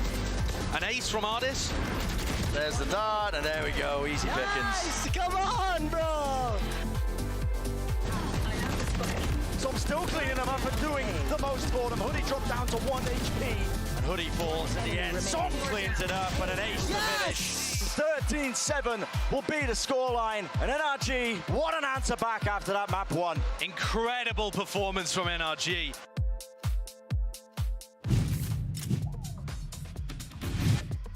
And with that, NRG put Giants in the fryer, and that is your Prime Gaming post-match highlights for what was truly an awesome series to watch. And I was hopeful, Mimi, that we were going to get the run back from Giants. It was looking good, but it was just such a massive lead that NRG had built in that first half. Yeah, there's just something special about NRG and these comebacks, these later maps in series. They looked incredible. First half really gave no in whatsoever to the side of Giants. In the second half, well, they lost a couple rounds. Respect to Fatinho for putting up some good numbers. It was never going to be enough with that lead. Yeah, I mean, they get themselves a nice little 4-round stretch there for a bit, but unfortunately, it wasn't enough. It was enough to cause some slight bit of concern here for us watching on the disc. Like, oh, is this actually going to end up going to overtime? But NRG, they just held steadfast. Jet not really worried about having to call any technical timeouts as well. Just letting the players, again, much like we saw from Potter yesterday, just let the players course correct within the lobby. But everybody's so nasty, whether it's attack, whether it's defense. Som, what a performance from him yet again. Yeah, and look at that stat. In the opening half of first maps in series thus far at LOCKIN, 29% win percentage, and they rocket that up almost all the way to 80% when they go through the rest of the series. It is clear that this slow starting issue is a problem for this NRG core that I'm sure they're going to be focusing on working on, but thus far, even if they have those initial issues, once they warm up, they look unmatched. Yeah, and I think that for anyone else of the teams that we have left here in LOCKIN, you're going to want to try and take advantage of that as much as possible. It is a clear weakness that NRG has, but if there's one team that we know that will just put work right into that, It is NRG, it is FNS, it is Chet. But unfortunately, that means we have to say goodbye to the Giants, who really, I think, came into this one. A lot of people were unsure, Seth, about, you know, what kind of a team we're going to get here. They played Detonation. We're like, oh, okay, you know, they should have won that. But then I really do think that they came into their stride here, and this is going to be a team that will be dangerous in the EMEA region when the league start up. Yeah, for sure. I think it's just another squad where it's, again, give them some more time and you will see drastic improvements. In that first map, their protocols, the way that they were playing off of Fitino's like entry on the race, it was all gorgeous. But then you just saw NRG really rip the momentum out of their hands and they weren't able to reclaim it. It's unfortunate for Giants, but I think overall they gave a strong performance. Can't really blame them for falling to the Optic Corp, but this does now leave Carmine Corp as the lone EMEA team left in the Alpha bracket, and they're getting ready to take the stage against Loud. I have two big questions about this team coming into this event. How will Rhyme perform as an IGL, and how will Fatino perform on his first big stage? And I think both of those got answered. Well, Rhyme wasn't quite able to match Finesse in the later part of the calling for those last two maps. He had his moments, and in their match versus Detonation, I thought the calling was good. Fatino as well proved that he can be a star if he's in the right situation. So lots of potential for this team, even though they're headed home early. Yeah, exactly. So excited to see what happens for them for the rest of the year. But before the break, though, we actually asked y'all to do your civic duty and vote for the player of the match. And the results are in. So let's see what you guys said. And it is by a country mile. It's Som with 70.8%. I'm not shocked by this one, Achilleos. Everyone seems to be on the Som train right now. I mean, I don't know what it is, but this guy is just one of the greatest Viper side anchors on Icebox that we've seen in a very long time. I mean, the ace out back behind yellow, then he gets a 4K in this game. He ends up getting another ace. So I believe out of 6 total aces we've had in the tournament so far, he has 2 of them. Yeah. That's nuts. That is insane. And I think there's not a lot of players who have like kind of an iconic map in World that you're just like, they're always going to perform, but Som's already making the case for him being the Viper guy on Icebox. Yeah, he is having one hell of a tournament. And actually, for more on that win, we actually managed to pry Som away from Yellowbox on Icebox. So he's actually going to be standing by with Yinsu for our Verizon post-match interview. Thank you very much, Golden Boy. That is right. I am joined by the man of the hour. It is Som from NRG. Hi, Som. Welcome to the interview. Now, as you saw, MVP. The guys at home voted for you. And I saw you tweet as well after the last game, you know, you're going to do it again. You're going to prove the doubters wrong. So I'm going to give you the stage a little bit just to, you know, talk your truth. Yeah, so I'm super confident in myself. I haven't been shown too much the past couple years with NRG. So I think coming together, this team now, I can finally show like what I'm capable of, and doing it now feels extremely good. Finally proving it to myself feels very nice, but yeah. It's good to see you go on a roll here. Now, I think one of the reasons people might have had doubts is because Marved was obviously the previous controller player with that Optic core, and people kind of felt like losing him was a big loss, and they didn't think that you had what it takes to maybe fill his shoes. Did you ever feel like you had a bit of pressure to live up to that? And you know, what do you think of this whole narrative? I wouldn't say it's pressure. It's more of kind of like a goal for me at that point. Let's like go past this goal and show myself now. But I think another big thing is I don't want to let down my teammates. They're all really good friends of mine, so I also want to have fun for the longest time as I can with them, and then just win everything I can with them, and I just don't want to let them down. So yeah. I definitely don't think you're letting them down right now. One thing I feel like a couple of teams have been doing here is not playing the duelist, which I think is kind of weird for your team. You have Victor, you brought in Ardis, who was a star duelist over in Europe, but there's a couple of maps we've seen you guys completely turn away from that. What is the reason, and do you feel like that is the best strategy right now? For us, it's a little on and off. It's kind of between Chet and Pujan. They kind of decide on how we feel and how we play. And at least for Lotus, for us, we kind of suited and said, like, this is probably our best comp, let's try it, and then let's just go forward with it. Because we're basing it off scrims here, so we're scrimming all the teams, every team we can, and we're trying things, and this is the comp we got to. Well, how much how many scrims and how long and how much have you actually tried and tested this? I'd say a good amount. I think we spent maybe like 5, 6, 7 scrims on this comp, on Lotus especially, but yeah. And last question, this is your first big international Valorant LAN tournament. I just wanted to ask you, are you having fun? What have you been up to? Have you made some good memories here? It's been super fun.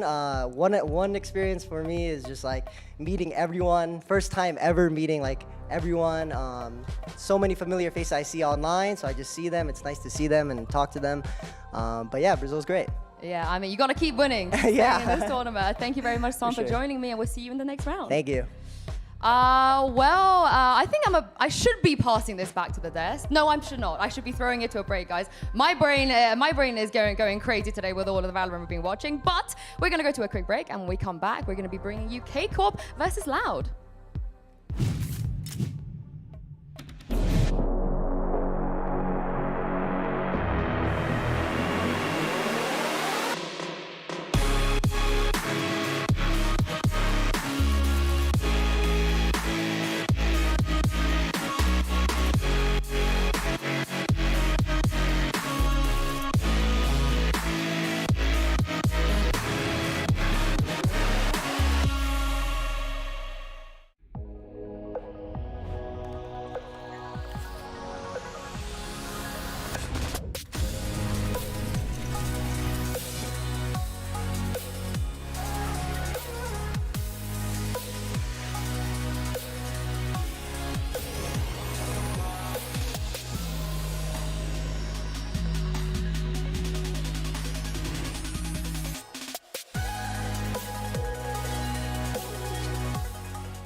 Red Bull gives you wings.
massive race against my past. Whenever they clock me, that's 2,000 on the dash. Winning kinda tickles me, and every day I laugh. Yeah, you know we #1 and you don't need to ask. I got the magic, feel like I'm a greyhound looking at a rabbit. Finish line so close, I reach out and grab it. I only look back just to look at your reaction.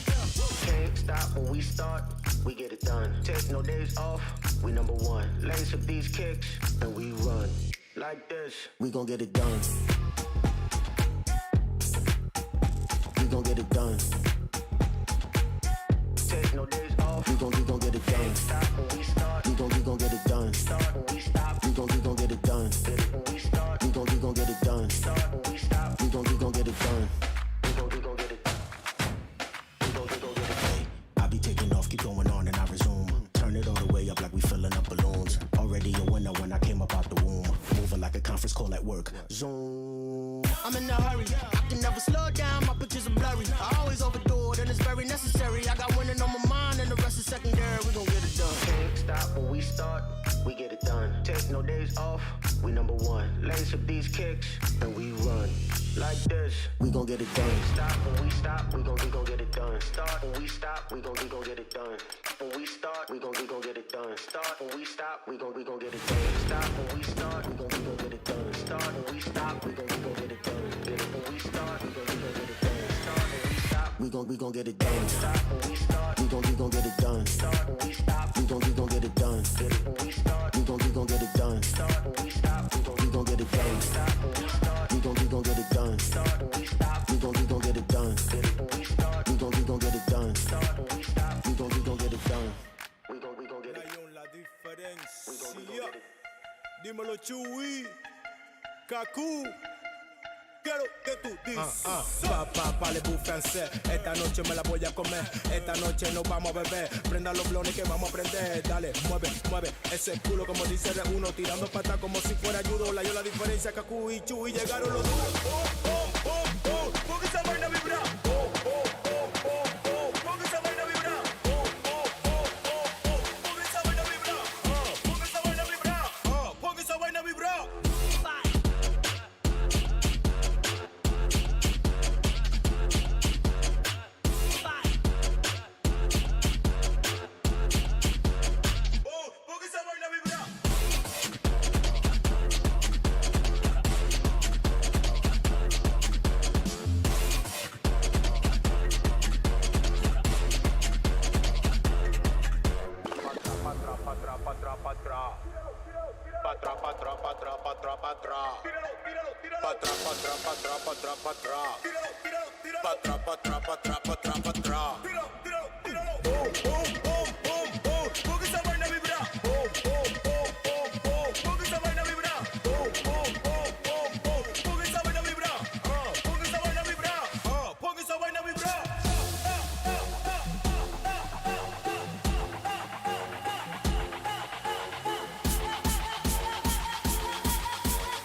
esa vaina vibra.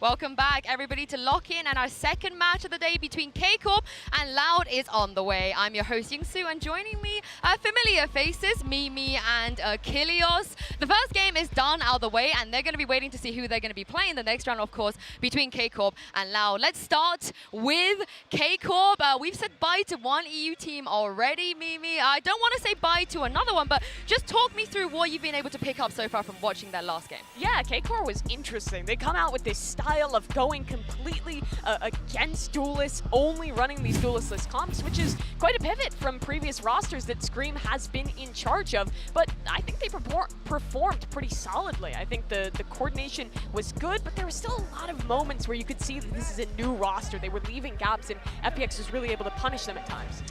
Yeah, I think there needs to be a really big step up here for KRÜ Corp, because now not only do they have the pressure of playing against the home crowd and Loud, who already looked incredible in their first series versus Gen.G, but they also are the last representative of EMEA in this side of the bracket, so there's a lot more pressure on them if they want to be able to carry forward. And that would also, if they lose here, not only eliminate the region, but also guarantee an Americas team getting forward into the next round. There's a lot of pressure. I feel like this format, we've been drumming this home. There's a lot of pressure that comes with every single game. Yep. And speaking of the no duelist comps, Mimi, you just mentioned, here is Scream breaking down why they're not currently playing those duelists. Yeah, I think, the first game on stage, the excitation, the players, a lot of situations where we didn't stay calm, as we usually do, So there's a lot of this, first game on stage. But I'm happy it did go our way, So it was not an easy game, and I'm happy we closed it out. A win is a win. A win is a win. A win is a win.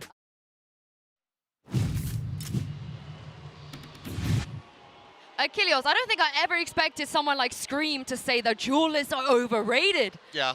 I'm not a fan of this iteration of Scream. I want old Scream back. Old Scream was better. He was more based. I want to see some duelists, and honestly, I think that they might need it because the firepower that Loud has, unless they can play a really solid full control comp to shut down players like Aspas, I don't know if they're going to be able to get away with it. Here's the thing, with no duelist comps, when you play it optimally, when you play it great, you really can shut down teams. You have fantastic stall, you have lots of utility to re-clear, but when you're making mistakes, if your utility isn't quite coordinated, those comps can go really awry because you don't have that duelist player to change up the pace and dive in or to take control of rounds in the same way you would otherwise. So I would say it's quite a high-risk, high-reward composition, and I don't know if they have the kind of coordination that's required of it. We don't usually see players that do better than Scream when it comes to like the scoreboard and fragging power and so on, but Mimi, it feels like we found someone that can, and that is Shin, a complete newbie that we haven't even seen before on the international stage until this week.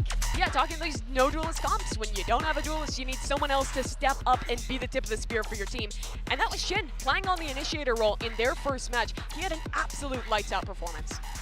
Yeah, it's been, again, the story of just the kind of rookie players coming out here and just putting on fantastic performances, especially ones that happen to play Viper, as we just saw from Som. We're highlighting the ever-loving hell out of him. Shin might be receiving that same treatment if they're able to walk away with a win here at the end of this matchup, because he had a really strong performance, goes over to the Fade there for that Pearl map, and just plays both of that, that and the Viper to an absolute T here for Carmine. Yeah, it was really good out of him as an individual. And on top of that, it was his first ever VCT event, not just like VCT main event. He's only ever played the Tier 2 VRLs in Europe before, so coming out here and having that performance is really, really impressive for Shin. Yeah, well, Loud, they come into this event as the returning champions, and despite losing two key players and their coach as well, they're looking very, very solid as well. And I think they answered some questions because, Mimi, they were the world champions, so expectations are always going to be high. Did they fulfill those expectations, in your opinion? No, but my expectations were that they could be world champions again, right? This is always going to be really hard to match that when you're coming back in with two players. I still think this team performed quite admirably. Those new players, there's still some growing pains, some moments where the coordination wasn't quite right, but under pressure, they continued to perform fantastically. And despite some mistakes in that Gen.G series, had some good calling at the end of the day to come back and win it. Yeah, I think we saw a little bit of a slower start from the likes of Sonic and Aspas, the two players that you actually thought would have a really good start, that they were going to be the ones who were leading the team to success. It was actually the likes of Kawazin who came out from the outset of that first map versus Gen.G that was able to put up really solid figures and keep them in that game and really push back against Gen.G. By the time we'd gotten to that second map and gone to Fracture, that's when we started seeing Aspas. That's when we started seeing Sonic really level up their performance once again. And that was just it. I mean, we can take a look at some of the clips from the end of that game on Fracture. The pressure must have been insane, especially for these new players. You have a big crowd cheering for you, expecting the world of you. And initially it looked like they weren't going to be able to meet that. But when the going got tough, despite this being a new team, Loud still showed us that they are fantastic under pressure. And even when their plan goes awry, they are able to quite calmly make a change and be able to win out. Yeah, they were indeed. That's the thing though, right? The fact that they managed to close that series out after how grueling it was, showing us a face of Loud that we saw last year and loved. But going forward is, can they keep doing this? We already saw one Brazilian team crumble a little bit, with all that crowd behind you. But Achilles, something is telling me like, we don't really need to be worried about Loud right now.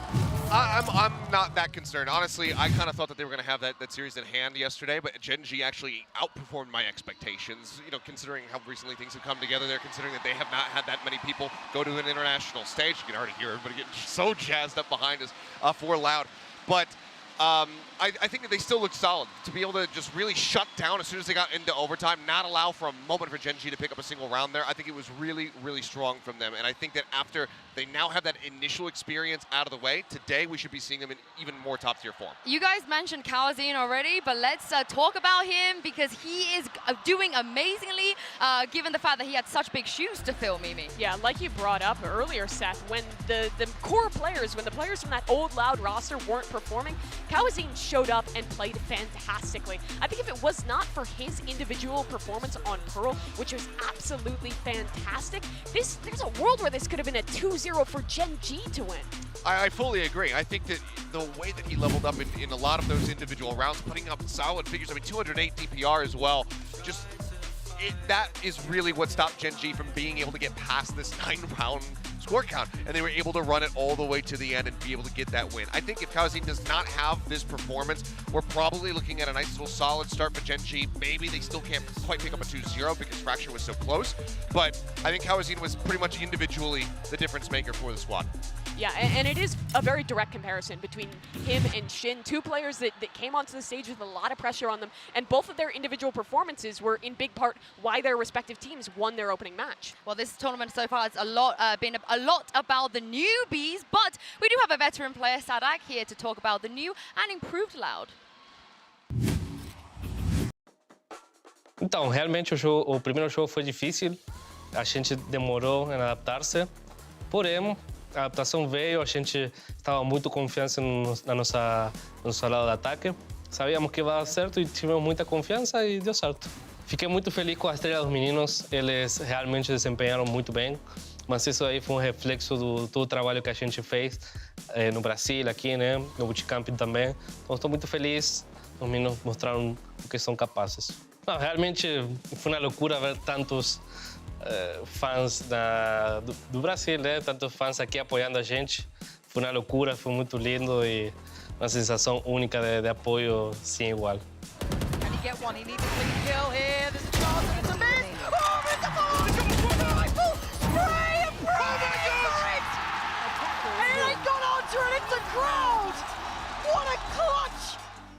Eu acho que a Carmine Corp realmente tem um jeito diferente de jogar que todos os outros times, né?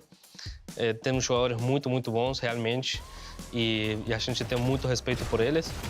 Mas ao mesmo tempo eu acho que vai ser um jogo muito divertido, vai ser um jogo muito pegado e a gente espera dar o nosso melhor mais uma vez. Eu não sinto que a gente está sendo o alvo não, porque sempre falo, somos um novo time. O time antigo foi campeão, esse novo time ainda nós temos que nos provar. Faz o ele, aqui está o Brasil está vivo em solo brasileiro.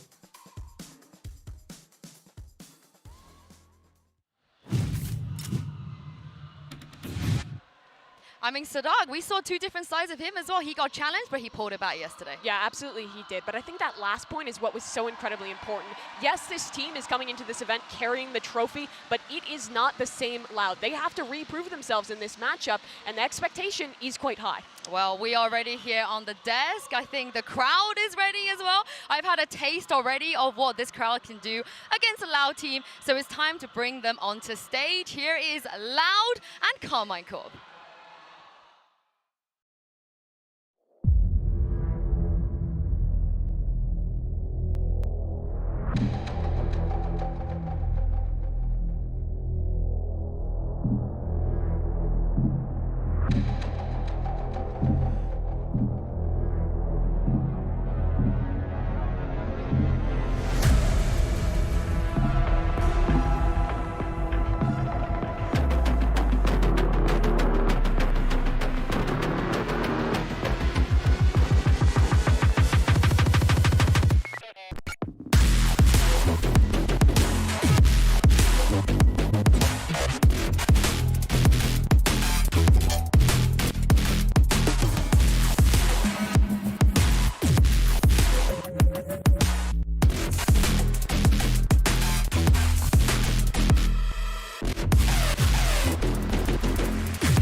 have already passed the initial test, but things are about to get a lot harder. Just to remind you guys one more time, if they lose here, they go home. And for the Brazilian fans, I don't think they can see a world where Loud don't make it past this round. No, they cannot see a world, but there very much is a possibility here.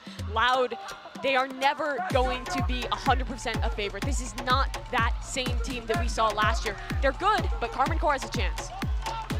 There is a chance there, but they need to be able to get over this hurdle that is the crowd. This crowd is so far behind Loud right now.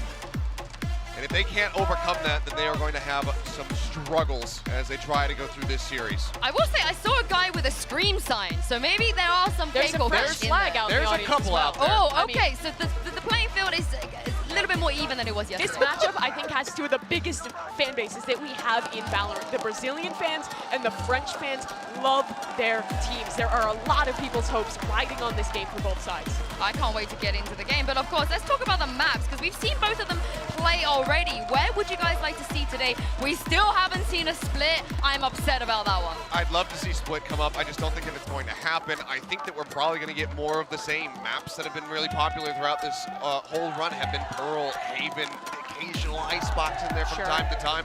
Maybe even in a sense, something like that, something that's a bit more familiar. I don't suspect that we'll be seeing the Lotus again, since it was FPX who brought that out versus Karmine Corp, but who knows? Maybe one of them's looking to throw a curveball. Yeah, who knows? What's really interesting for me is when we head in these maps, if we see something new, does Karmine Corp stick to their kind of their overall idea that duel is bad, we are going to play these completely non-duelist comps, that is our team identity, or was that just for the maps that we've seen thus far? It's hard to say, and honestly, I wouldn't be surprised that if we do say, you know, whatever the map is, if they try to run that and then Loud absolutely can crush them on it, maybe that will force a change. We'll have to just wait and see what does occur, whether or not, if they do go for the duelistless comp, if it's going to be good enough to control these players from Loud. Yeah, one thing that I do think is interesting is you can see those dogs out on the stage, the stuffed animals, those were with Loud when they won the championship last year. Now back on stage with probably more LAN experience than the two new players on that squad. There's a seal there now. It's not just dogs anymore. I think he's expanding the zoo. I gave him a bear after they won champs. I gave him my DRX bear. You gave away your DRX bear? You know what? He won the championship. He deserved it. All right, we are into the map selection here. The last time Loud played, they banned Haven, and I believe K-Corp banned Ascent, but Loud are going to go for Icebox here to get it out of the way. Yeah, Icebox out of the way. K-Corp will see if they continue through with that, with banning Ascent as they did in the first match. So a lot open here. Lotus is open, Split is open. Both those new maps are available, but Loud want to head back to Pearl. This makes sense. Like you said, Seth, every team likes to play Pearl right now. Yeah, it's bizarre. It's a complete inversion from what we saw at Champs, where it was much more of a niche pickup, but they feel very confident in this, especially after they got that victory versus Gen.G. Yeah. Yes! Split is coming in. Let's go! Finally. I'm really interested to see what K-Corp play there, because Raze is so damn good on that map that giving her up, if they do stick to this no duelist thing, who knows how that's going to go for them. Pearl as well, we should get double Harbor head-to-head on that map, which is going to be something wild to watch. But I have to think that while K-Corp are the ones selecting Split, Loud are feeling confident on the map because they did float it versus Gen.G. So they said, okay, if we do go all the three, we are prepared to play that map. So we'll have to see what they have. But this time, map 3, Fracture. And Loud picked attack on Split. They decided to start on attack side. They do play that double duelist composition, and it did look a lot better when they were playing on that attack, I think. So I'm not super surprised that they do pick into that one, but I'm really hoping they've shored up their defense because it looked so rough versus Gen.G. Yeah, and we got Fracture as well coming in last. Actually, across all 3 maps, Loud will be starting on the attack side. Yeah, I mean, just going to have that aggression from the outset. The Karmine Corp going for defense first on Pearl. Going to be eyes on them to see if they can have a really solid start to that map. Shut down this aggression coming out from Loud and give themselves, you know, an advantageous number of rounds. Well, we're heading into the Prime Gaming agent select here, and as you said, Mimi, we might get that Harbor head-to-head. I did not think we were going to get it this early in the tournament. I would expect it. What I do think is going to be interesting here is Navarra was open. He's done that in the past, but he's brought it out here playing on the Omen in their last match of Pearl versus Icebox, who is like the kind of definitive Jet player who has looked amazing at opping in this meta, and that head-to-head will be interesting. Also, just 2 Harbors. That is wild. Okay. Yeah, some craziness here. Harbor v Harbor action. Aspasi is going to be the only duelist in the lobby. Curious to see how Karmine Corp are going to pilot this, whether or not they can make it successful. You've got Scream back on that KO. I need to see him using these flashes for his team's entries and also to shut down some of these pushes coming out rather than just throwing them out willy-nilly like we saw him doing versus FPX. Thank you very much, Mimi and Seth. It's time for me to send this over to your casters and get into game with Mitchman and Tombiz. Well, Tom, it's been a long time since I've seen some of these players XMS on the stage. I mean, he was at Masters a long, long time ago, but now we're getting a chance to see him on the international scene. I'm excited for what we're going to be delivering here today, I have to say. Like we're here in Brazil. There's a huge Brazilian crowd. We've got champions winners. And you bring up the guy who once played for Alliance like 2 years ago. Of course I do. Simple reason. Right. I'm looking over there, and I'm seeing a bunch of French fans, French flags. They've come all the way here to celebrate their team and made the brave decision to stand around a bunch of loud fans and cheer. I am ready to kick this game off, and it looks like the teams are too. KC and Loud starting it out on Pearl, and barriers are already up. Well, no surprise. I had a little gander at one of Sliggy's videos recently, and he's been talking about this B site. A lot of teams leaning in this direction, much tougher to hold now that Chamber isn't in that pool. Already a little bit of utility being thrown out. In fact, a fast look at the retake coming through, and a battle, a brawl beginning. Oh yeah, straight away it's the utility of Loud that grabs a kill. Scream, a big target on the other side, eliminated. No one taps to come from him, and the rest of the team denied any opportunities to fight back. They have got a smoke though, and with that blooming, there's going to be a lot of spams coming their way. Still a firing squad waiting out on long. KC need to try and force a duel on the back of that, or maybe they're allowing them to waste all of their ammo. Starting to run down to the final match for some of these players, but there's a swing. Sadic's got 2, and they're just following up with every single kill. KC, practically no chance in that pistol.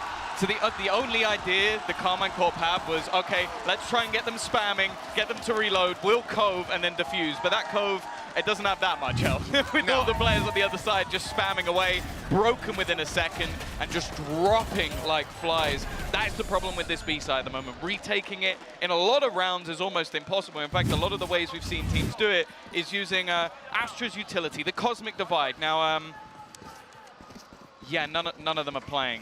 None of them are playing that agent. It does tend to cause some problems, you know, with popping those Astra stars when you don't even have any. And when you look at the start of that round from Loud, right, normal enough, as you said, going down towards B long, but I love the post plant. As you say, when that cove goes up, they're not only fighting it, Sadic's swinging out wide, catching them going into the cove. So there was just no free space to be found that time around. Now, this round, a few pistols for KC. They've invested decently. So they do stand a chance in some of these fights, and they're decently stacked up towards the B site. So at least there's some things going their way early on, but look how patient Loud are being. They're avoiding running into this, and they have utility watching their back the whole way. Well, I like the fact that a lot of what we're seeing from Harbor at the moment is using those cascades to just take portions of map control. Okay, we're going to clear these angles while they can't really fight us, and then we'll push a little bit further forward, and we'll push a little bit further forward. They also have the Viper wall down that is going to be fairly awkward to push through, and they're looking for the same sort of afterplant as before. And with such a huge weaponry advantage, they should be set to take this round fairly easily. Well, yeah, right away, Aspis is showing his dominance on the server. They're happy to lose a player or two, upgrade some weapons. They don't want to lose very much more. And a few of these players are extremely low. A chance for XMS to do more damage, and he's really getting those bullets in there, but nobody's hitting the floor just yet.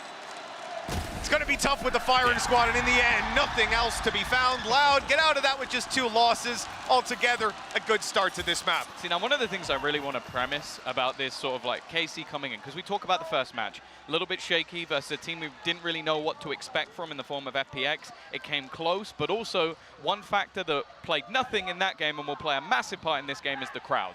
In fact, probably anybody who was here, which I don't think it was the most packed we've ever seen it, probably would have been on KC's side because of how well-known Scream is. We've even seen signs today in support of that man. The crowd is firmly against them here. Every kill that goes through, there's screams going out, and for some of the players on the other side, they won't have experienced that before. You know, stat just popped up that Scream is the highest headshot percentage out of every player. Oh my. You saw that fight down. That was actually through the cascade, which I guess just knowing the angle and getting a looky tap on that shot, easy trades over towards the double door, and Les is doing work He's being flanked, but even now knows that player's coming, and even though he falls, they've got the site, they've got the space, and a 3v2 post plan to work with. And they're looking to play aggressively. Don't have the best weaponry for this, so they're going to push within. Shin can only get one, and now XMS left in the same spot as before. A plant this time in a position for them to sort of hold much more closely, trying to almost bait him in, but they're ready to swing. He expects them to be long, and there is nobody there whatsoever. An adaptation from Loud, a different look from how they played the previous. Mitch, they've just won their bonus. Oh, they absolutely look incredible right now. Rifles, economy, really stacking up, and very little to comment on negatively about their play. Gross. As we say, it's not even knowing the angle. They got sprayed at. Yeah, you just look at the Navira tracers. spammed it. You know, spamming that with a Vandal, especially when you're just stood on the corner, that is a brave play. A risky one, and, well, you see why it's a risk. But that was the other thing. When going into the matches or maps that they won, they were winning every single opening duel. 17-2, and on this map in particular, 14-5 on both maps that they were victorious in the game versus FPX. In the game they lost, 10-11. So these openers have been crucial for KC to actually get rounds over the line. In fact, their conversion 4v5, I think is like 20%. This time around up against Pistols, you imagine this isn't going to be an opening duel for them. The other aspect being, with Aspis on the server for Loud, I don't think the KC are going to get a ton of opportunities to find those opening fights. Right here, Scream, man with the highest headshot percentage. A few whips come out of him on the Sheriff, damage done, but again, he'll go down without too much trouble. The rest of the team now looks to just guard Kawazin, allow him to survive on the site, but hold on, they're starting to take some losses. This could get a little bit risky on the way back through. They need to deal with these players before it gets out of hand, and well, it's getting there. Yeah, leaving it just onto Nuzira. Rifle found, an instant headshot, and he knows where the other man is. Time is ticking, but Les will hold the line. Definitely too close for comfort for the round that came before them, but Loud is still 4-0. A great start to their attack. I will admit, though, I'm expecting the majority of rounds. 7 rounds on the attack last time out for KC. I think it was even maybe more than that for Loud. So you kind of have to look at this half being more dominant. But getting the pistol, getting these sort of rounds under their belt, and some fairly quiet starts on the other side, KC need to break back now. Yeah, you know, Pearl in this pool, considering we've got Split and Fracture up next, I think it's fair to say, like, in this one, we can see KC start on the defense, maybe even that little bit slower, pick up the rounds after. The other two maps with a defensive start, I want to see them continue. Now, we've seen that updraft play coming out of Aspis a couple of times over in previous games. This time around, we know there's no one on the B side. This is full retake from KC, and they've been playing this consistently. The one thing I will point out, right from the start, within 10 seconds of the pistol opening, XMS's camera was gone. They were checking it immediately. They know, like, it's a very common spot to be playing in. It's the trap wires in later rounds I'm interested in, because we've seen Cypher struggle to hold on to that map control, especially when up against a Fade. So there's obviously going to be a few more problems there with clearing out that utility for Loud, but even still, they certainly have an interesting belt to work with. Great punish on the way through. Yeah, great start. Having that operator onto Navira, we've seen it be a difference maker already throughout this tournament, and for him to get that kickoff and Scream to follow up with another, no trades to be had just yet. This is looking like easily the best start we've seen from Carmine Corp so far. The question will be, how do Loud recover? And for now, it's patience, waiting back, not overfacing, just seeing if anybody's going to give them a fight. Where they eventually decide to take it is heavily stacked up. They're covering their corners, though. Tui's ready for that peek out of Shin. They see the player on the right, the ultimate, giving all the information away. Navira forced out of the sight, and he will just about make it back to his teammates. They want to hold on to the advantage. They will just about. Navira almost going down, but in the end, he's going to need that 4K to close it. 1v3, at least the spike is planted. They know exactly where he is. Yeah, this is impossible. 36 HP, sectioned off by the Cascade, stuck in the corner, Cage going down as well. He needs to just hope he can find something on the spam, expecting this to maybe be a bait, but they are just sticking all the way through the cove on the other side, couldn't be seen. And in the end, Carmine Corp make that one look relatively easy. They break back onto the board, and they have their first round. Yeah, you see that whole time, he's just spamming through it, not even expecting to kill the diffuser. He has a possibility to, but the main, well, obviously not with the Cove, as we saw, but the main thing being he expects there's one or probably even 2 players about to go through that wall once he starts that spray. That's the trade they should be making, And, well, in the end, they had the Cove, so they didn't need to. End up just diffusing it right under his nose. Good round for KC to get on the board. They certainly need some signs of life here. And now, right, their economy on the other side for Loud isn't actually as strong as it could be. See, now Scream has the credits to buy up a rifle, but has opted to go. I wonder if he's going to try and wallbang something. That tends to be what players are going for, right? But we see him start out on the B site. Now he's playing super passive A. You have to wonder what the idea is behind this. Maybe we'll see it come into fruition a little bit later on, or perhaps it's just his confidence in going for the ranged one taps.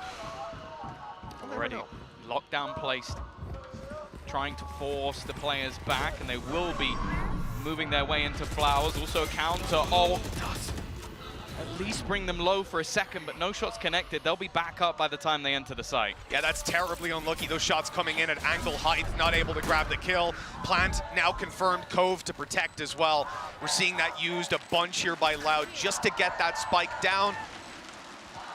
At this point, KC, they need to find a foothold to fight back in from. The leading Aspis is something. It does leave the players that are also here a little bit more isolated.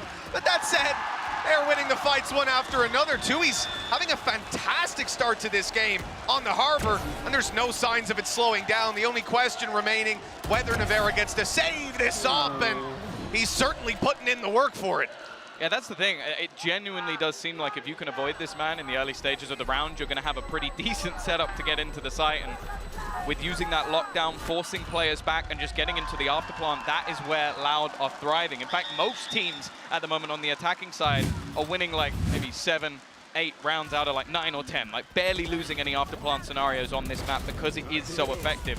Now the A side, maybe not quite as much, but it's just the fact they had such a good afterplant, managed to find those openers, and held on to all of the control. That was one of the things that was impressive, especially towards Art, being able to make sure nobody could come back in from that angle. It becomes almost impossible for Carmine Corp to actually find a foothold. And that was Tui's for me, man. Like that Art hold, while you've got a player who's scrapping with Nuzera, who's trying to force him back over towards water, the entire time on the other side, Tui's is staring at the corner, waiting for the swing to come in from sight. As soon as they get that kill, you're in so much trouble. I think he is being tuned in to the plays that are being made on the other side, and a really frustrating player to come up against right now, sitting 7-3, thoroughly enjoying what he's putting out.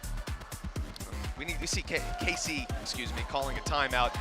Understandably wanting to gather themselves. 5-1 down. It's not the end of the world with a defensive start here on Pearl, but as we say, you know, you really want to start building up those rounds soon.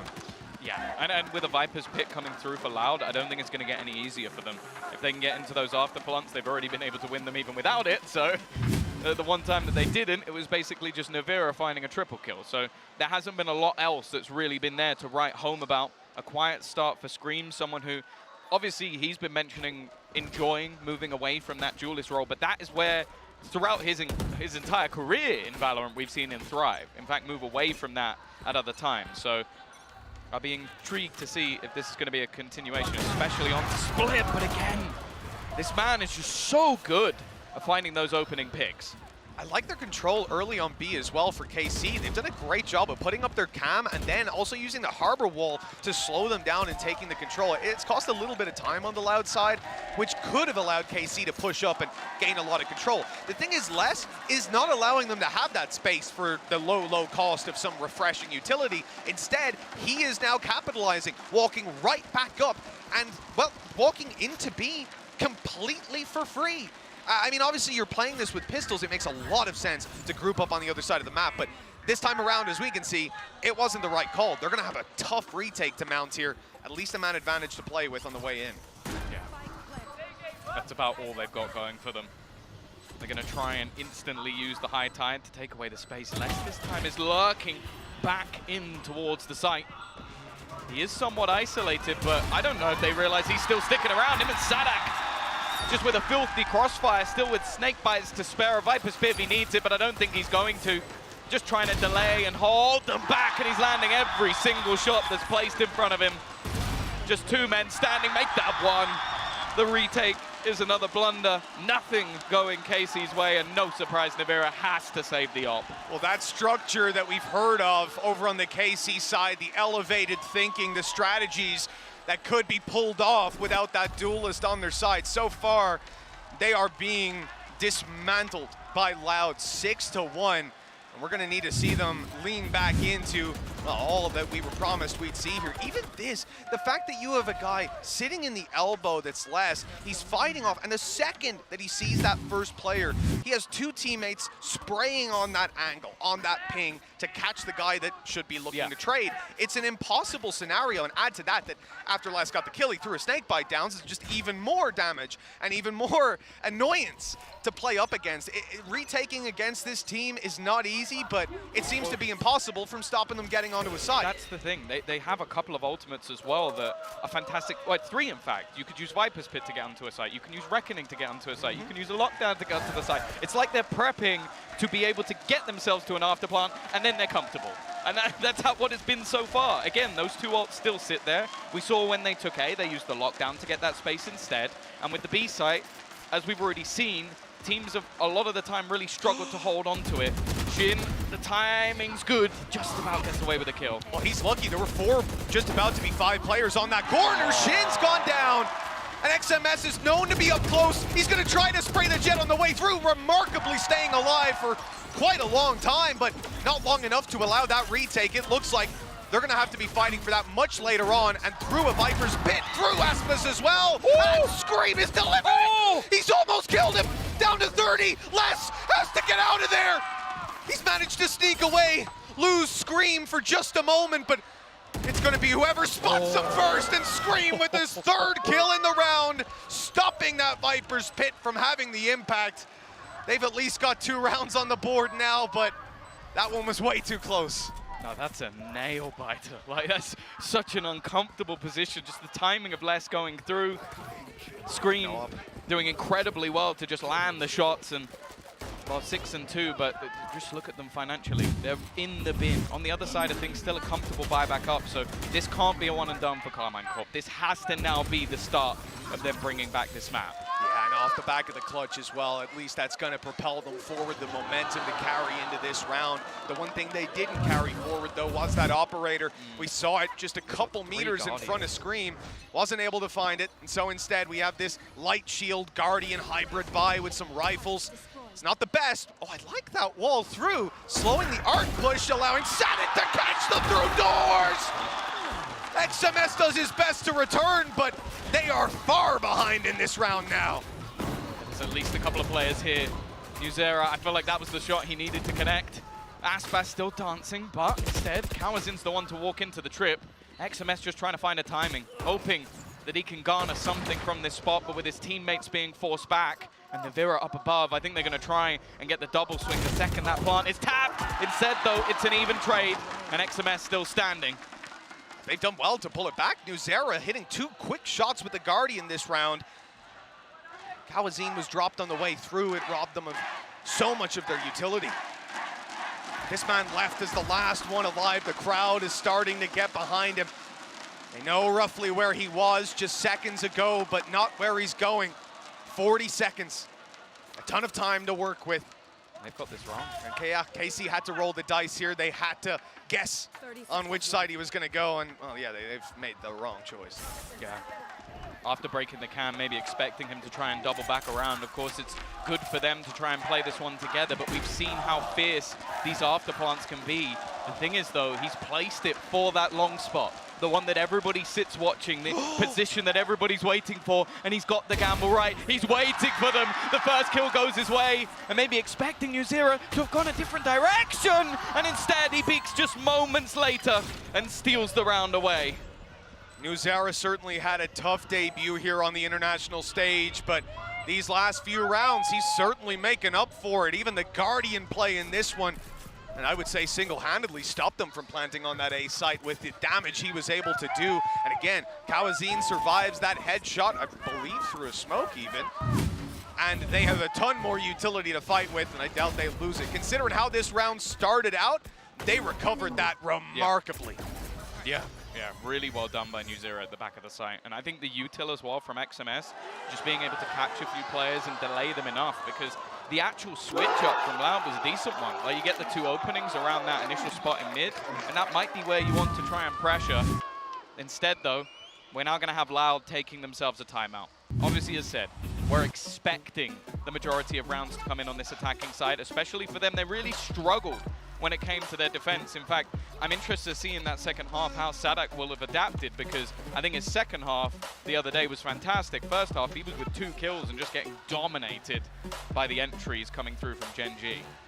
On that KC side, though, their attack up against Loud, up against Aspas being able to roam the map. I'm curious to see how it's going to fare. So far, I think XMS has been doing a good job with his utility. We haven't necessarily seen it punished in the same way, but it also feels like that's a consequence of both the composition Loud are running, not having your fade. It's not going to be quite the same game running those prowlers to cancel out your trap wires, but also Aspas is consistently just going past his utility, up and over. They seem to have a decent idea of where it is when it's around A and mid, but we see a shift here with KC defending the B site on their Cypher. A solo hold from him, camera in the same spot, and a very heavy stack up towards the right side. I think the only plan from his utility is it gets someone with the trip while all the smokes are up, and he gets 1 kill and they retake. Exactly. I don't think there's any real idea to try and fight this. Now, after the last couple of rounds, maybe expecting to spot some sort of gap, we're going to see the high tide used to just try and section off a couple of angles. But KC are actually playing in front of one of the screens, so they're going to know no one's pushed this way just yet. The water wall's down. Over on that defensive side, certainly stopped them from being as cautious around Art. We'll get a smoke up there instead to keep them back. Remember, KC aren't going to be too upset if they end up taking a fight around Art. That's kind of what they want. It's where most of their guns are focused right now. The problem they have to worry about constantly is less. We already saw him sneak onto the B side and completely surprised them. They're watching that camera the entire time, waiting. But look, with the noise they've made and the wall they put down at this point, KC think that Loud are looking to take B, that's where the push is coming in. They just doubled back to Art and found it free. Almost free. An opener in. The main problem for them, though, is going to be Shin. Like, he's not only managed to get aggressive, they're going to use the Reckoning to try and slow them down, and he actually has his Nightfall as well to use from behind. He could make this so incredibly awkward for them. Already going to tag up where the remainders are as they try and put the pressure on. He's low on HP, and for him, the most important thing is staying alive, not giving them an avenue out, catching one with the C's, just leaving them stuck completely. But Tuyas actually manages to find one, a second as well. Somehow it's left just to scream, and he won't be able to do anything. How did they hold the line?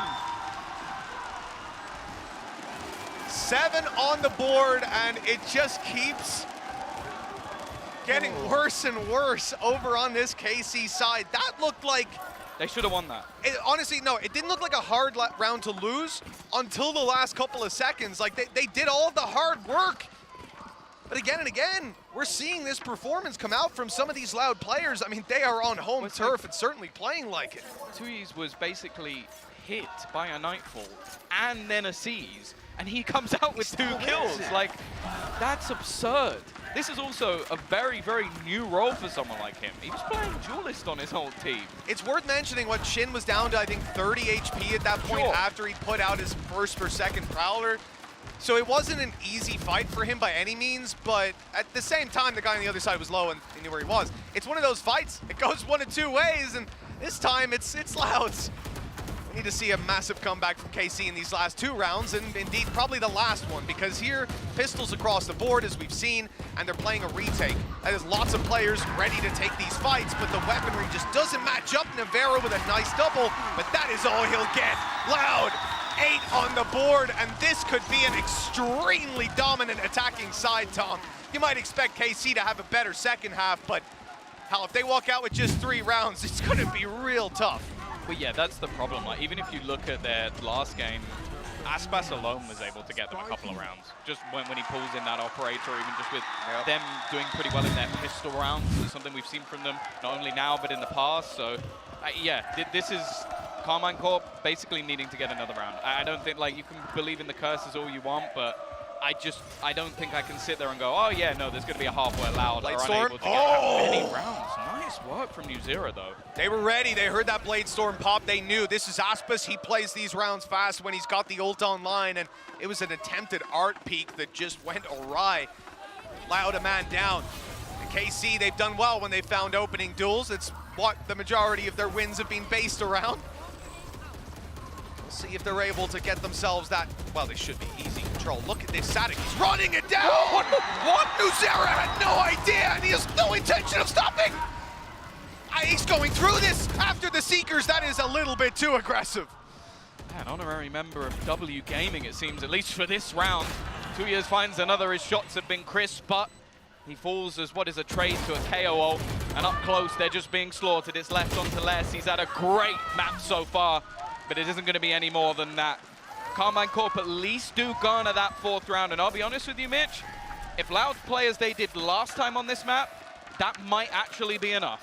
You know, that was an interesting final round. I think the fact that Fnatic decided to swing was only compounded in my curiosity by the fact that there was a snake bite that I'm pretty sure Les will have thrown, being as he's the only Viper on the server. So that didn't do him any favors stepping into that on the way through the wall, getting slowed up as well. You know, it is what it is. Maybe overheating in that final round. And, well, it's a good movie. It's a good movie. What can I say? Oh, God. Well, either way, we are going to be throwing this back over to the desk, and they can tell us what will be the Scooby-Doos and Scooby-Don'ts of the next half.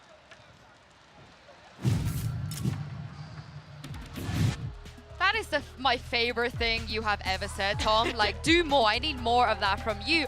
But we got a lot from Loud there. They look great, but Mimi, a little bit of worries on the side of K-Corp. Yeah, so this composition from K-Corp, I think, is kind of an interesting idea. They planned that with so much controller utility, they'll be able to consistently stall out A and mid, and then with either Cypher trips or an op shot hitting towards C long, they're going to be able to get that initial pick and then play retake with the Cove and the smokes. But that isn't really how things have been working. I want to take a look at the pistol round, where this one looks like it's a pretty good situation for KC to get value out of this harbor on these retakes, and it goes pretty horribly wrong. Initially, they're throwing down that Omen smoke. I think the idea is to try and get people to waste their ammo on that, so they're forced to reload as the Cove goes down, but then the Omen smoke drops early, Cove goes away, and they just get absolutely massacred from long. This was like a best case scenario at this retake, and even when it was rounds that didn't quite work as well as that one for KC, they just aren't able to get back in with this composition, and that's defense, the side they picked to start on. Yeah, and that's what's really puzzling. But speaking of defense, now we have Loud shifting over to that spot. Les has been looking incredible so far here for the side of Loud. And now we get to have him have these defensive Viper setups to try to just stave off Karmine Corp and completely stop them from getting these spike plants in. 337 at the moment on his ACS. He's top fragging in the lobby. He's been looking absolutely stellar for the team today. Yeah, and Karmine Corp in that half left a lot of gaps that Les was able to exploit. And now he goes to the side that's probably going to be even more favorable. Anchoring on that Viper is a really, really strong position to be playing. And Karmine Corp, I don't know if I saw enough from their attacking side last time they played this composition to have much faith. Well, there was a bit of a lifeline there. They were able to close out the last round to make it an 8-4. But let's see if the momentum is going to stay this way as we head into the second half with Mitch and Tom.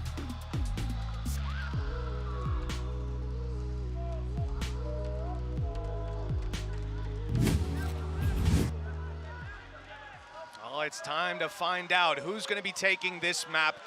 4 rounds separate these teams as we go on into half number 2, but it's KC's attack that I'm really worried about. They're coming in, no duelist. That's not a death sentence by any means, but over on Loud, they're on fire, and we're about to see Aspas heat up if his past is anything to go by. This defensive side jet is scary from Loud. Yeah, I think my focal point now is going to be Shin. He had an amazing sort of debut on the international stage last time out versus FPX. He was able to almost bridge the gap of not having a duelist by just getting them so many opening kills. It was him and Navira, but obviously you expect a bit more from Navira on that defensive side. So he's going to be my focal point, see what he can do.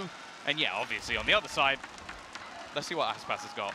Yeah, well, right away, he's got a bit of aggression ready to go. They've spotted some players on the other side. That slowed him down slightly. And Sheriff in hand as he waits up, a wall goes through, and yeah, KC have a very good read on this early aggression. It's not like it's the first time we've seen it out of Loud on that A side, but they've got the control for their troubles. Still sticking around with 3 players on this side, and KC will look elsewhere to try and find some weaknesses. The Prowler inside of Art, it's a bit of control.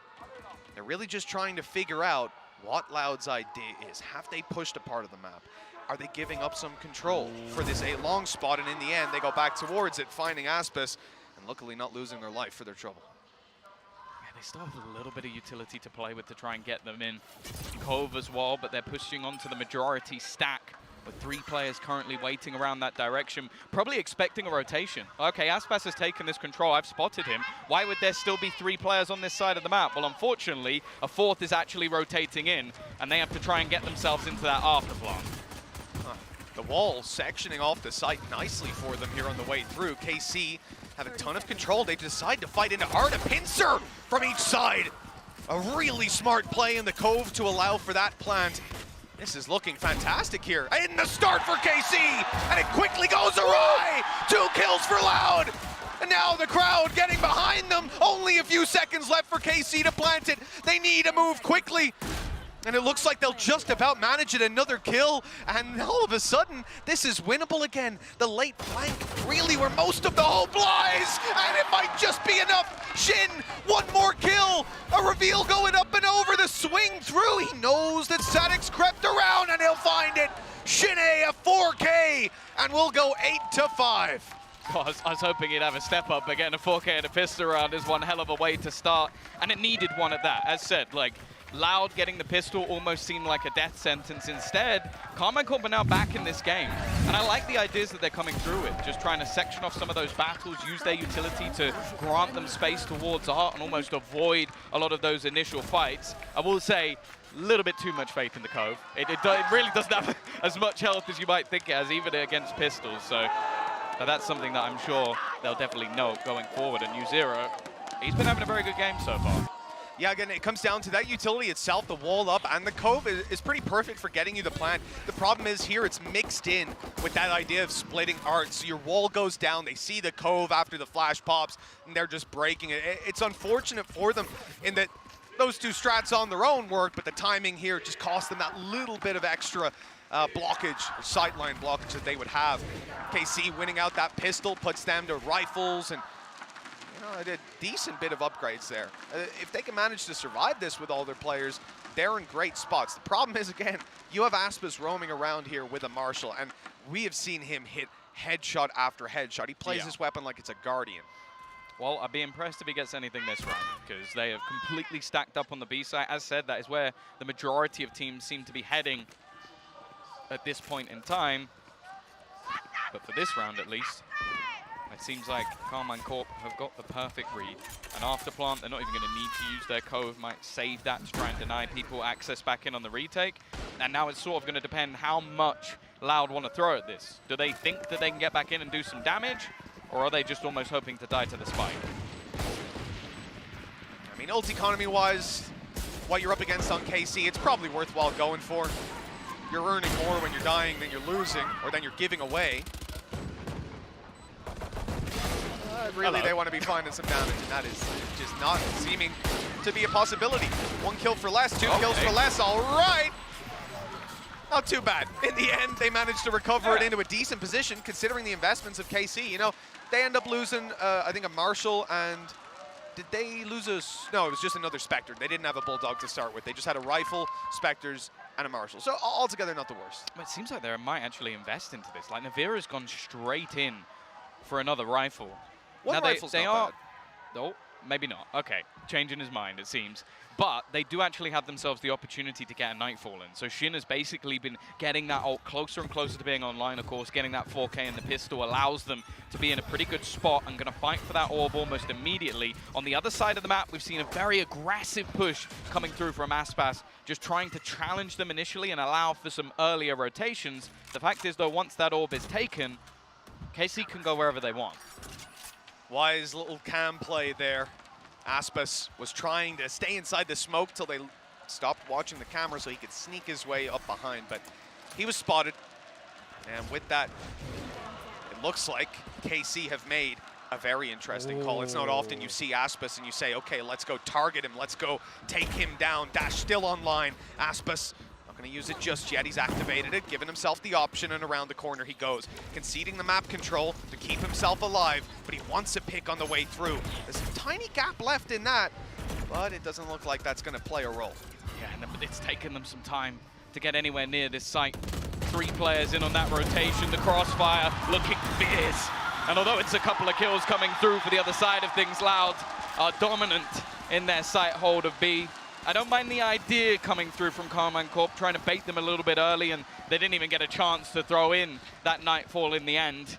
A couple of kills, not bad, but again, they almost need to break back immediately. You don't want to allow Loud to get to 10 rounds. The patience and the discipline shown and displayed here by Aspas is incredible. He set his team up to win that round. In the end, he walked out with 1 kill. I have no doubt if he stays there on B long, he probably gets 2, you know, at least. But the reality is, he would rather play the map control, fall back, play passive, and allow them to win the round. You don't see that every day, and what KC were gambling on there was a mistake being made. Overextension by Aspas trying to flank them, or being caught or trying to fight a corner and they could trade him out. But in the end, they had to fight the whole team before they eventually got a battle. This time around, 9-6, full buyout from KC. This is a round they desperately need, and they're finally getting the push out of Aspas. The question is, this late in, are they going to be ready for it? Look at the sneak back through from Sadek. He's going right up. Just place utility. He's expecting them to hold a little bit further back, but Shin is ready. It looked like for a second he was going to have the timing spot on, and now with mid completely negated, this passive hold is actually working wonderfully for Carmine Corp. They're using these prowlers well, but Aspas that little bit further up. It seems like Shin is still trying to check this out, though. But he might just be able to drop the spike, but Navira is waiting. Clever stuff from Carmine Corp, expecting Loud at every single turn. And there's only one man really in their way. Tuyi's just sat back. He's going to manage to dodge that PC utility, but they are checking for absolutely everything. It just comes down to if he can get this kill. If he can drop the spike, if he can hold them back, there might just be enough time for this. He's going to pop the wall back up, but they're being flanked on the other side. Screen dealt with at least. No, so they just look forward. And that's all Torch needs to do. This guy just keeps on delivering. XMS hadn't got a chance in that 1v3. They have just done the unthinkable in that moment as a Harbor. They knew he was there, but they just couldn't deal with him.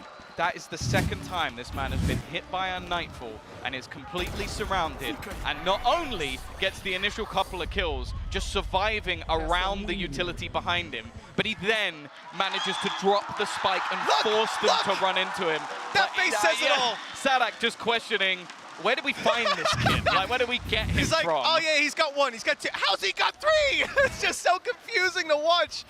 But you can't look away. 10-6, Loud on double digits. Carmine Corp, they have been struggling so far, and now they only have pistols to play with. This attack side. Not the promised land that we hoped it would be. There's really not a lot going their way. Sure, they didn't have the weaponry this time, but they thought they had the element of surprise. They were proven wrong pretty quickly. The spike in spawn and 3 players out just trying to duel. This one doesn't look like it has a ton of promise left in it. No, this is looking like a pretty rough map from here on out.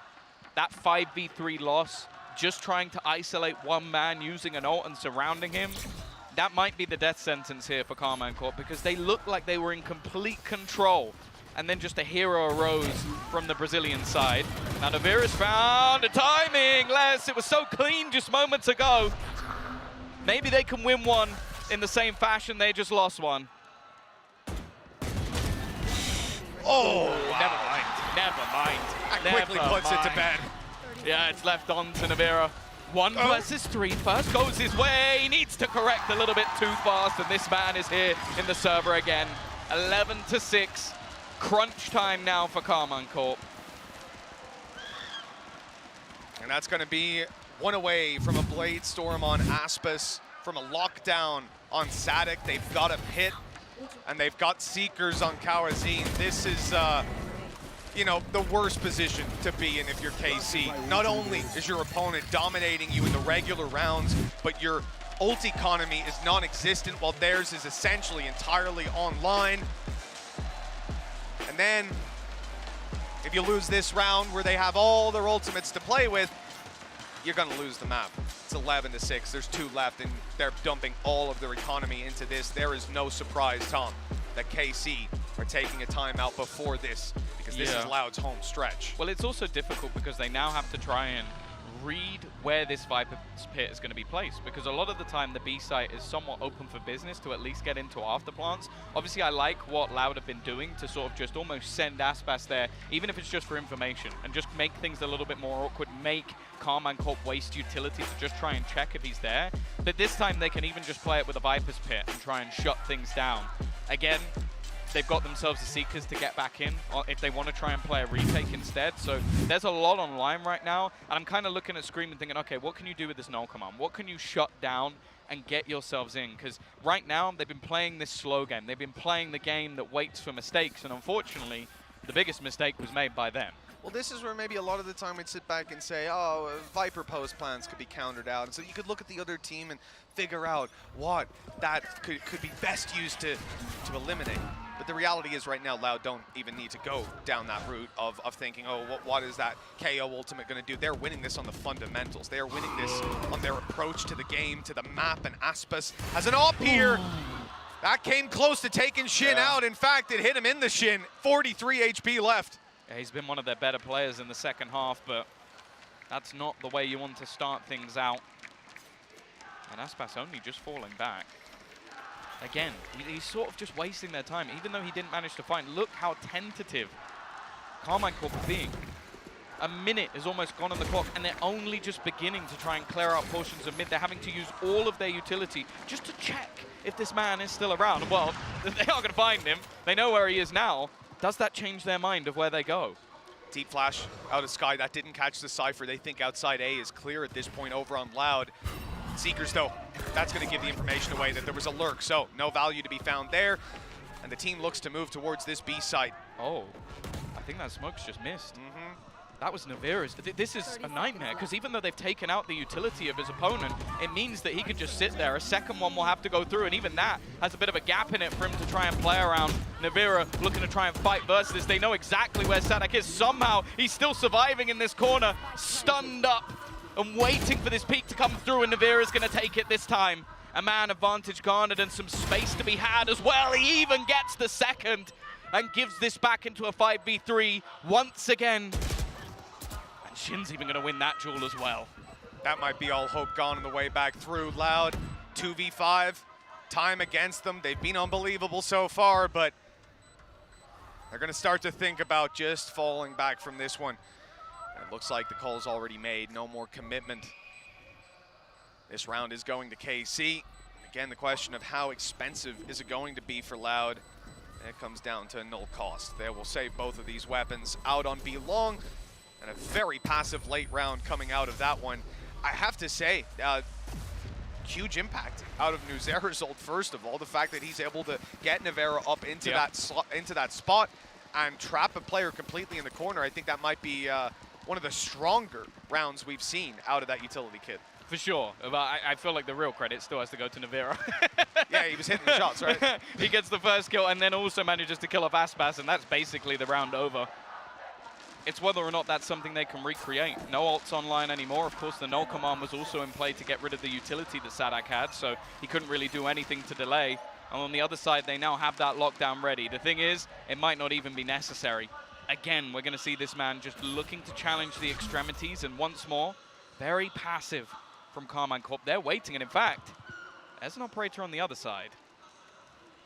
Well, we've already seen Navera's patience displayed on that Aspas B long push. He held B long from spawn for, I think I'm confident in saying, a minute 20, roughly. Just stared at one angle. That's not the Navera of old. The Killjoy running down Haven mid with an operator, no-scoping people. You know, slightly different face on him these days. Better head on the shoulders, I think.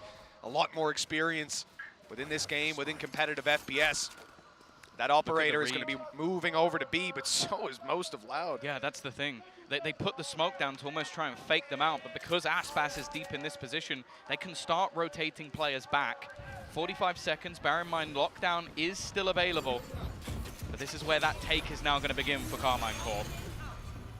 Lockdown put into play, and they know there's a possibility of the doors push coming through. They're going to bomb. Being watched the whole time. Kawasi, he's on the layup K! Not able to get the shot out. Shin with a massive kill. Still, though, going to be able to at least detain one player. Problem is, he is safe as can be. A firing squad watching him halfway defused already. Coke's gone up. They've got to get in there right now. They can't stop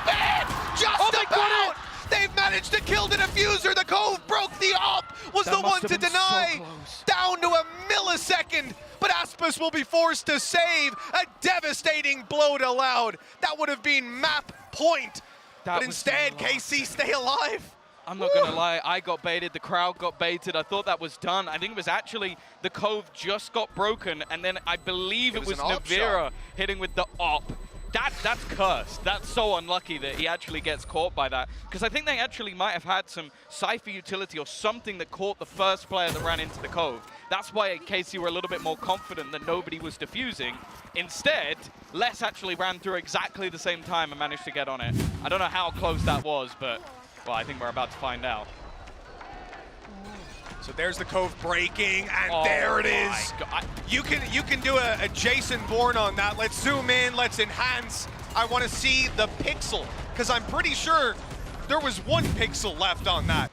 Unbelievable, and Loud call a timeout, understandably. Victory was within their grasp, and now they're just separated by 3 rounds. We had our doubts about KC, but they've been able to deliver at this stage, and well, they can hold up all the L's they want in the crowd. They need 2 more rounds to dish one out. Yeah, that's the thing. Financially, we see it dominant from Carmine Corp at this point. They're going to come in with plenty on the board. They've done well in their after plants. They've done well getting into the site as well, and having some of those lurk plays, even just from varying players within the squad. They're starting to look pretty good on that attacking side, as we've sort of mentioned before. Navira as well. We've mentioned the fact that he is going to be one of the pinnacle players in form of openers, and Shin has started to step up to the same degree, because that was one of the questions I had is, again, are the newer players going to struggle now, not because it's their first game on the stage, but because it's their first game with the crowd completely against them?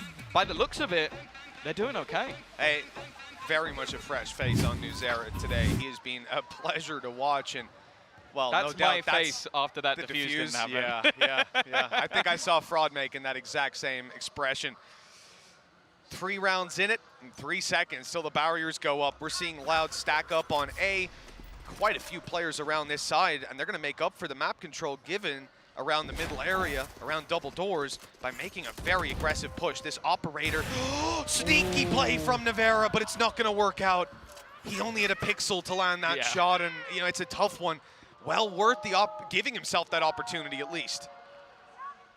Again, the initial fight is actually not really giving away where that stack is going to be had.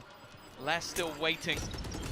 They're going to use that cascade to at least try and delay them, and he's going to be caught by an abundance of utility, but they have done the job of slowing them down. And in fact, with the amount of players that have been spotted on that side of the map, Carmine Corp have just gone, you know what, not worth it for us anymore. What they might not realize, though, is that the battle is still to be had in mid. If they go all the way through to B, they pretty much have a freebie after plant, but if they fight in this direction at all, they might be in trouble. Look, even some utility being used up here just to clear out B long. You know, this control that Aspas has previously harassed them for, and even at the start of this round. But now, he's moved back over, as you said, to hold that door area. They spotted 3 players on A, 2 and a Killjoy turret that was online, so they knew there were 3 there, but the rotations have come in. They've taken too long if it was a B hit. But that's what they want their opponents to think. The Harbor's just throwing out some utility, making all this noise, and now they will waltz their way into A as free as can be. 15 seconds. This is a ballsy play, but it's worked out. Yeah, no, that is a beautiful round coming out from Carmine Corp. They have completely sold their opponent's hook, line, and sinker, and while now they just have to pick off the remainder with still lurks being had on the other side of the map, everybody tagged desperately low. I'll be honest with you, I came in looking at this Carmine Corp side and I expected a almost flash and dash style of gameplay with Scream at the helm, just almost trying to find the game on his own back. This is incredibly structured right now on their attacking side. They are playing wonderfully with the time. They are taking risks, but risks that are calculated. They're using their utility to sell their opponents down the river. This is not looking like a Carmine Corp I expected. They are looking very good. Definitely not looking like the KC that we saw the other day, and it's fair to say, I'm not sure. I wasn't in the pracs.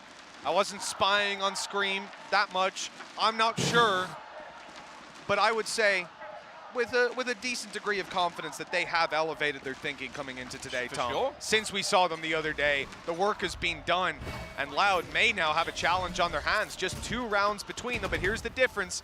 A big buy for the Brazilians. They're coming in here with rifles across the board. No operator, though. And Nivera, well, he's going to look to do work on that Omen op, the Eccles classic from back in the day. Well, that's the thing, though. Aspas has stopped being able to take as much control as we saw prior because of Nivera sort of taking these early fights and just shutting down that map control. They've also got on the other side XMS using the cam to make sure nobody can push up. So they're basically just denying him any sort of presence in this map. Like, he's been incredibly quiet comparatively to what we've seen before. Now they are waiting with a bit of a crossfire, an initial fight, and even a flash ready to give them information, but it's gone a bit deep. They might not realize they're this close. Oh, well, with the utility coming through, they certainly do. There's a Paranoia coming in! Full blind, and he doesn't care! The shots are landing, Shin returns, but how much more can be found? Too many defenders here! At least they might start to think that on KC. With just Nivera left, he'll TP out of here. The A site now his, the plant not secured! He's already here! Newzera! Toys even! The wrong one. It's loud. Oh, God. I can't believe he was still waiting there, but, I mean, Omen having his ult online, you got to know it. He with was that around much, like, look, we've seen Newzera throughout the fake utility on B before. We've seen him attempt it, but it's rare that you see a player, like, look how aggressively they're making this push. They're full committing all the utilities there, and you know there's 4 players. But Tui's just, again, impressing us. He's been quiet for a while, but consistently working. Now sitting 19 and 10. Yeah. He was fantastic in one of the rounds that they managed to win with him just being that solo defender up aggressively. But this round, it was more about just that B-site hold and landing their shots on the cross. Again, though, Nivera, he's just looking to try and take this into his own hands. They're using the Prowlers just to give him that extra space. Much more pressure put into mid, something we haven't seen so much from Carmine Corp over the last couple of rounds. They've been battling those extremities. Now they're just waiting again to see if anybody's going to give them that fight. And with the smoke going down, I think they're a little bit wary that maybe someone's tried to TP across. There's the snake fight coming in. That's such an annoyance to play up against.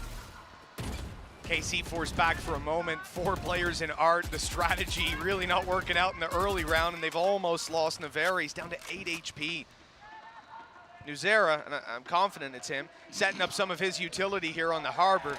But there's going to be one on the other side, and that utility is ready to be returned. They can slow down this push potentially, but that Nightfall, that forces them into the retake. Yeah, that might get them into the afterplant in the first place, and they've also got the Reckoning to spare if they need it. They're planting for that arc control and just leaving XMS as the lurker. So much space to be had, and now they can delay that extra time. They can spot where those players are going to be. Already 1 kill coming through from Nivera, the low HP player, but less responds. Now Paranoia, Nivera's best chance with 8 HP to help out his teammates. Newzera's been spotted though.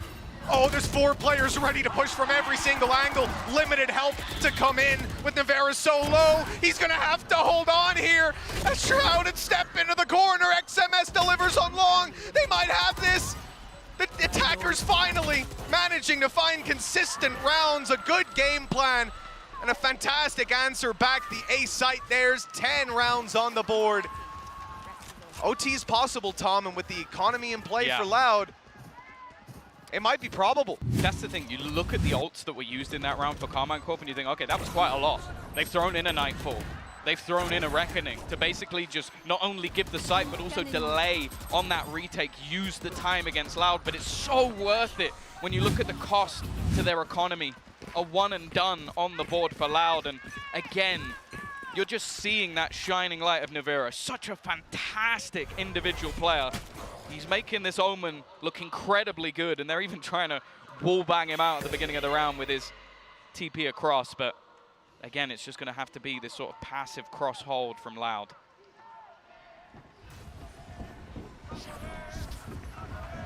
A much deeper control being solved for this time. The only times we've seen this from KC was like a fake, but they're committing and it's been spotted.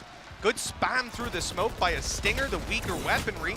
Already dealing damage. Another smoke shot from Kawazine, and they are starting to look like they're in control again. Back into a 2 versus 2. Not the way this round should have went to start with, and the flank from Les. It's left one man alone, Shin, and he stepped into the stun. They don't know that, not necessarily, but they know that he's locked in, boxed in completely. The spike down on Long. And with just 40 seconds remaining, he needs to find both of these players, or at least get that spike on the floor, rooting it out of a wide open position that he can be double peeked on immediately. Playing mind games with himself, not sure when that swing is coming in. At the end of the day, it's Sheriffs on the other side. He can't let them get a rifle either, and he's now isolated into a 1v1, but he's down to 5 HP. One shot needed, and it's delivered, 13-10. Loud have taken their opening map against Carmine Corp, and Split could be sending them home. It was scrappy at the end. The same sort of setup they had before, contact off that alarm bot, using the utility to split the attackers, and then just some crazy shots coming off the back of the Sheriff, off of the Guardian. Individually looking sound once again. A fantastic map from Les. Toys as well, really showing up on the international stage. Someone we haven't seen much of in the past of Valorant. Another youngster coming in to this team, but I do want to give credit where it's due. This is not the map pick of Carmine Corp, and honestly, other than those few sort of blip rounds on the attack, they look fantastic.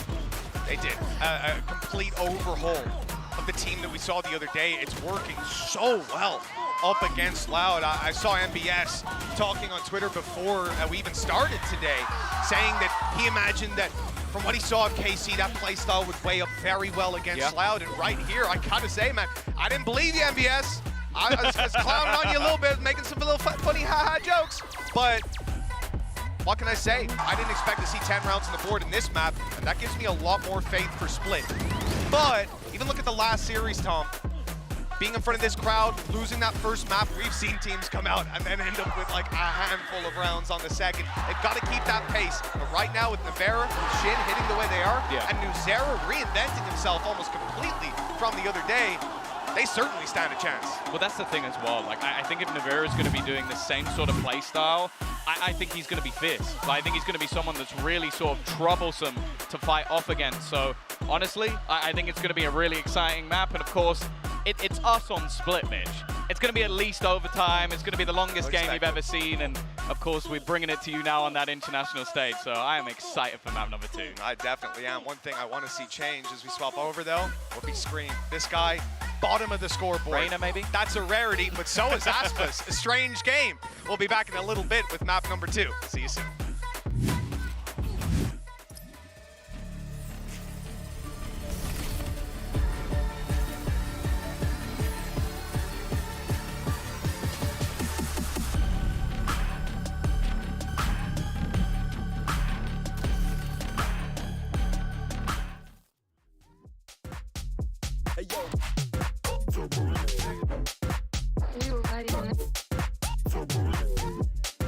Once again, my submarine.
Once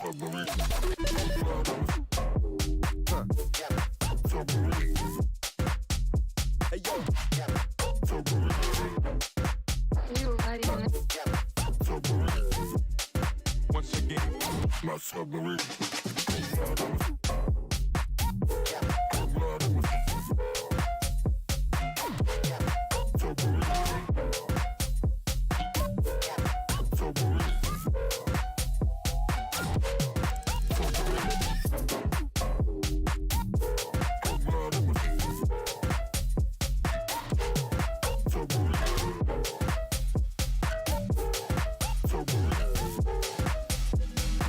My submarine.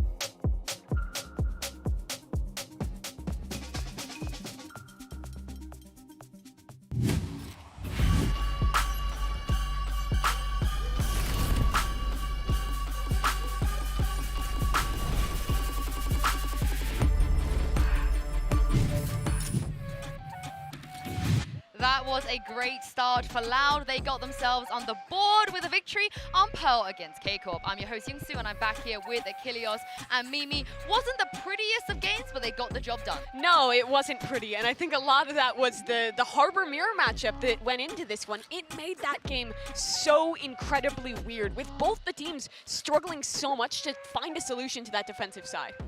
Yeah, this was just a weird one. I mean, like, the run back started there from K-Corp, which is like, oh my god, are we actually going to be able to go to overtime? Like, we were just really struggling to finally put together those last couple rounds that they needed to close this out. But they get it in the end. It was a solid effort from K-Corp not giving up. And also, to be able to push them as hard as they did on Loud's map pick of Pearl, pretty good. So, as long as they can have a strong performance coming out on this split, we could be going the distance here. Yeah, I think for both these teams, one of their biggest struggles was playing the retake. But what was interesting was that K-Core had a lot of a harder time to get into these post plants. And I think a big part of that was that they didn't have a dive agent. No Jet, no Raze, no Neon. Normally that's part of the map identity of Pearl, where you're diving in backside B, you're using that as your way to get in. On A, kind of dashing or double satcheling backside to punish a player in pit. But they didn't have any of that available to them. So every time they tried to go for just like full-on B or A executes, it felt like Loud could just mow them down. The only rounds they could consistently win would be if they find a gap in a mid round and can make a good call to get an open site. But that wasn't happening often enough for me to justify this comp over running a dive agent. And sometimes some of that smoke coverage was just leaving these gaps. Yeah. And just like, okay, well, Loud just can spot you and can just take you down. There's no way for them to get into that back hole control on B and then just completely get flushed out of the site. So You'd think with how many smokes they had that wouldn't happen. But what I will say is, you know, all the new players in this tournament, they're showing up. They're answering the questions of, can they live up to the players that were there before them? On the team of Loud, it feels like Achilles with Tui and Kawazin, they definitely can. They definitely have their moments, and this is still early days, so I think given some more time especially, you're going to start seeing that. I mean, some of the more instrumental victories here for Loud were coming at the hands of these two rookie players. Some really great stuff yet again from both of them on Pearl in particular. Yeah, on the rounds where the retakes were actually happening for the side of Loud, a lot of the time it was these two really making waves. No harbor pun intended there. But yeah, another impressive performance out of both of those guys. I think, well, there's still a lot of work to do for Loud to kind of fully get used to these new players, but they're on the right track. Yeah, and speaking of Tui, let's take a look once again at this round, the Verizon high-speed moment of the match. This cheeky 3K, I believe it was from round 16. Yeah, this is kind of crazy. I'm gonna be honest, this molded me a little bit. He somehow managed to get 3 kills in this position. How did this happen? He's been nightfallen. They know exactly where he is. You're swinging that corner. There's a trail that leads right to him, a trail of breadcrumbs straight to the cookie jar, and then he just manages to kill everybody.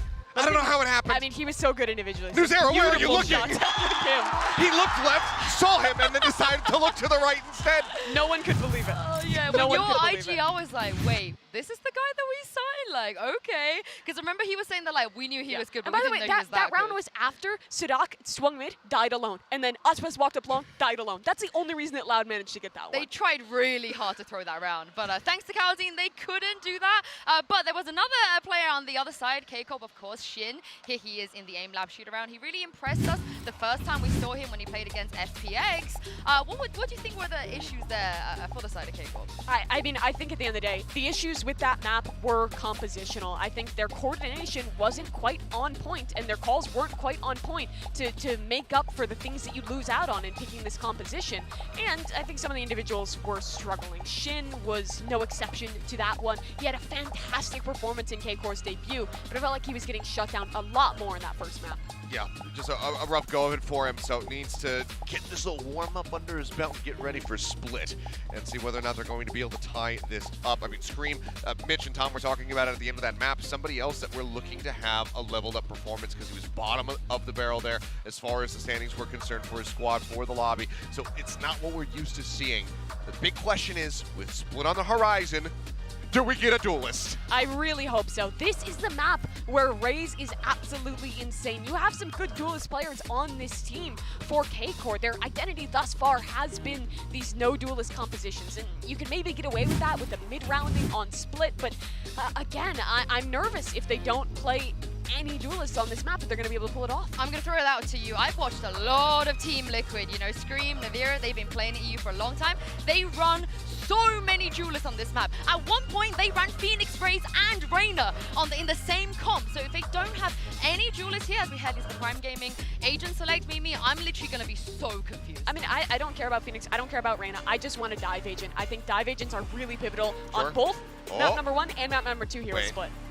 Never mind. The hovers are trolling on me a little bit because there's 2 Razes here for K-Corp, so we have to wait a little bit longer. Scream played a lot of Raze for a long, long time for Team Liquid, so, well, it's going to be okay, shit. We do get a duelist. Okay. Thank you, KC. I think Sadak. Raze is an absolutely pivotal pick on this map, and we get it again. Also interesting that Sadak is the Raze, so it's another double duelist answer for Loud. Yeah, I was just about to say, Icebox going to be going for the Jet as well. Seen some ups and downs for Jet on this map, really dependent on the, the person who is piloting that pick, but Icebox, if he can have a bit of a stronger performance, could absolutely help shut them out. But double duelist, we get 1 at least from the side of KC. This is a step. This is what we wanted. This is a step in the right direction. Yeah, to pick this comp though, Loud are going to be giving up a Sentinel, so maybe there's a chance that if K-Corp can pick up that mid-rounding, they could find some gaps here. Well, it's been 187 days since we've seen Split in VCT, and who better to take you guys through it than the kings of Split overtimes, Mitch and Tom.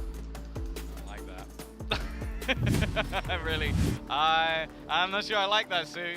I feel like you're tempting fate here. What was it, 23-21, something like that? It was a long one. It might actually no, it was 24-22. Exactly. So it was 46 rounds. Even longer. But you know what, Tom? At the end of the day, that was her boyfriend's fault as well. I'm going to be honest with you, Tom. I'm going to be very honest with you. I don't care if I get 40. That is true. I could get 50 rounds of Split right now. Any rounds of Split makes it worthwhile. The map is back. It's the best map in the game. 2 of the best teams as well. Damn close first map between KC and Loud. And now it's time to decide whether this ends in 3 or right here and now. That's the interesting thing. If you look at the old Loud core, they played this map 4 times ever. Whoa. So it is not a map that they used to really lean towards, but look at the sheer pacing. Again, these Viper flashes in, they've connected, have been dragged all the way back. The spam through from Navira is going to do a decent amount of damage, but no frags to be found. Yeah, quick bungee jump into the site and back, but that hasn't deterred his aggression. Both himself and Sadak getting up in their face, but look at the HP lost on the other side. Hawazin down to 25. There's a trade, though. HP for a kill. Looks like he'll be dropped in the end, but Les should never, ever, ever be here. It's just a ridiculous fact to have another guy there that early on, and now he's in position to potentially harass them even further. They've got to deal with him. They've got to fight him, surely. Yeah, they're almost trying to bait using Scream, just sending him in so that he attempts to try and rotate in from behind, but it is still being watched by Navira. Even still, the time is ticking, and now they have even further control. Loud take themselves another pistol, a flash and dash, an aggressive style of play. And that's something I think we really need to almost focus on going into this match, Mitch. These teams have very, very different ideas of what they're doing on Split. Well, yeah, I think that's fair to say. You look immediately at the compositions that you're running, and almost a curiosity is the fact that we're seeing Shin play a duelist. And not because it's Shin or anything, but just that team. KC have constantly said they don't need it, but when it comes to this map, you can definitely understand. Exactly. And it's a break from their philosophy, but when it comes to taking space on this map, a Raze or a Jet, look, they may do it differently. Loud certainly have a lot more capability when it comes to that attack, but KC, not sure that's exactly where the nade was supposed to go, but hey, I guess it works anyways. Yeah, Fair you enough. know, you fake them out with an nade and then you just kill them with your other weaponry. Why not? They do have a huge advantage in this round. I think the other thing that's interesting as well, though, is one team having a Sentinel, the other playing double controller. Obviously, I feel like Astra can sort of be used, but I'm almost looking at the fact that there's the initiators on one side doubling up. There's clear ideas. The one team is looking to be a little bit more proactive with their style of play, while having an anchor on the other side of the map, and the other team is almost, instead of having that initiator, going to use those double duelists to just push down and take that map control instead. It puts a lot of pressure onto Kawazin, but as we've seen throughout this tournament so far, he can deal with it. And I mean, if you look at the position that Loud are in now, a map behind them, 2 rounds up on the attack side, certainly going to start to feel good about their spot, but I do imagine as this half goes on, their momentum should come to a pretty screeching halt. I mean, once KC gets to grips with their defensive side, that Cypher utility's already been kind of annoying to play against, and it's just going to keep moving around the map. That's where you're going to find a struggle to put rounds on the board on this attack side. So the more that Loud can build up early, the better. He's just trying to catch them as they swing themselves across XMS. It's just running all the way in. I don't know if the stun didn't quite connect, but that's what it seemed like. Les was not stunned as he ran round. Yeah. They went for the sort of players deeper in, and because he was on that ridge, that new addition, it didn't catch him at all. Big kill for Loud. Even though they end up in a 4v4, the round that's in it, you're certainly going to be happy enough with that. Obviously could have done without ZETA going down up in heaven, give them an extra bit of depth to the B push. Instead, this will be a fairly one-dimensional one. The smoke up top already avoided. Navarra's dropped down, and he's ready to annoy them as they come forward. They've managed to isolate him completely, though. A massive kill for Les, a weapon to be retrieved. Scream is going right in. They're taking the fight to them here and now, not allowing that plant to come through. And Aspas has to clutch it. A 1 versus 1. It's Nuzera on the other side. Aspas doesn't have a rifle, just a Spectre in hand. And he faked that plant just a second ago, but now Nuzera knows he's peeking the right angle. The dash has saved his life. It looks like he's going to try and hightail it all the way back. It might just be a ruse, though. In fact, it's a read. Nuzera, I think he's waiting to see if he hears the steps. He does, so he knows that this is going to be that A-site play. But the pace of his opponent should be enough to get him into position. The stun is being attempted to maybe try and slow him, but it hasn't worked. The plant will be there for Aspas on the other side of the map, and although he's stunned up and in that aftershock, he should be able to survive in the corner. Yeah, he's got a little bit of save space. That flank coming in, despite the headshot. And a few connections, Nuzera is able to make it happen, delivering one of his in return and putting one on the board. But Tom, you come into this round and we talk about Loud on the attack and how we expect them to slow down. That round was one where they should have come to a screeching halt, having weaknesses, losing their initial attempt at aggression with Fnatic taking heaven control. And in the end, a missed stun ends up costing them 4 rifles. That's an expensive round for KC. Yeah. It was an aggressive start as well. It's maybe what we can come to expect from Carmine Corp, like trying to really put pressure on. As said, it's like a lot of the time when you're going to have this breach KO, you're going to try and pop yourself not only back in on the retake, but potentially to try and take those early fights. For now, though, Aspas onto the Blade Storm is also going to be troublesome. And as you already mentioned, this buy is mostly Guardians on the other side, so he might just have a field day if he can go for some of those updraft plays. Oh, the grab well and the stun! That's just overkill! I just got away. Even still, XMS has managed to find that opening kill, but that nade almost managed to take out Kawazin as well. Lovely set play from Carmine Corp. Just a perfect round for it as well. You know, there's lots of weaknesses here. 3 players on the Guardians. They're not going to be as versatile as these opponents are with rifles in hand, with a Blade Storm to work with. But getting a kill like that and putting Kawazin down to 6 HP. And now they even removed the knives for a moment. Okay, well, they should have known there was a player up top. The knife detected it moments ago, but Scream maybe not quite ready for them to be that far out. Did they expect a player close in spawn? They certainly are checking the elbow. The space has been cleared. XMS has found another close position. It doesn't quite kill him off, but an incredibly low Kawazine and less now. It almost leaves this up to Aspas to see what he can find. No ult to be gained, and Kawazine just sort of lurking back, but this is a real opportunity now for Karmine Corp. I mean, Aspas is still only on 96 HP, right? Like, he's not that healthy despite the shields being online.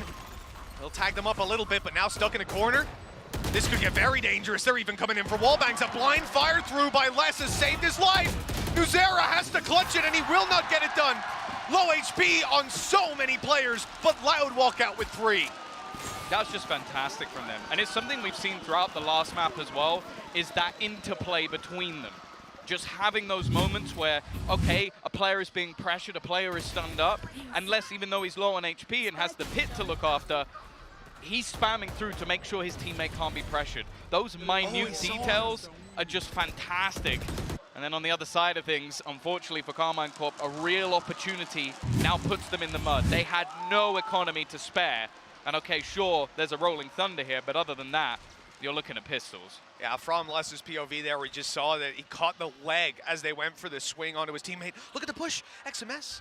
He's got a Sheriff. The element of surprise there, it could have gotten him so much instead. Well, he's at least going to get info here. I mean, Aspas, I think he was trying to sneak past the trap right before it activated.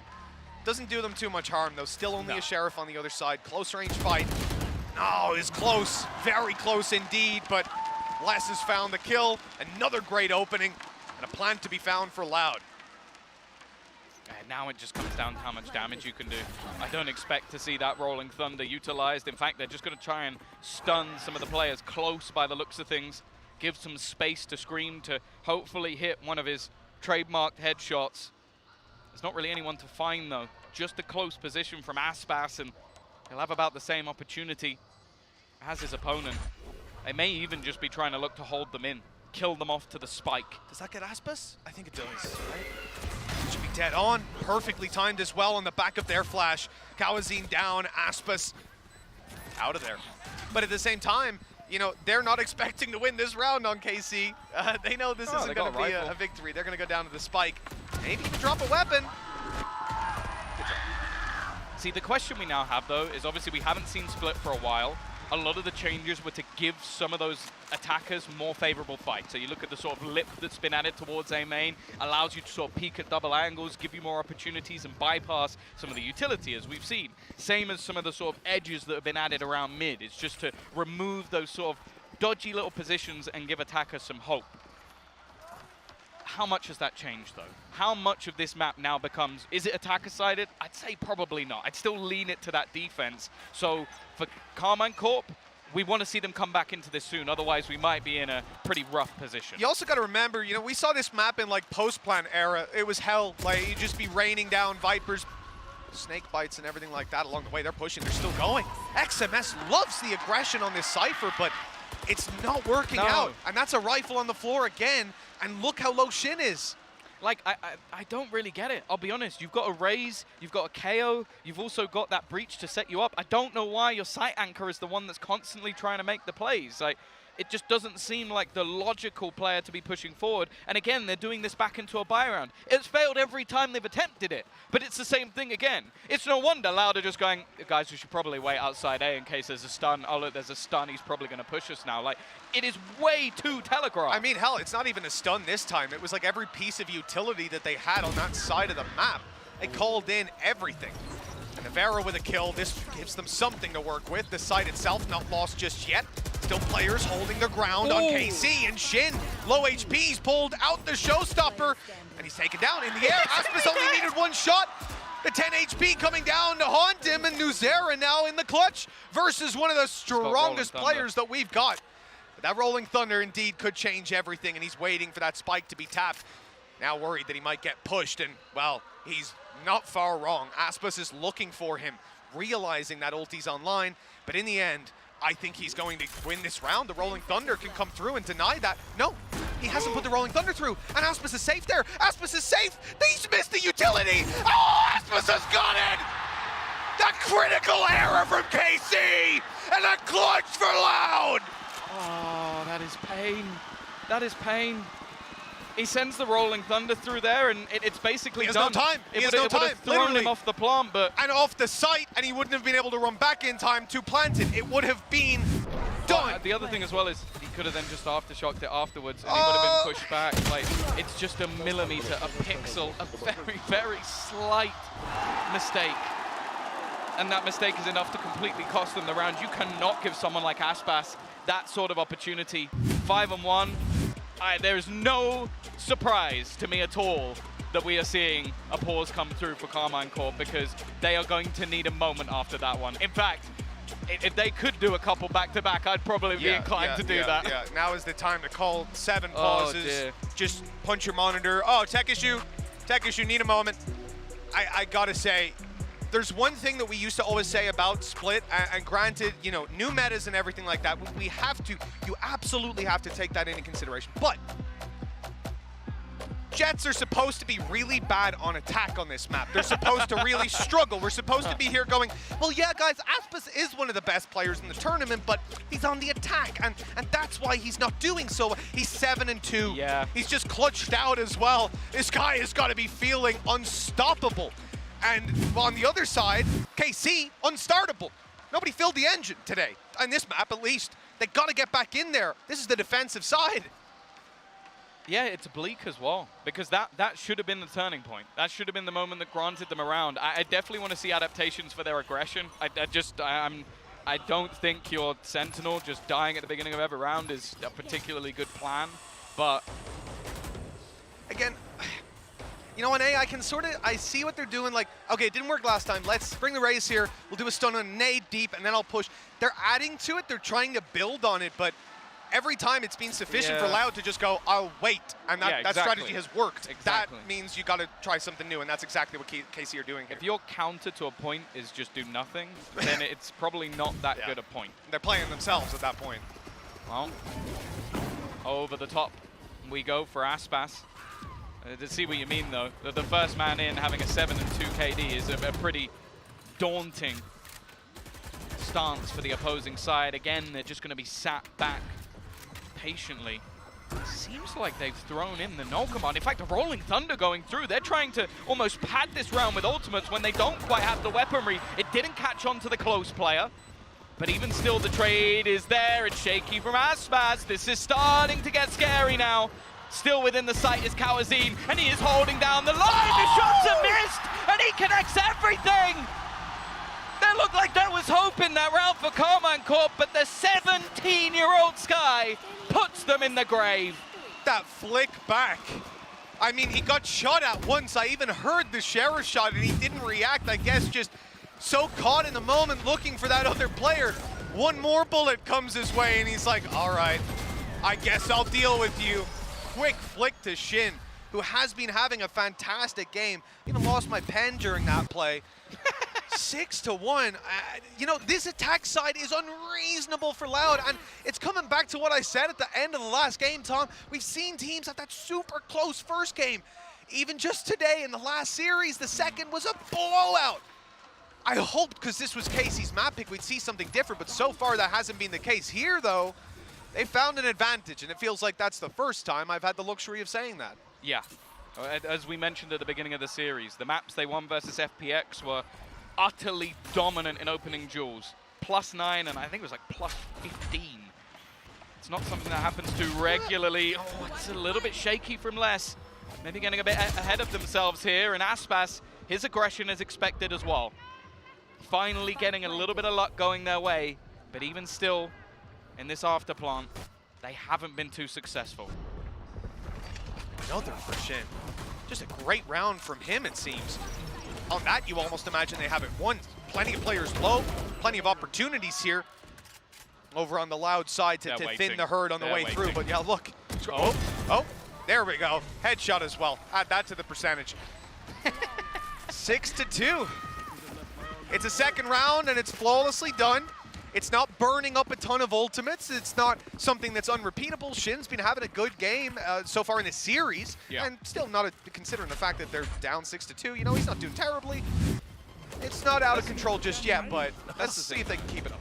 Being able to come back with a Prime Gaming Flawless is about as good as you can get. Yes. Like making sure that your economy stays strong, you're not losing too many weapons along the way, which is exactly what happened last time they won a round. Gives them a little bit of a blip. The thing is, though, that basically started off with just a player running down mid and getting a kill. It's not something that's necessarily recreatable. And on the other side of things, this B take has been sublime. They've been able to get into this site because of this double duelist and straight away using the Seekers already going to try and get one with the showstopper. And they know exactly where the man is at the back of site. Navira has been struggling versus this B take, and it's not getting any better! Sanak puts them down. What? A Prime Gaming Flawless the other way. You thought the last one was clean. That one was squeaky. Sorry, Tom. I blinked during that play. Can you tell me what happened? I saw the showstopper fire and then everyone died. The kill on backside's great. Fast play in from Jet. You're isolating Navera while he's being bombarded by utility. That was a little bit crazy. And the fact that they decide to so quickly throw themselves at the site to fight that aggression that was coming through.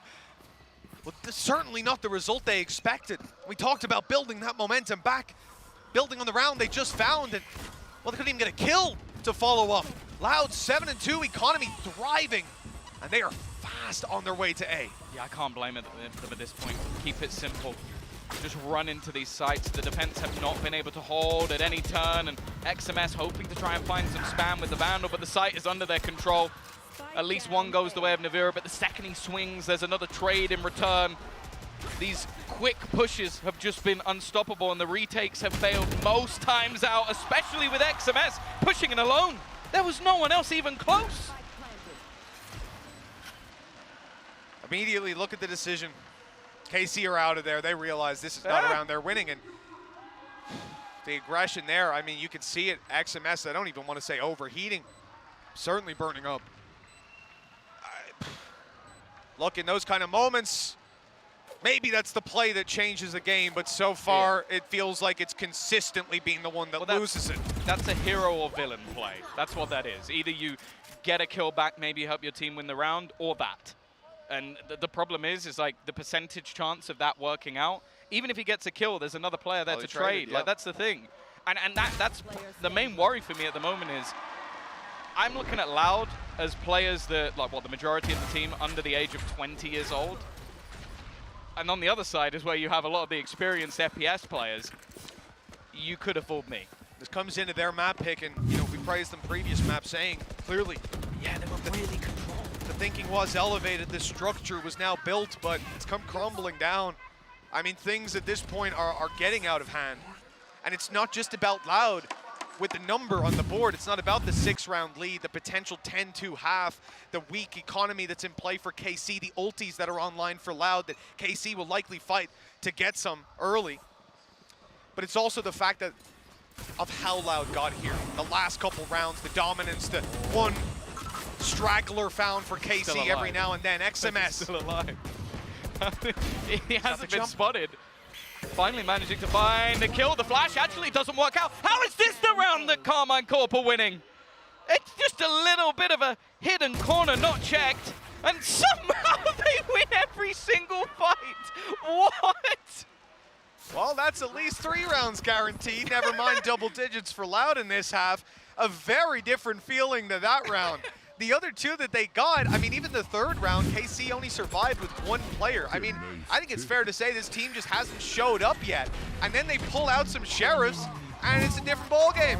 They're winning everything. Okay, again, it's about consistency. It's about building those rounds up, but they come into the final round with a showstopper. The other's not really mattering too much. But Loud, on the other hand, you put that Viper Spit down, that showstopper's a big problem to deal with. Showstopper. Double up.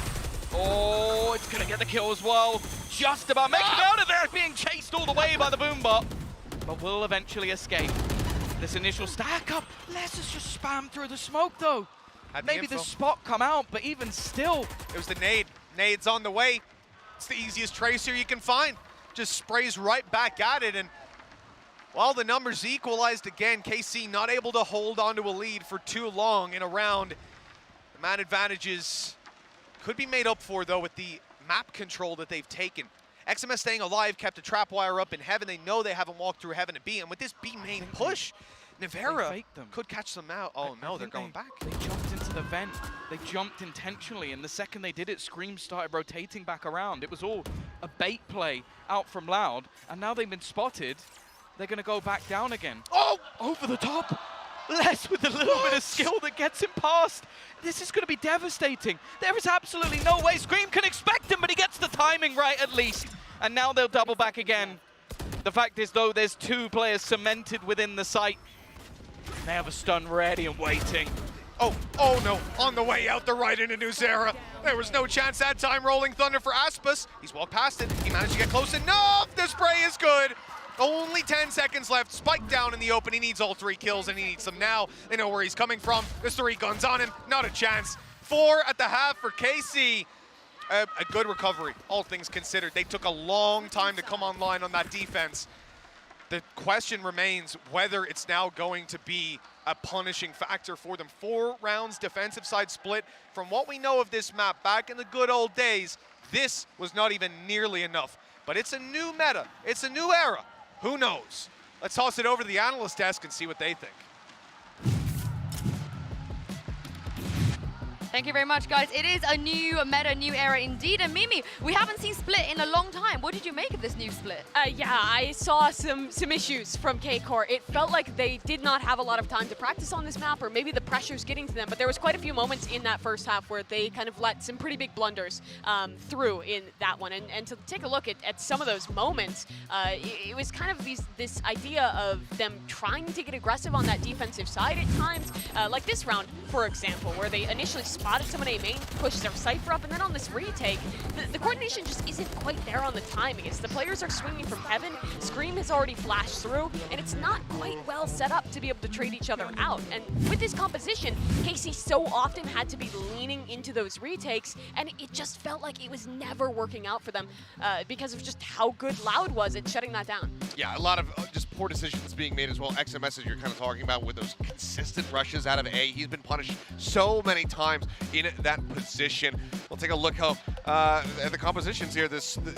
You have a double controller coming through for the side of Loud as they get ready to swap sides. Les has already been putting up very solid figures here. So now that you have that Viper and the Astra to really control the tempo from the defending side, I think K-Corp are going to have their work cut out for them. Yeah, they really are. And on top of that, I mean, we already saw how great that double dive composition is on that attacking side. On defense, you can get a lot of value too. I was just talking about how K-Corp's compositions were rough, or excuse me, their retakes were rough. Now we're in a position where Loud's retakes are probably going to be fantastic with those 2 dive agents. Well, I haven't seen enough rounds of Split. Yeah, of course, it's Mitch and Tom, so this is probably going to go overtime.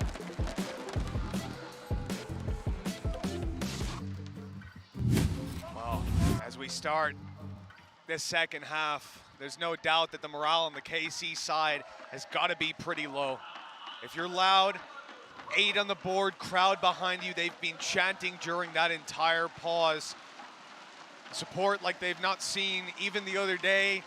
And now, 3, look, I'll say 3 rounds that I believe in for KC. 1, they barely scraped by versus a bonus.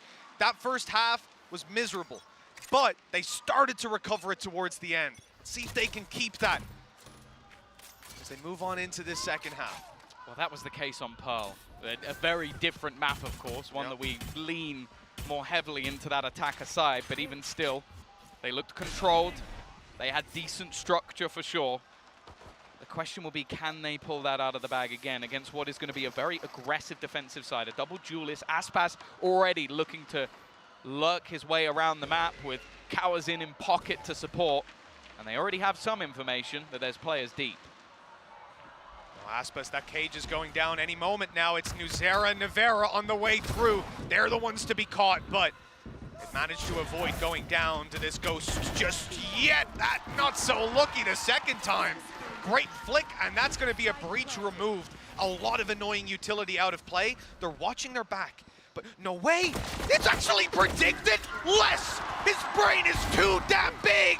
And Loud are giving them no quarter. Every kill goes their way till Nivera steps it up. 2, and Shin with 1 of them. Woohoo! That was wild.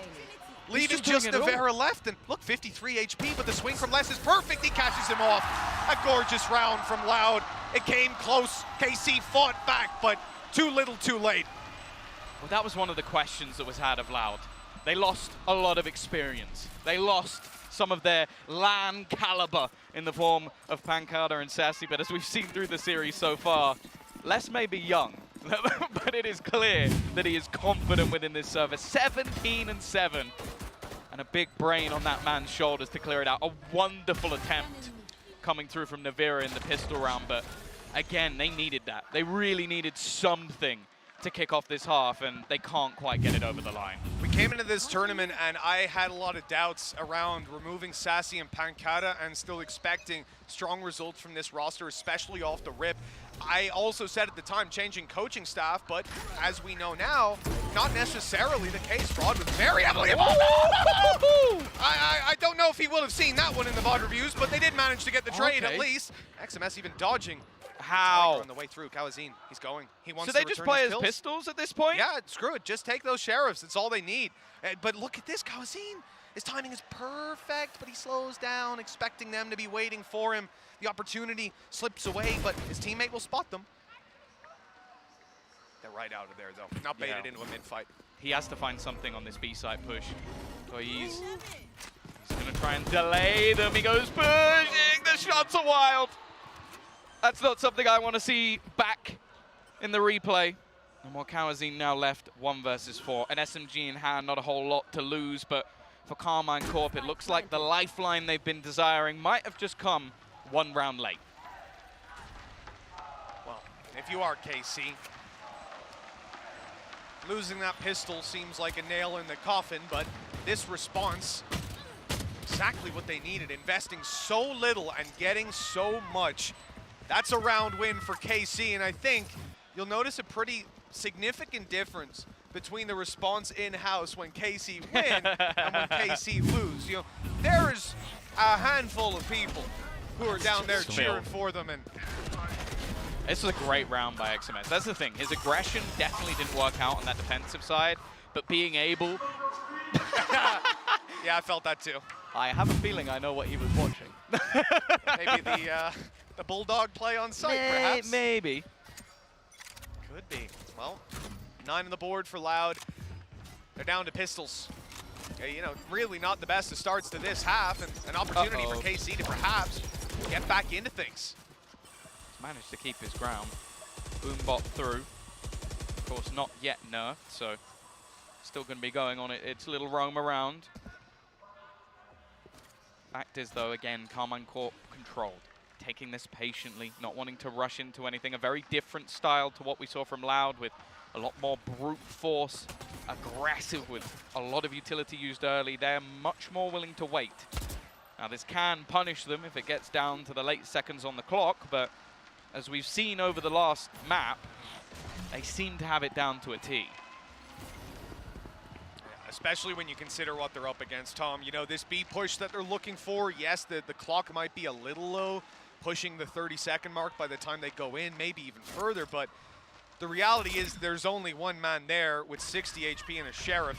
They hit him with a nade earlier on, and you really can't imagine that he gets too much done there. That's kind of why. Quick and easy kill and a free sight for them.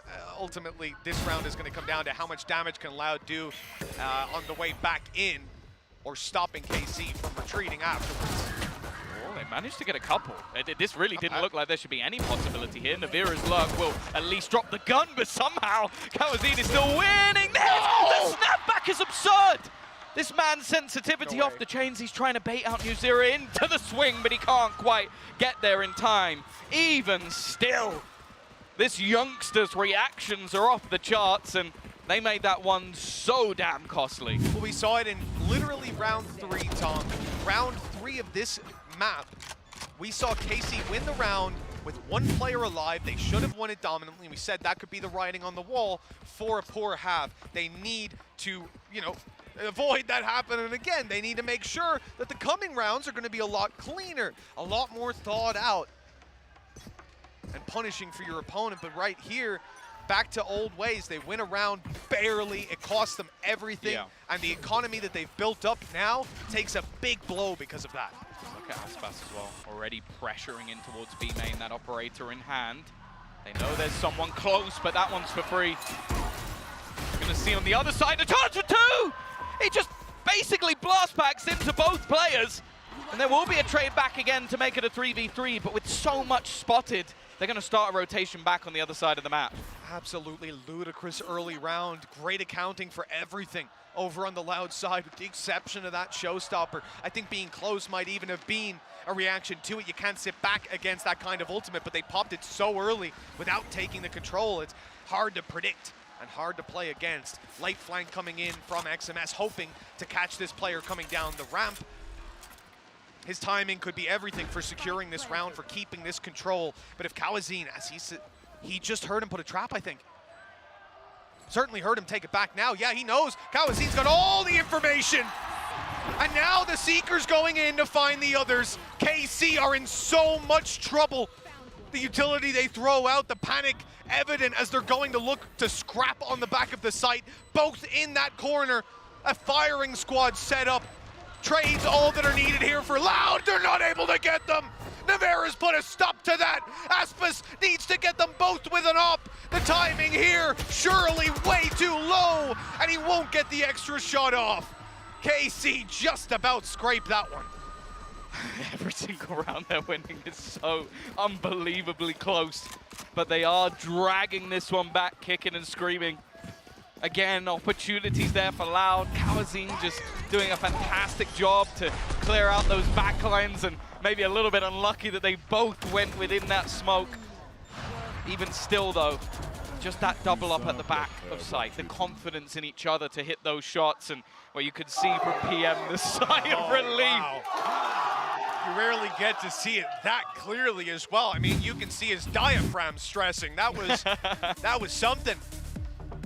It's not going to end just here, though, PM, my man. We're going quite a ways on this one. 2 rounds between them.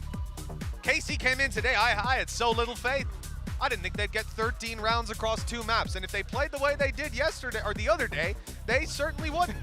But up against a champions winning core, same coaches in there effectively, and you are rocking in with this close of a scoreline, that is one hell of a statement compared to what we saw from them on opening day. I think the fun thing as well so far is that I've been most impressed with the players that, I'll be brutally honest, I didn't know anything about. Like, I come into this and going, Scream, he's going to go in, he's going to get loads of headshots. XMS, he's been tearing up in the lower divisions. Navira, probably one of the best players we had coming into EMEA and really thriving, like acing the first pistol round he ever played. And then I was like, Nuzera and Shin, I'm like, I don't know what I'm going to get. And we saw Shin on opening day, he was great, right? But Nuzera, he really struggled. I thought maybe this is just a guy who's not ready for this level, for this scene yet. But that's it, right? Opening games can be like that. Yeah. They've got their stuff together now. Yeah, for sure. But now we look at basically all that's in this round.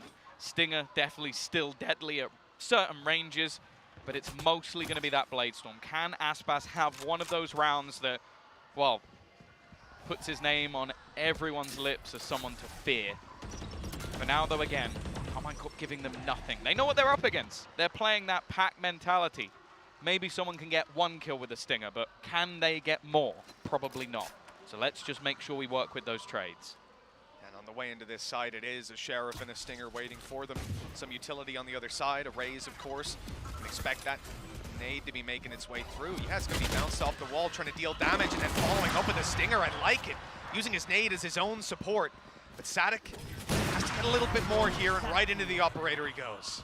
It's definitely not something you see too often, an operator on an Astra, but I feel like an operator in Navira's hands is ever deadly. Flash is going either way, but Les still manages to find Nuzera. Starting to get a little bit shaky, but they will snipe one out of the sky. Still, again, no clean rounds for Carmine Corp, but they are getting them back. The distance now down to just 1 after 4 in a row. But this is where, again, things should get that a little bit tougher. We are certainly starting to see this attacking side heat up for both of these teams. You know, I don't know if we'll see that continue. I think for the most part, when you're coming in here, there's going to be a lot of adaptation. in the next couple of split games that we see. So I think, you know, I'm not sure if we've quite found its identity as an attack-sided map, let's say, but for now, certainly seems a lot easier than it was before. Rolling Thunder immediately. We are looking for an aggressive play. Yeah, potentially. Going to use it right now. It's come through anyway to clear out the site. Les is just holding up close within the Viper's pit, not falling back, not giving up that control. And there's still 2 players waiting to push through it. He's somewhat surrounded, but does have support from Sadak on the site. It's ended with quite a weird scenario, and they're actually expecting him to push this. But instead, with the patience on that side of the map, I wonder if they're going to try and rotate here. Such great control for KC to have, but at the same time, making a decision to move out of Heaven at this point means running through a choke point. And any way they go, they're void of information. The only thing they know is Les is in this pit. He's somewhere close, and Uzera's HP is gradually dipping down. He's here in the steps. He knows they just ran right through it. But he doesn't want to get baited into dying and losing the pit. Instead, just sitting there, holding his position while they fight into the spawn. Good kill. Great flash. Gawazine gone.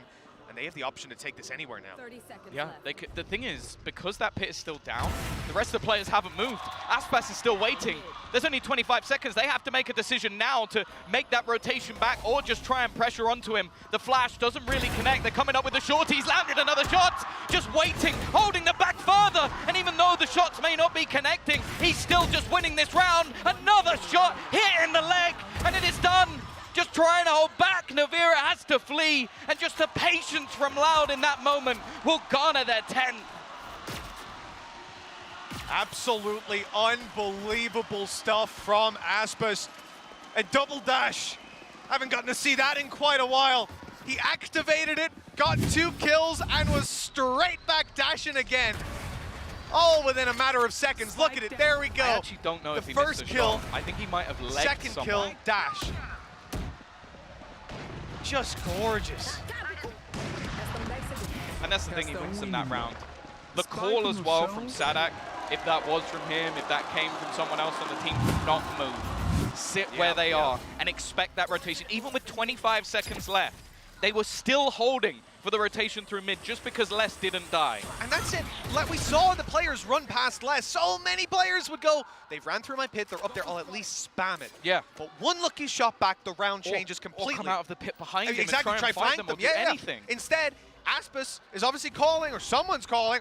You know, Aspas is here, he's got control, no need to move. They're patient and they're clean. Loving what I'm seeing from Loud on a discipline front. This is a big challenge now. Sadak judges handies up. Oh, so no! That should stop the push right away! But they keep on going!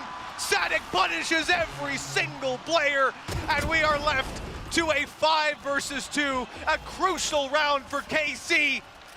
And the cheapest weapon in play for the defenders is all that's needed. That is heartbreaking if you are an EMEA fan. If you've flown all the way here to watch KC make that push for the finals.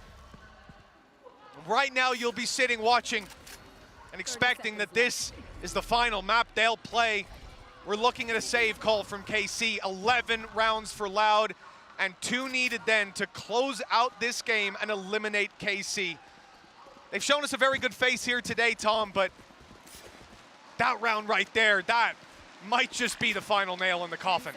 If they weren't broken before, after the last round, where they played it well, it was just that Loud played it better.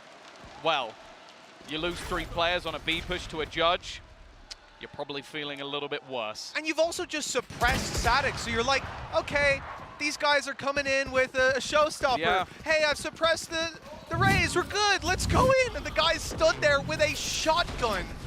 This is just filth. He just spams bullets, and he only saw the 3rd guy walking through. Oh, well, we've even got it on the other side. And they're going to take a timeout. A chance again for PM to talk to the team, maybe try and settle the nerves a little bit, because this is crunch time for Carmine Corp. They will still be coming in with at least a bit of weaponry, what they saved over from the last round. We've seen Navira's operator look sublime. Shin on the entries has been decent, but they will need a hero play. The thing is, Mitch, I feel like a lot of the time with the pistols is actually where they've been better.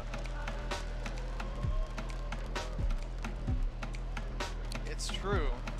I'll give you that, but at the same time, I can't expect them to keep connecting. Loud are acutely aware of what they're coming up against here. Got to be limiting those opportunities, but it's not even just the pistols. The fact that Navarre is rolling in with this operator, it has to be a game changer for them. And another decision that they've got is whether they fully invest right here and now, try to make that final stand, because their credits, they should look terrible. They don't have ultimates to fall back on, and Loud have a safety net of having a showstopper. I don't know that they can gamble on winning this round, and I don't know they can gamble on winning the next instead. Yeah, I guess the argument would be get an orb for Xin, have showstopper for the next round no matter what, and then they have something at least to play with. But yeah, it's a pretty rough spot for them to find themselves in, and just look at already Aspas is looking to try and kick them while they're down. He has been unstoppable on this second half, this second map. For now, at least, again, we see this patient play from Carmine Corp, building up into the round. That sound alone is probably going to strike fear into Shin's heart. Not again. Not again. They don't want to go near this judge. Even with the weaker weapons, no one's looking to force that fight just yet. There is a stun ready and waiting. He should be able to dodge that easily enough. Still has a nade to work with as well. So this does look like a very tough position for KC. If they can get into Vents, though, they might be able to fight back into this round. And I think Vents is the target here. Yeah, they just tried to flash the Sky Flash into A main. I think it got caught on the wall and didn't actually pop in front of the players. So I don't know if they actually have the information that players are there. The second one, though, will garner it for them. They're going to have a good idea 30 seconds left. that the push is coming in onto this site. A rotation already there from Les. This is not going to be easy. Yeah, Kawazine made the call there. He was suspicious. You could see the lips move. Oh, the rotates come in. He luckily spots him just in time, gets out of there as well. 2 on the site. You expect 1 at this point. You expect Kawazine to be close, but with 10 seconds, can they deal with all these players? It's not looking likely. Les making a good hold on the site, but Shin's got 2. A showstopper to buy them the space. And it's gonna hit. Oh, he's got himself! He's got himself! No! The Cosmic Divine protected him, and now up close, a judge is looking to take them down. Oh, this is terrifying. A 2 versus 2. They've dealt themselves this hand, and KC holding on now. The opportunity, waiting for it to present itself. He's gone crazy. Sonic with 2, trading out his teammate. And Aspas just baiting, jumping around, dragging their crosshair, and a wall bang to close. Some of the most ridiculous Valorant we've seen. And Loud now 1 away from the semifinals, 1 away from NRG. This from Shin was nasty. Like, I don't even mind that he ended up sacrificing himself. He was on 8 HP and he killed the other guy. That's absolutely fine. This wallbang is disgusting. How dare you even attempt that? And you could see the frustration and the elation on the other side. Maybe a stressful round for Fraud, but wow. That was it. That was a moment for Carmine Corp. And Aspas, he's ready and waiting. A man you do not want to be trying to fight. A risky move from him. He's gone forward, flashed up, but he'll be able to get away and has the support from Les as well. 1 more nail in the coffin, Tom. Another player down, KC. Their attack side slowed for a moment. A player waiting outside A, hoping his teammates can come and group up with him, that they can make that final push. Loud's final stand. In this map here, the first split that we've gotten to see in this tournament. And with 4 in a row needed for KC, it starts here, an uphill battle. One that Navarre is ready to take. The crowd silences a little bit, but another kill and they're right back alive. Les, he's bought them the advantage. The retake looks good. They've got a judge to play in with, but Sadik just upgraded it and still has his nade. Loud are gonna wait and push this retake together. Viper's Pit not far away, but probably not gonna be the ult to change this round. A stun being set up. Almost attempting to try, and actually I think that nade might kill off 1. Sadic's got both! It's left all on to the new man on the block, New Zera, to try and fight versus 4, and he stands no chance. Loud will take themselves the victory in front of their hometown. And guess what, Mitch? They go to face that Optic Core once again. Their Champions Grand Final facing off a little bit earlier this time out. Another elimination match to close it, but today at least there will be celebrations in this arena as they send that French-Belgium mix home. You can see it on their faces. This wasn't the performance they wanted to field here, but you have to say, day on day, KC improved. They looked better, but not nearly good enough. This is a game where, starting out the series, Aspas bottom frag. He was the bottom of the scoreboard on map 1. And they still won. And they still won 2-0. What does that say about them? But here they are, the EMEA team. They put in the work. They were almost there. The first map so close. They can go home with their heads held high on that, but no doubt they're going to be looking for revenge in the future. I'm excited to see what they'll bring to EMEA. Like, I didn't think coming into that tournament that would be the case, but they have looked good. Unfortunately, they came up against a champion, a team gunning for the title once again, and this time doing it in their home country, in front of their fans. And it's a 2-0 this time out for Loud, looking incredibly strong from top to bottom. It was Toys on the first map looking incredible. Now we get to see the Loud of old in Les and Aspas performing to an incredible standard once again. And that's the thing. We talked about the old roster and the depth they had. It's clear that there is still that depth once again. Absolutely. Nothing has changed except the roster. They're still in their winning ways, and now moving on to face NRG, a big matchup, a grudge match for them. And one that no doubt this crowd will be behind them every step of the way, feeding off their energy, and you can see it. Fair play, fair play. The jersey swap was needed. This man here flew all the way here from France to represent Carmine Corp, but that will not make the crowd go any easier on him. They were ganging up, they were giving him the L's, but in the end, they gave him their jersey. No, we're all in this together once the game is over. Yeah, it's good to see the love shown from the Loud fans. Because I will say, it takes a hell of a lot of balls to come all the way to Brazil and cheer against this Brazilian crowd. Not just that, my man sat down there, Loud fans all around him, and he still looks down at his backpack and says, I'm going to take this French flag out. And I respect the hell out of him for that. Well, an incredible series. That's the thing. It's a 2-0. But honestly, I think we had everything. Like, battles from both sides. Maybe I wanted to see a little bit more from Screen, but I'm seeing sort of different roles being built up by this man, a different outlook on the game. Navira strong. I think Shin and Uzira coming in as well as two players that ultimately, I wasn't sure what to expect, but they looked good. And with more time, I think they'll only improve to be better. Again, though, Loud are the heroes of the day. And I honestly cannot wait to see who's going to come out, because that's the thing. Loud, now NRG, of course. Oh no, we didn't need to see that one again. They are the sort of two teams of last year. They were the ones challenging back and forth with who's going to be taking those titles. And I don't know who's going to do it. Even with the change of some of the players leaving and new ones coming in, both teams have looked incredibly strong today, and they're going to get to face off against each other.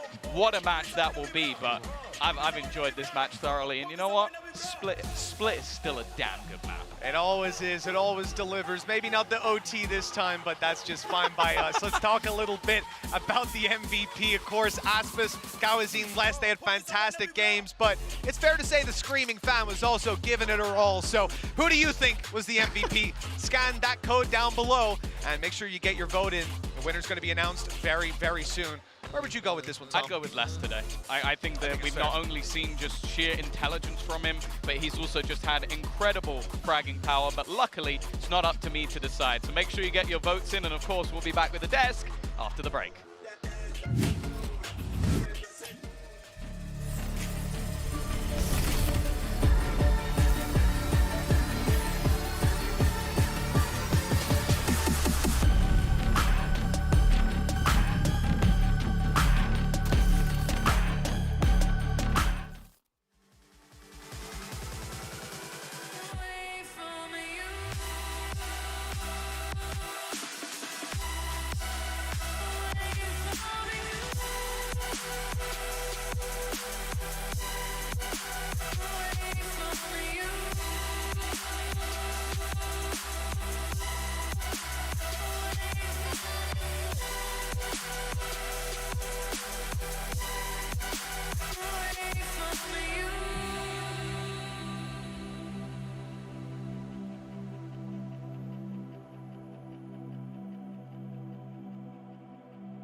get a lot harder. Just to remind you guys one more time, if they lose here, they go home. And for the Brazilian fans, I don't think they can see a world where Loud don't make it past this round. Just trying to delay and hold back, and he's landing every single shot that's placed in front of him. Scream is delivered! Oh! He's almost killed him! It's going to be whoever spots him first, and Scream with his 3rd kill in the round. And that's all Torch needs to do. This guy just keeps on delivering. How did they hold the line? It's delivered! 13-10! Loud have taken their opening map against Karmine Corp, and Split could be sending them home. No, he hasn't put the Rolling Thunder through, and Asmus is safe there. Asmus is safe. He's missed the utility. Oh, Asmus has got it. The critical error from KC. This is starting to get scary now. Still within the sight is Kawazid, and he is holding down the line. His shots are missed. Oh, so no. That should stop the push right away. Loud will take themselves the victory in front of their hometown. And guess what, Mitch? They go to face that Optic Core once again. So Loud. Welcome back. That was the Prime Gaming post-match highlights. I'm Youngsu. I'm back here with Achilles and Mimi. Loud, they live to see another day. And what a great day we've had. We got Split. I'm so happy we actually saw that map. Yeah, it was really exciting to finally see Split in the pool. And as always, as Split always does, it felt like it delivered just a literally crazy game. Yeah, I think Split being in there was the best part about that map. It was great to see it back again, and hopefully some more teams will decide to pick it up. But it was also good to see Karmine move away from their structured standard of not having a duelist. They actually brought one out there, and we did have some nice little highlight moments from Shin throughout. Yeah, I did like this map a lot better out of Karmine Corp. I think that putting Shin onto that raise provided a lot of value for this team, but at the same time, I think a lot of the same issues permeated, and in that first half particularly, Loud just ran them over. Playing with that double duelist composition, having both those dive agents, it felt like Karmine Corp was never able to find an answer. Well, that second half got a little bit closer. Loud's retakes were really what brought them through to win that game in the end. Yeah, it was a really solid, like, 4-round consecutive. I mean, especially with the turnaround in the anti-eco round there for the side of K-Corp. So to be able to get 4 rounds there was fantastic for them. So, like, oh boy, we might actually be going all the way to Fracture. But then we just had some really crazy outplays coming up from the members of Loud to shut it down. This one in particular from Sonic is what really knocked them back on their heels. It reminds me a lot of that match versus Gen.G, where they're like, okay guys, this game is starting to slip away from us, some things are going wrong, and then the individuals just absolutely step up. When this team is under pressure, you see how good each one of these guys is individually. Those were just a few of the plays right towards the end of the game that helped the squad to close that one out and take it home 2-0. The trust Aspas had in Sadak there of just being like, I'm going to just bait, I'm going to go in, and then they win the round. I mean, that's just a call where you can see how long those two have been playing together. Yeah, that is absolutely fantastic. I think we were all screaming off the top of our heads when we saw that happening. And speaking of screaming off the top of our heads, I think a lot of that came from Les, not just the last map, but today as a whole, set as a series. So what a player. Phenomenal performance from him on both the maps. I mean, Tom was talking about when we had the MVP poll up. This guy had a hell of a day. I mean, you look at those Pearl statistics at the end of it all. 223 damage per round as a Viper is absolutely insane. And then he's still averaging close to 200 going over into Split. We're talking about how that double controller was going to cause some issues for KC going onto the attacking side. And while they did have, again, a nice little streak, the double controller in the end did help a hell of a lot. Yeah, after Champions of last year, we were like, okay, Les is the truth. Come into this meta, it seems like it's the perfect agents for him. And we didn't quite see that in the first matchup that he played in, but here, this was just classic Les gameplay. He gave so many options for Sonic in the mid-round, and the individual performance was just so impressive. Yeah, and he's going to get a chance to get to do that again, face an old foe in NRG next. But before that, we've had to say goodbye to another EMEA team today. The last not one. my favorite thing to do when it it comes to eliminating teams. But it does feel like K-Corp came in with a lot of ideas of experimentation. Some of them paid off, Mimi. Some of them I feel like they got to go back to the drawing board. Yeah, I mean, this team came out, and I respect them for full committing to this no duelist idea of applying their own style of the game. I think a lot of it did not quite work out. You need a lot of structure, a lot of coordination to be able to make those comps work, and I don't think they were quite there yet. I would love to see the team to kind of go back to the drawing board, rethink some of these compositions, and hopefully have some more time to build up that synergy, and maybe come back and look a little bit stronger. Yeah, it could just come down to needing more time to really workshop it, to get those duelist comps to really be up to date, to really have that impact. Because I mean, they're very difficult to have to be able to pilot, and that's the thing, is like maybe they just haven't had enough time, because we haven't seen them bringing those out and really being able to control the tempo, you know, while they're on a defending side, or really make sure, you know, I don't know, manage themselves well on an attacking side. It just feels like it's just not quite there yet. I can see what they're going for, but it's my not all hot there. take is Scream Duelist. That's like literally my hot That take. is not a hot think take. that's hot. That is lukewarm as all hell. Like just like Scream Duelist. Yeah. I would like to see Scream off IGL for this team. Just free him up to frag, get someone else to help with the calling. I think you have potential for a really strong squad. I think he needs to be freed up to frag. He went 0-8 first kills, first deaths this game. This map, this series. I mean, it's been a while since Let my that's man happened. click heads. It's been a while since he's got 0 first kills. I think almost like 2 years or something crazy like that. But before the break, we asked you guys at home to vote for the player of the match. The polls, the answer even is in. And the Did poll we go is troll? closed. Yeah, we went troll. And you guys voted for technically Scream Ing fans? Not Scream. Scream Ing fan. It's No. Scream Ing Nothing to do fan? with Scream. Closest he could get to being on the poll. But, Oh, that's brutal. It wasn't my joke. But anyway, I think in the end, yeah, sure, this one's a Mimi poll, whatever. But Let's go, Rob. I mean, like meme poll rather than a Mimi poll. But Oh, okay. Les I got get it. robbed for sure. Yeah, I feel like that was more of a Mimi poll than a meme poll. Let's move on. Let's move on. Next segment, please. Okay, next segment is the Verizon post-match interview. We're going to send it over to Golden Boy right now, who's with Coach Fraud from Loud. Thank you so much, Inzu. Yes, I'm joined by Coach Fraud here, as we're going to be talking about what transpired in that game, but also what is to come, because the journey is only going to become more arduous moving forward here. But congratulations on the win. How are you and the boys feeling right now? We're feeling really good. We've been practicing very hard, so for me, it's just, you know, it's great to see the hard work that we've been putting in paying off, you know. So we're just really happy for the guys. Me, Kawang, Tuis, like we're in a more official capacity here with Loud. So for us, being in front of the fans and doing well in our debut means the world to us. Yeah, no, of course. And you know, speaking of them, right? You're going to be, you've been coaching these young boys, these players. I believe they're all like around 20 or 19 or something. Young players. How has it been kind of keeping, you know, I don't want to say egos, I don't think that's the right word, but keeping the youthful personality, if you will, in check, especially when the tension's high on that stage? Yeah. I mean, they have this like blissful ignorance about them that they just don't know anything different, you know, like they just want to play the game, have a great time. And for me, it's, you know, reminds me a lot of myself, reminds me of just some of the guys that have been playing. They just, all they want to do is play, they want to learn, they want to watch VODs, they want to be students of the game, not just be grinders of the game. They understand that to be successful in this game, in this sport, you have to put in just as much time outside of the server as you do inside the server. That's right.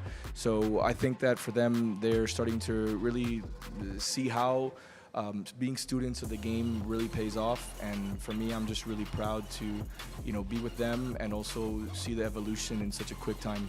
Yeah, and you know, I think what's been really fascinating is that you guys have been doing things differently, right? You're incorporating double duelists and, you know, double controller into your compositions, where everyone else is trying to maybe, I don't want to say necessarily fade away from the duelists, but you guys seem to just be going head first into it.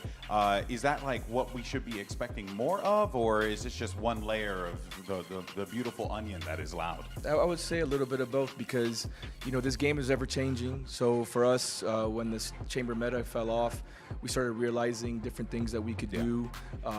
and for me as a coach, my job is to empower my players, make sure that we're not only just doing comfort picks, but ones that I feel like will allow them to be better in their roles. Yeah, we got Harbor, for exactly, Harbor. I mean, for us, like, you know, we may know some things, and we've been spending a lot of time on it, and we know that Harbor may not be the most optimal agent right now, but when combined with different utility, different agents, we feel it's very strong. Yeah. So we basically just spend a lot of time outside the server, theory crafting, and trying to come up with as much innovative stuff as we can. And you know, maybe in the next meta it's going to change, so we'll have to figure out something new with new agents and new maps. Yeah, no, you always have to be willing to change things up a little bit.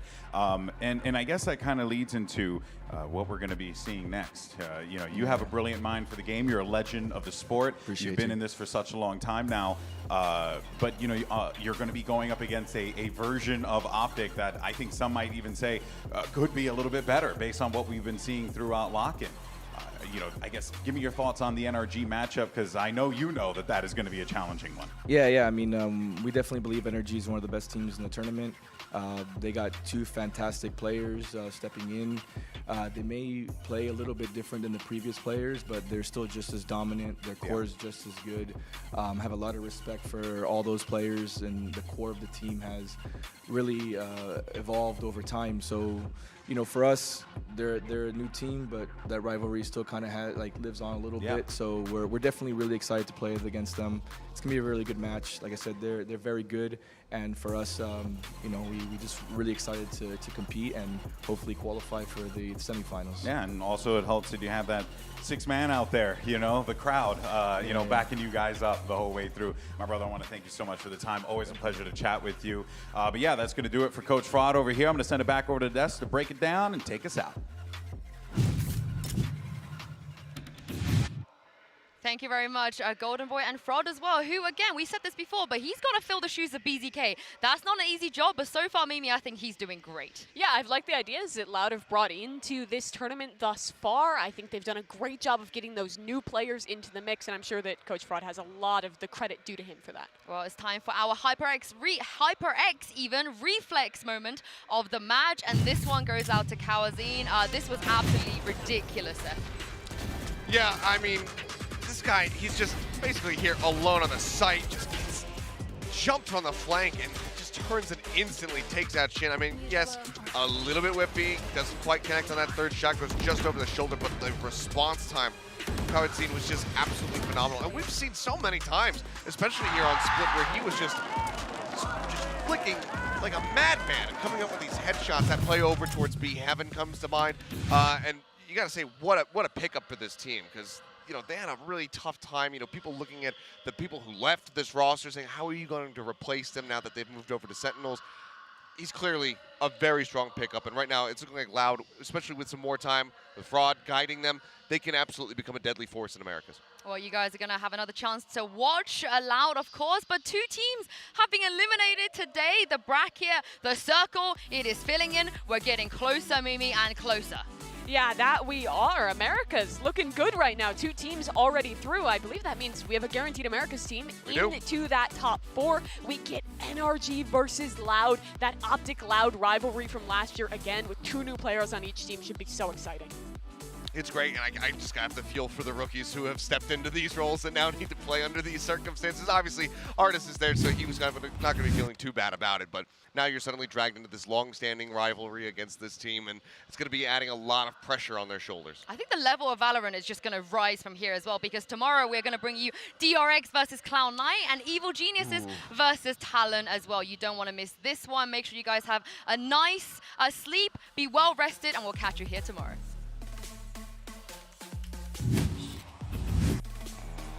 It's time for another epic chapter in the never-ending story of NA versus EMEA. We have NRG taking on Giants Gaming, 2 incredible squads, but only one can move on. Let's go Bobby, let's go party. Yeah. He's read this so well, but Rhyme does an even better job of making sure to clear him out. Going out on top here, pushing for the smoke! Rhyme getting 3 kills in the round, the Red Bull clutch. A bit of a jiggle with the movement, and still 2 players remain. A rifle in his hands, but Som does a lot to contain.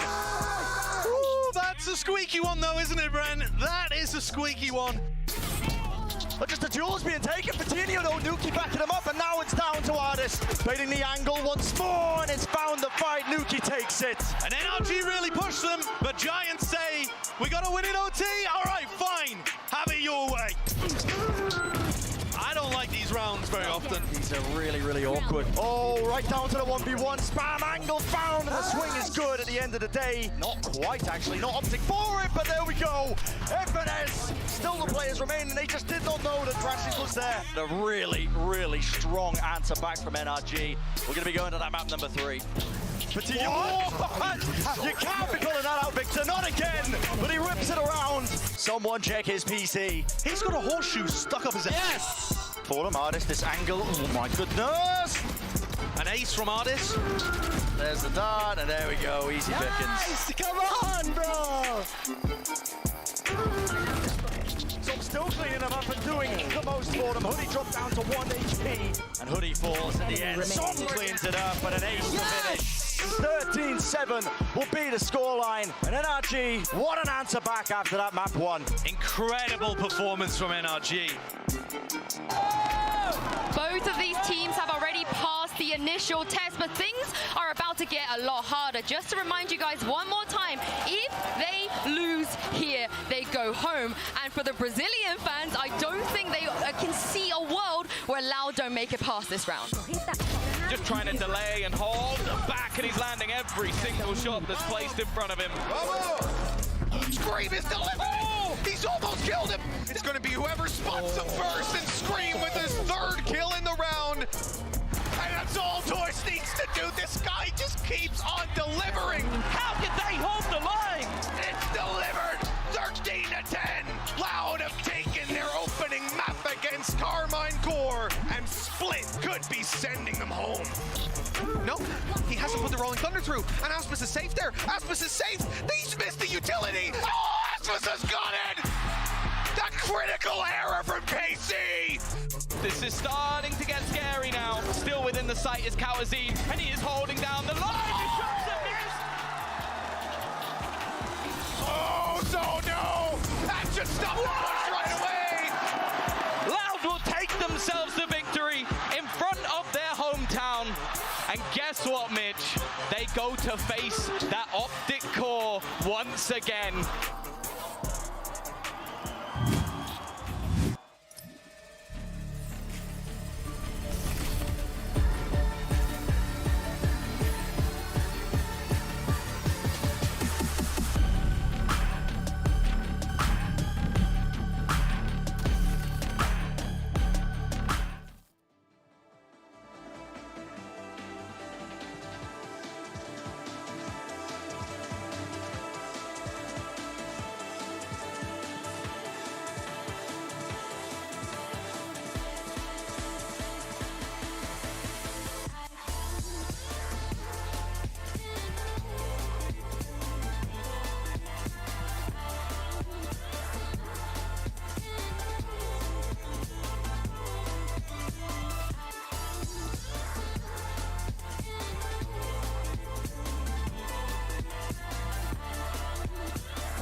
Esports.